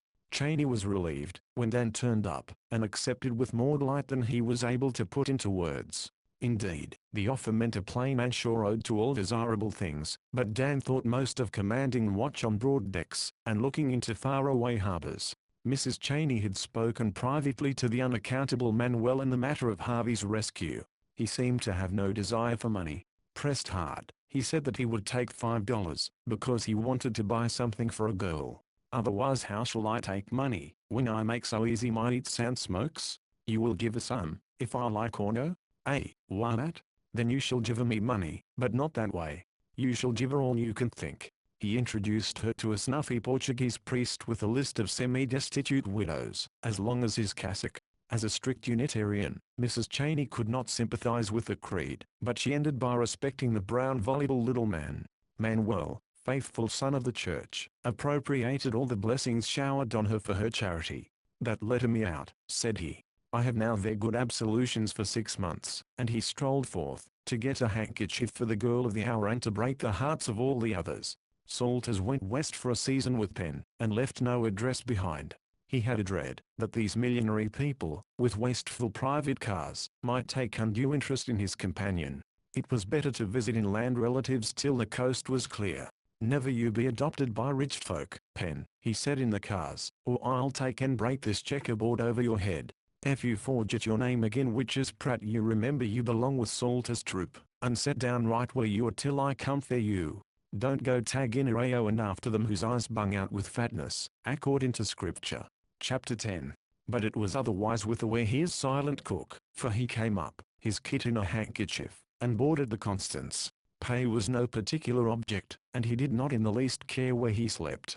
His business, as revealed to him in dreams, was to follow Harvey for the rest of his days. They tried argument, and, at last, persuasion, but there is a difference between one Cape Breton and 2 Alabama Negroes, and the matter was referred to Cheney by the cook and porter. The millionaire only laughed. He presumed Harvey might need a body servant some day or other, and was sure that one volunteer was worth 5 hirelings. Let the man stay, therefore, even though he called himself MacDonald and swore in Gaelic. The car could go back to Boston, where, if he was still of the same mind, they would take him west. With the Constance, which in his heart of hearts he loathed, departed the last remnant of Cheney's millionairedom, and he gave himself up to an energetic idleness. This Gloucester was a new town in a new land, and he purposed to take it in, as of old he had taken in all the cities from Snohomish to San Diego of that world whence he hailed. They made money along the crooked street, which was half wharf and half ship's store. As a leading professional he wished to learn how the noble game was played. Men said that 4 out of every 5 fish balls served at New England's Sunday breakfast came from Gloucester, and overwhelmed him with figures in proof statistics of boats, gear, wharf frontage, capital invested, salting, packing, factories, insurance, wages, repairs, and profits. He talked with the owners of the large fleets whose skippers were little more than hired men, and whose crews were almost all Swedes or Portuguese. Then he conferred with Disco, one of the few who owned their craft, and compared notes in his vast head. He coiled himself away on chain cables in marine junk shops, asking questions with cheerful, unslaked Western curiosity, till all the waterfront wanted to know what in thunder that man was after, anyhow. He prowled into the mutual insurance rooms, and demanded explanations of the mysterious remarks chalked up on the blackboard day by day, and that brought down upon him secretaries of every fisherman's widow, and orphan aid society within the city limits. They begged shamelessly, each man anxious to beat the other institution's record, and Cheney tugged at his beard, and handed them all over to Mrs. Cheney. She was resting in a boarding house near Eastern Point, a strange establishment, managed, apparently, by the boarders, where the tablecloths were red and white checkered, and the population, who seemed to have known one another intimately for years, rose up at midnight to make Welsh rarebits, if it felt hungry. On the second morning of her stay Mrs. Cheney put away her diamond solitaires, before she came down to breakfast. "They are most delightful people," she confided to her husband, "so friendly and simple too, though they're all Boston, nearly." "That isn't simpleness, Mama," he said, looking across the boulders behind the apple trees, where the hammocks were slung. "It's the other thing, that what I haven't got." "It can't be," said Mrs. Cheney quietly. "There isn't a woman here owns a dress that cost $100. Why, I know it, dear. We have, of course we have. I guess it's only the style they wear east. Are you having a good time? I don't see very much of Harvey. He's always with you, but I ain't near as nervous as I was. I haven't had such a good time since Willie died. I never rightly understood that I had a son before this. Harv's got to be a great boy. Anything I can fetch you, dear? Cushion under your head? Well, we'll go down to the wharf again and look around." Harvey was his father's shadow in those days, and the two strolled along side by side, Cheney using the grades as an excuse for laying his hand on the boy's square shoulder. It was then that Harvey noticed and admired what had never struck him before: his father's curious power of getting at the heart of new matters as learned from men in the street. "How do you make him tell you everything without opening your head?"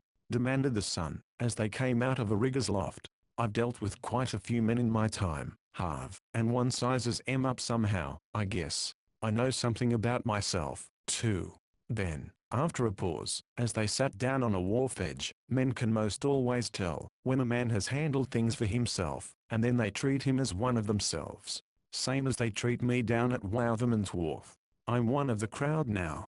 Disco has told everyone I've earned my pay." Harvey spread out his hands, and rubbed the palms together. "They are all soft again," he said dolefully. "Keep 'em that way for the next few years, while you're getting your education. You can harden 'em up after." "Yes, I suppose so," was the reply, in no delighted voice. "It rests with you, Harv. You can take cover behind your mama, of course, and put her on to fussing about your nerves and your high-strungness and all that kind of poppycock." "Have I ever done that?" said Harvey, uneasily. His father turned where he sat, and thrust out a long hand. "You know as well as I do, that I can't make anything of you, if you don't act straight by me. I can handle you alone, if you'll stay alone, but I don't pretend to manage both you and mama. Life's too short, anyway. Don't make me out much of a fellow, does it? I guess it was my fault a good deal, but if you want the truth, you haven't been much of anything up to date. Now, have you? Disco thinks. Say, what do you reckon it's cost you to raise me from the start first, last and all over?" Cheney smiled. "I've never kept track, but I should estimate, in dollars and cents, nearer 50 than 40,000, maybe 60. The young generation comes high. It has to have things, and it tires of 'em, and the old man foots the bill." Harvey whistled, but at heart he was rather pleased to think that his upbringing had cost so much. "And all that sunk capital, isn't it? Invested, Harv. Invested, I hope. Making it only 30,000. The 30 I've earned is about 10 cents on the 100. That's a mighty poor catch." Harvey wagged his head solemnly. Cheney laughed till he nearly fell off the pile into the water. "Disco has got a heap more than that out of Dan, since he was 10, and Dan's at school half the year, too." "Oh, that's what you're after, is it?" "No. I'm not after anything. I'm not stuck on myself any just now, that's all. I ought to be kicked. I can't do it, old man, or I would, I presume, if I'd been made that way. Then I'd have remembered it to the last day I lived and never forgiven you," said Harvey, his chin on his doubled fists. "Exactly.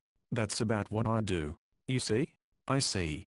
The fault's with me and no one else. All the same, something's got to be done about it." Cheney drew a cigar from his vest pocket, bit off the end, and fell to smoking. Father and son were very much alike, for the beard hid Cheney's mouth, and Harvey had his father's slightly aquiline nose, close-set black eyes, and narrow high cheekbones. With a touch of brown paint he would have made up very picturesquely as a Red Indian of the storybooks. "Now you can go on from here," said Cheney, slowly, "costing me between 6 or 8,000 a year till you're a voter. Well, we'll call you a man then. You can go right on from that, living on me to the tune of 40 or 50,000, besides what your mother will give you, with a valet and a yacht or a fancy ranch where you can pretend to raise trotting stock, and play cards with your own crowd." "Like Laurie Tuck?" Harvey put in. "Yep, or the two Devita boys or old man McQuaid's son. California's full of 'em, and here's an eastern sample while we're talking. A shiny black steam yacht, with mahogany decals, nickel-plated binnacles, and pink and white striped awnings puffed up the harbor, flying the burgee of some New York club. Two young men in what they conceived to be sea costumes were playing cards by the saloon skylight, and a couple of women with red and blue parasols looked on and laughed noisily. Shouldn't care to be caught out and hurt in any sort of a breeze." "No beam," said Harvey, critically, as the yacht slowed to pick up her mooring buoy. "They are having what stands them for a good time. I can give you that, and twice as much as that, Harv. How'd you like it?" "Caesar. That's no way to get a dinghy overside," said Harvey, still intent on the yacht. "If I couldn't slip a tackle better than that I'd stay ashore." "What if I don't?" "Stay ashore or what?" "Yacht and ranch, and live on the old man, and get behind mama where there's trouble," said Harvey, with a twinkle in his eye. "Why, in that case, you come right in with me, my son. $10 a month?" Another twinkle. "Not a cent more, until you're worth it, and you won't begin to touch that for a few years." I'd sooner begin sweeping out the office. Isn't that how the big bugs start and touch something now then? I know it, we all feel that way. But I guess we can hire any sweeping we need.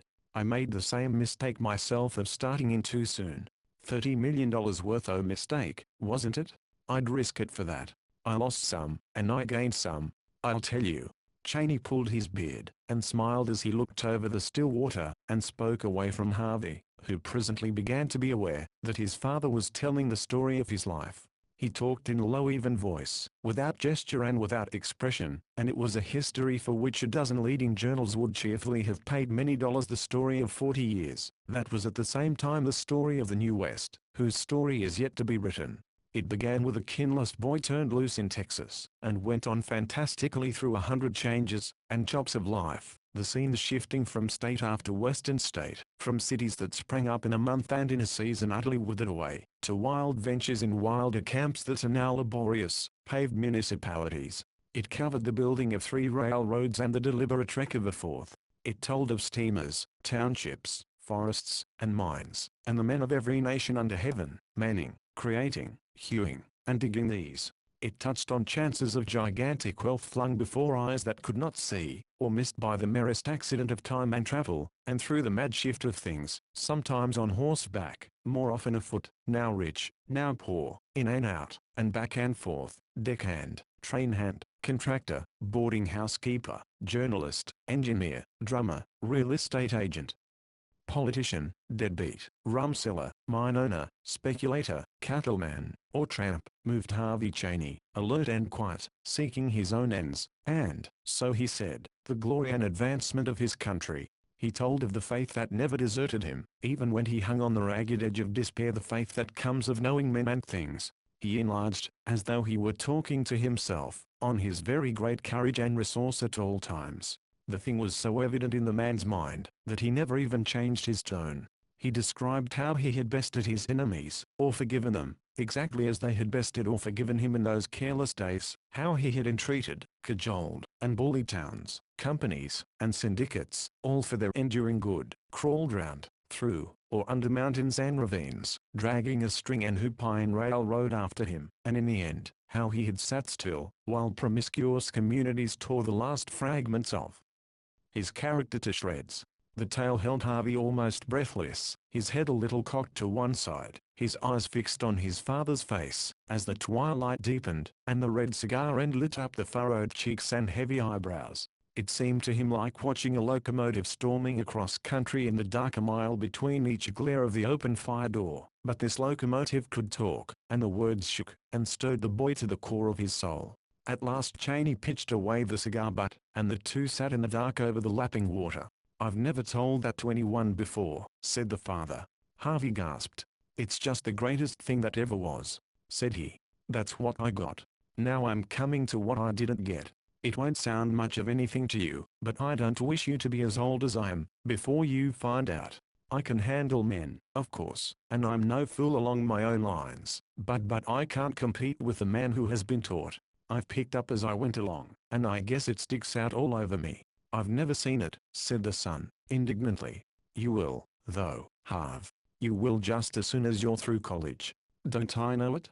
Don't I know the look on men's faces, when they think me a mucker, as they call it out here? I can break them to little pieces, yes, but I can't get back at 'em to hurt 'em where they live. I don't say they are way up, but I feel I'm way off, somehow. Now you've got your chance. You've got to soak up all the learning that's around, and you'll live with a crowd that are doing the same thing. They'll be doing it for a few $1,000s a year at most, but remember, you'll be doing it for millions. You'll learn law enough to look after your own property when I'm out o' the light, and you'll have to be solid with the best men in the market. They're useful later, and above all, you'll have to stow away the plain, common, sit down with your chin on your elbows book learning. Nothing pays like that, Harv, and it's bound to pay more and more each year in our country, in business and in politics. You'll see. There's no sugar in my end of the deal," said Harvey. 4 years at college. Wish I'd chosen the valet and the yacht." "Never mind, my son," Cheney insisted. "You're investing your capital where it'll bring in the best returns, and I guess you won't find our property shrunk any when you're ready to take hold. Think it over, and let me know in the morning. Hurry. We'll be late for supper." As this was a business talk, there was no need for Harvey to tell his mother about it, and Cheney naturally took the same point of view. But Mrs. Cheney saw and feared, and was a little jealous. Her boy, who rode roughshod over her, was gone, and in his stead reigned a keen-faced youth, abnormally silent, who addressed most of his conversation to his father. She understood it was business, and therefore a matter beyond her premises. If she had any doubts, they were resolved, when Cheney went to Boston, and brought back a new diamond Marcos ring. "What have you two been doing now?" she said, with a weak little smile, and she turned it in the light. "Talking, just talking, Mama. There's nothing mean about Harvey." There was not. The boy had made a treaty on his own account. Railroads, he explained gravely, interested him as little as lumber, real estate, or mining. What his soul yearned after was control of his father's newly purchased sailing ship. If that could be promised him within what he conceived to be a reasonable time, he, for his part, guaranteed diligence and sobriety at college for 4 or 5 years. In vacation he was to be allowed full access to all details, connected with the line. He had not asked more than 2,000 questions about it from his father's most private papers in the safe to the tug in San Francisco harbor. "It's a deal," said Cheney at the last. "You'll alter your mind 20 times before you leave college, of course, but if you take hold of it in proper shape, and if you don't tie it up before you're 23, I'll make the thing over to you. How's that, huh?" "Nope, never pays to split up a going concern. There's too much competition in the world anyway, and Disco says bloodkin have to stick together. His crowd never go back on him. That's one reason, he says, why they make such big fares. Say, the We're Here goes off to the Georges on Monday. They don't stay along ashore, do they? Well, we ought to be going too, I guess. I've left my business hung up at loose ends between two oceans, and it's time to connect again. I just hate to do it, though. Haven't had a holiday like this for 20 years. We can't go without seeing Disco off, said Harvey, and Monday's Memorial Day. Let's stay over that, anyway. What is this memorial business? They were talking about it at the boarding house, said Cheney weakly. He too was not anxious to spoil the golden days. Well, as far as I can make out, this business is a sort of song and dance act, whacked up for the summer boarders. Disco don't think much of it, he says, because they take up a collection for the widows and orphans. Disco's independent. Haven't you noticed that? Well, yes. A little. In spots. Is it a town show, then? The summer convention is. They read out the names of the fellows drowned or gone astray since last time, and they make speeches, and recite, and all. Then, Disco says, the secretaries of the aid societies go into the backyard and fight over the catch. The real show, he says, is in the spring. The ministers all take a hand then, and there aren't any summer boarders around. I see, said Cheney, with the brilliant and perfect comprehension of one born into and bred up to city pride. We'll stay over for Memorial Day, and get off in the afternoon. Guess I'll go down to Disco's, and make him bring his crowd up before they sail. I'll have to stand with them, of course. Oh, that's it, is it, said Cheney. I'm only a poor summer boarder, and you're a banker, full-blooded banker, Harvey called back as he boarded a trolley, and Cheney went on with his blissful dreams for the future. Disco had no use for public functions, where appeals were made for charity, but Harvey pleaded that the glory of the day would be lost, so far as he was concerned, if the We're Heres absented themselves. Then Disco made conditions. He had heard it was astonishing how all the world knew all the world's business along the waterfront. He had heard that a Philadelphia actress woman was going to take part in the exercises, and he mistrusted that she would deliver Skipper Ireson's ride. Personally, he had as little use for actresses as for summer boarders, but justice was justice, and though he himself, here Dan giggled, had once slipped up on a matter of judgment, this thing must not be. So Harvey came back to East Gloucester, and spent half a day explaining to an amused actress with a royal reputation on 2 seaboards the inwardness of the mistake she contemplated, and she admitted that it was justice, even as Disco had said. Cheney knew by old experience what would happen, but anything of the nature of a public palaver was meat and drink to the man's soul. He saw the trolleys hurrying west, in the hot hazy morning, full of women in light summer dresses, and white-faced straw-hatted men fresh from Boston desks, the stack of bicycles outside the post office, the come and go of busy officials, greeting one another, the slow flick and swash of bunting in the heavy air, and the important man with the hose sluicing the brick sidewalk. "Mother," he said suddenly, "don't you remember after Seattle was burned out and they got her going again? Mrs. Cheney nodded, and looked critically down the crooked street. Like her husband, she understood these gatherings, all the West over, and compared them one against another. The fishermen began to mingle with the crowd about the town hall doors, blue-jowled Portuguese, their women bareheaded, or shawled for the most part, clear-eyed Nova Scotians, and men of the maritime provinces, French, Italians, Swedes, and Danes, with outside crews of coasting schooners, and everywhere women in black, who saluted one another with gloomy pride, for this was their day of great days. And there were ministers of many creeds, pastors of great gilt-edged congregations, at the seaside for a rest, with shepherds of the regular work, from the priests of the church on the hill to bush-bearded ex-sailor Lutherans, hail fellow with the men of a score of boats. There were owners of lines of schooners, large contributors to the societies, and small men, their few craft pawned to the mastheads, with bankers and marine insurance agents, captains of tugs and waterboats, riggers, fitters, lumpers, salters, boat builders, and coopers, and all the mixed population of the waterfront. They drifted along the line of seats made gay with the dresses of the summer boarders, and one of the town officials patrolled and perspired till he shone all over with pure civic pride. Cheney had met him for 5 minutes a few days before, and between the two there was entire understanding. "Well, Mr. Cheney, and what do you think of our city?" "Yes, madam, you can sit anywhere you please. You have this kind of thing out west, I presume." "Yes, but we aren't as old as you." "That's so, of course. You ought to have been at the exercises, when we celebrated our 250th birthday. I tell you, Mr. Cheney, the old city did herself credit. So I heard. It pays too. What's the matter with the town? That it don't have a first-class hotel, though.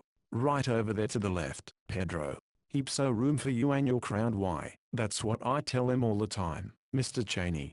There's big money in it, but I presume that don't affect you any. What we want is—" A heavy hand fell on his broadcloth shoulder, and the flushed skipper of the Portland Coal and Ice Coaster spun him half round.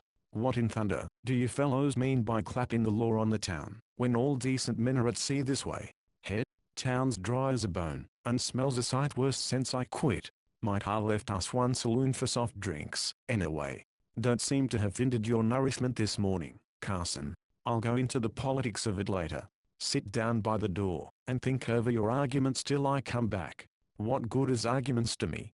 In Miquel and champagne's $18 a case," and the skipper lurched into his seat as an organ prelude silenced him.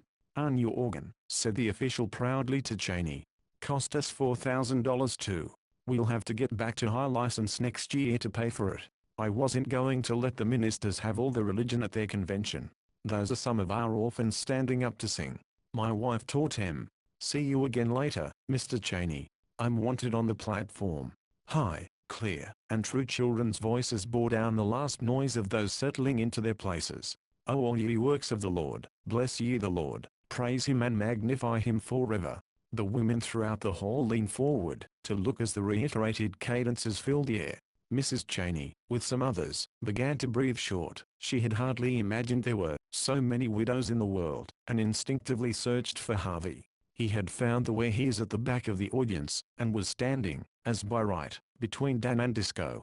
Uncle Salters, returned the night before with Penn, from Pamlico Sound, received him suspiciously. "Hain't your folk gone yet?" he grunted. "What are you doing here, young fella? O ye seas and floods, bless ye the Lord, praise him, and magnify him forever. Hain't he good right?" said Dan. "He's been there, same as the rest of us. Not in them clothes," Salters snarled. "Shut your head, Salters," said Disco. "Your bile's gone back on you. Stay right where ye are, Harv." Then up and spoke the orator of the occasion, another pillar of the municipality, bidding the world welcome to Gloucester, and incidentally pointing out wherein Gloucester excelled the rest of the world. Then he turned to the sea wealth of the city, and spoke of the price that must be paid for the yearly harvest. They would hear later the names of their lost dead, 117 of them. The widows stared a little, and looked at one another here. Gloucester could not boast any overwhelming mills or factories. Her sons worked for such wage as the sea gave, and they all knew that neither Georges nor the banks were cow pastures. The utmost that folk ashore could accomplish was to help the widows and the orphans, and after a few general remarks he took this opportunity of thanking, in the name of the city, those who had so public-spiritedly consented to participate in the exercises of the occasion. "I just despise the begging pieces in it," growled Disco. "It don't give folk a fair notion of us. folk quite beforehand and put by, when they've the chance, returned Salters. It stands in the nature of things they have to be shamed. You take warning by that, young fella. Riches endereth but for a season, you scatter the Mireo and on large series. But to lose everything, said Penn. What can you do then? Once the watery blue eyes stared up and down, as if looking for something to steady them. Once I read in a book, I think of a boat where everyone was run down except someone, and he said to me, "Shucks," said Salters, cutting in. "You read a little less and take more interest in your victuals, and you'll come nearer earning your keep." Penn, Harvey, jammed among the fishermen, felt a creepy, crawly, tingling thrill that began in the back of his neck, and ended at his boots. He was cold too, though it was a stifling day. "That the actress from Philadelphia?" said Disco Troop, scowling at the platform. "You fixed it about Old Man Eisen, hain't ye, huh? You know why now?" It was not Eisen's ride that the woman delivered, but some sort of poem about a fishing port called Brixham and a fleet of trawlers beating in against storm by night, while the women made a guiding fire at the head of the quay with everything they could lay hands on. They took the grandma's blanket, who shivered and bade them go. They took the baby's cradle, who could not say them no. "Woo," said Dan, peering over Long Jack's shoulder. "That's great. Must ha' been expensive, though." "Groundhog case," said the Galway man. "Badly lighted port, Danny. Asterisk asterisk asterisk asterisk asterisk asterisk, and knew not all the while, if they were lighting a bonfire, or only a funeral pile." The wonderful voice took hold of people by their heartstrings, and when she told how the drenched crews were flung ashore, living and dead, and they carried the bodies to the glare of the fires, asking, "Child, is this your father? Or wife, is this your man?" you could hear hard breathing all over the benches. And when the boats of Brixham go out to face the gales, think of the love that travels like light upon their sails. There was very little applause when she finished. The women were looking for their handkerchiefs, and many of the men stared at the ceiling with shiny eyes. "Humph," said Salters, "that'd cost ye $1, to hear at any theatre, maybe two. Some folk, I presume, can afford it. Seems downright waste to me." "Nay, how in Jerusalem did Cap Bart Edwards strike adrift here?" "No keeping him under," said an Eastport man behind. "He's a poet, and he's bayoing to say his piece. Comes from Deo away, too." He did not say that Captain B. Edwards had striven for 5 consecutive years to be allowed to recite a piece of his own composition on Gloucester Memorial Day. An amused and exhausted committee had at last given him his desire. The simplicity and utter happiness of the old man, as he stood up in his very best Sunday clothes, won the audience ere he opened his mouth. They sat unmurmuring through 37 hatchet-made verses describing at fullest length the loss of the schooner Joan Haskin off the Georges in the gale of 1867, and when he came to an end they shouted with one kindly throat. A far-sighted Boston reporter slid away for a full copy of the epic and an interview with the author, so the turf had nothing more to offer Captain Bart Edwards, ex-whaler, shipwright, master fisherman, and poet, in the 73rd year of his age. "Nay, I call that sensible," said the Eastport man. "I've been over that Grayo and with his written, just as he read it, in my 2 hands, and I can testify that he's got it all in. If Dan here couldn't do better that with one hand before breakfast, he ought to be switched," said Salters, upholding the honor of Massachusetts on general principles.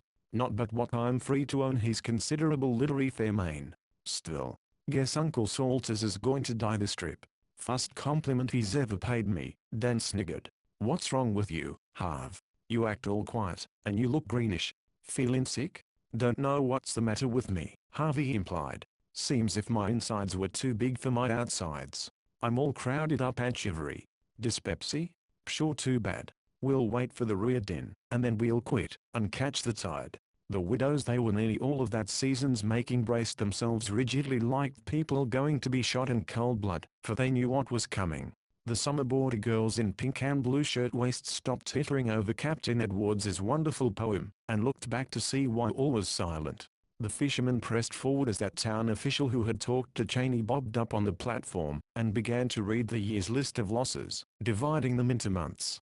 Last September's casualties were mostly single men and strangers, but his voice rang very loud in the stillness of the hall. September 9th, schooner Florrie Anderson lost, with all aboard, off the Georges. Reuben Pittman, master, 50, single Main Street, City. Amy Lawson, 19, single, 329 Hammond Street, City, Denmark. Oscar Stanberg, single, 25, Sweden. Carl Stanberg, single, 28, Main Street, City, Pedro, supposed Madeira, single Keynes boarding house, City.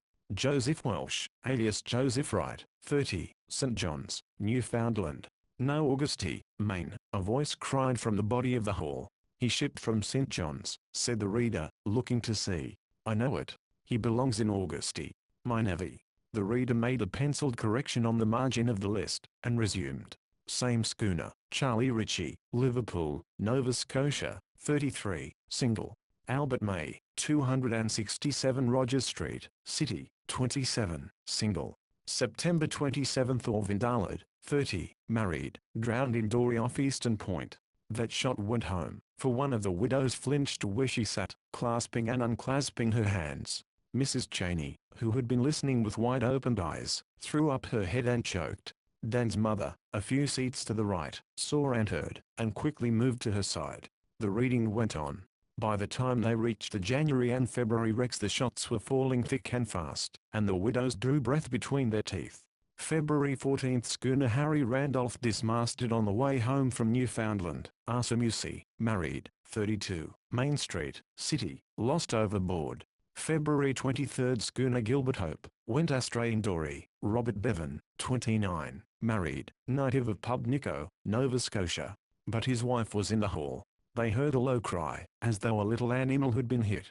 It was stifled at once, and a girl staggered out of the hall. She had been hoping against hope for months, because some who have gone adrift in dories have been miraculously picked up by deep-sea sailing ships. Now she had her certainty, and Harvey could see the policeman on the sidewalk hailing a hack for her. It's 50 cents to the depot, the driver began, but the policeman held up his hand. But I'm going there anyway. Jump right in. Look at here, Al, you don't pull me next time my lamps ain't lit. See? The side door closed on the patch of bright sunshine, and Harvey's eyes turned again to the reader and his endless list. April 19th, schooner Mamie Douglas lost on the banks with all hands. Edward Canton, 43, master, married, City. D. Hawkins, alias Williams, 34, married, Shelbourne, Nova Scotia. G. W. Clay, colored, 28, married, City. And so on, and so on. Great lumps were rising in Harvey's throat, and his stomach reminded him of the day when he fell from the liner.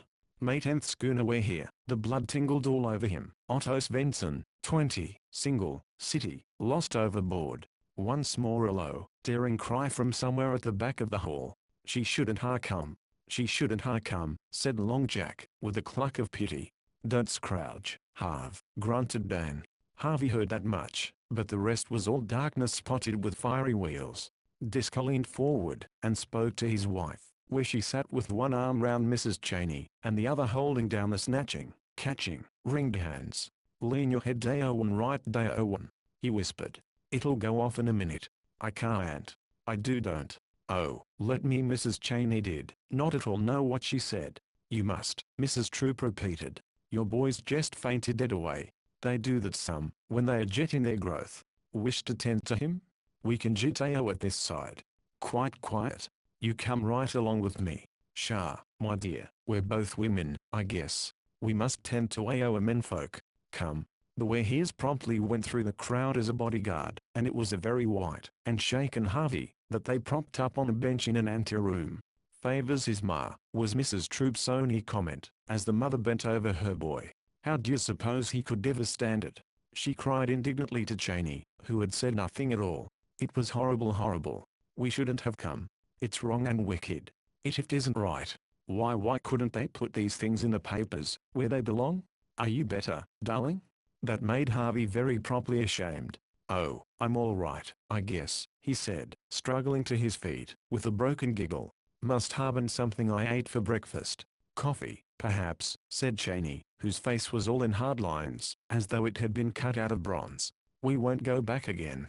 Guess 'twill be bayo at swelter jit dayo onto the wharf, said Disco. It's close in along with them dagos, and the fresh air will fresh Mrs. Cheney up. Harvey announced that he never felt better in his life, But it was not till he saw the ware here, fresh from the lumper's hands, at Wouverman's Wharf, that he lost his all-over-ish feelings in a queer mixture of pride and sorrowfulness. Other people's summer boarders and such like played about in catboats, or looked at the sea from pier heads, but he understood things from the inside, more things than he could begin to think about. Nonetheless, he could have sat down, and howled because the little schooner was going off. Mrs. Cheney simply cried and cried every step of the way, and said most extraordinary things to Mrs. Troop, who babied her till Dan, who had not been babied since he was 6, whistled aloud. And so the old crowd, Harvey felt like the most ancient of mariners, dropped into the old schooner among the battered dories, while Harvey slipped the stern fast from the pier head, and they slid her along the wharf side with their hands. Everyone wanted to say so much, that no one said anything in particular. Harvey bade Dan take care of Uncle Salters's sea boots and Penn's dory anchor, and Long Jack entreated Harvey to remember his lessons in seamanship, but the jokes fell flat in the presence of the two women, and it is hard to be funny with Green Harbor water widening between good friends. "Up jib and foresail," shouted Disco, getting to the wheel, as the wind took her. "See you later, Harv. Dunno but I come near thinking he'd pay you and your folks." Then she glided beyond earshot, and they sat down to watch her up the harbor, and still Mrs. Cheney wept. "Pshaw, my dear," said Mrs. Troop, "we're both women, I guess. Like's not it'll ease your heart to have your cry o' it. God he knows it never done me a mite o' good, but then he knows I've had something to cry there." Now it was a few years later, and upon the other edge of America, that the young man came through the clammy sea fog up a windy street, which is flanked with most expensive houses built of wood to imitate stone. To him, as he was standing by a hammered iron gate, entered on horseback, and the horse would have been cheaper to $1,000, another young man. And this is what they said. "Hello, Dan. Hello, Harv. What's the best with you?" "Well, I'm so's to be that kind o' animal called second mate this trip. Ain't you most through with that triple-invoiced college of yours? Getting that way? I tell you, the Leland Stanford Jr. isn't a circumstance to the old way here, but I'm coming into the business for keeps next fall. Meaning our packets? Nothing else. You just wait till I get my knife into you, Dan. I'm going to make the old line lie down and cry when I take hold." "I'll risk it," said Dan, with a brotherly grin, as Harvey dismounted, and asked whether he were coming in. "That's what I took the cable fare, but, say, is the doctor anywheres around? I'll drayo on that crazy nigger some day." He's one cussed joke and all. There was a low, triumphant chuckle, as the ex-cook of the ware here came out of the fog, to take the horse's bridle. He allowed no one but himself to attend to any of Harvey's wants. "Thick as the banks, ain't it, doctor?" said Dan, propitiatingly. But the coal-black Celt with the second sight did not see fit to reply till he had tapped Dan on the shoulder, and for the 20th time croaked the old prophecy in his ear. "Master man. Man master," said he. "You remember, Dan Troop, what I said? On the we're here? Well, I won't go so far as to deny that it do look like it as things stand at present," said Dan. "She was a noble packet, and one way and another I owe her a heap, her and Dad." "Me too," quoth Harvey Cheney. The end.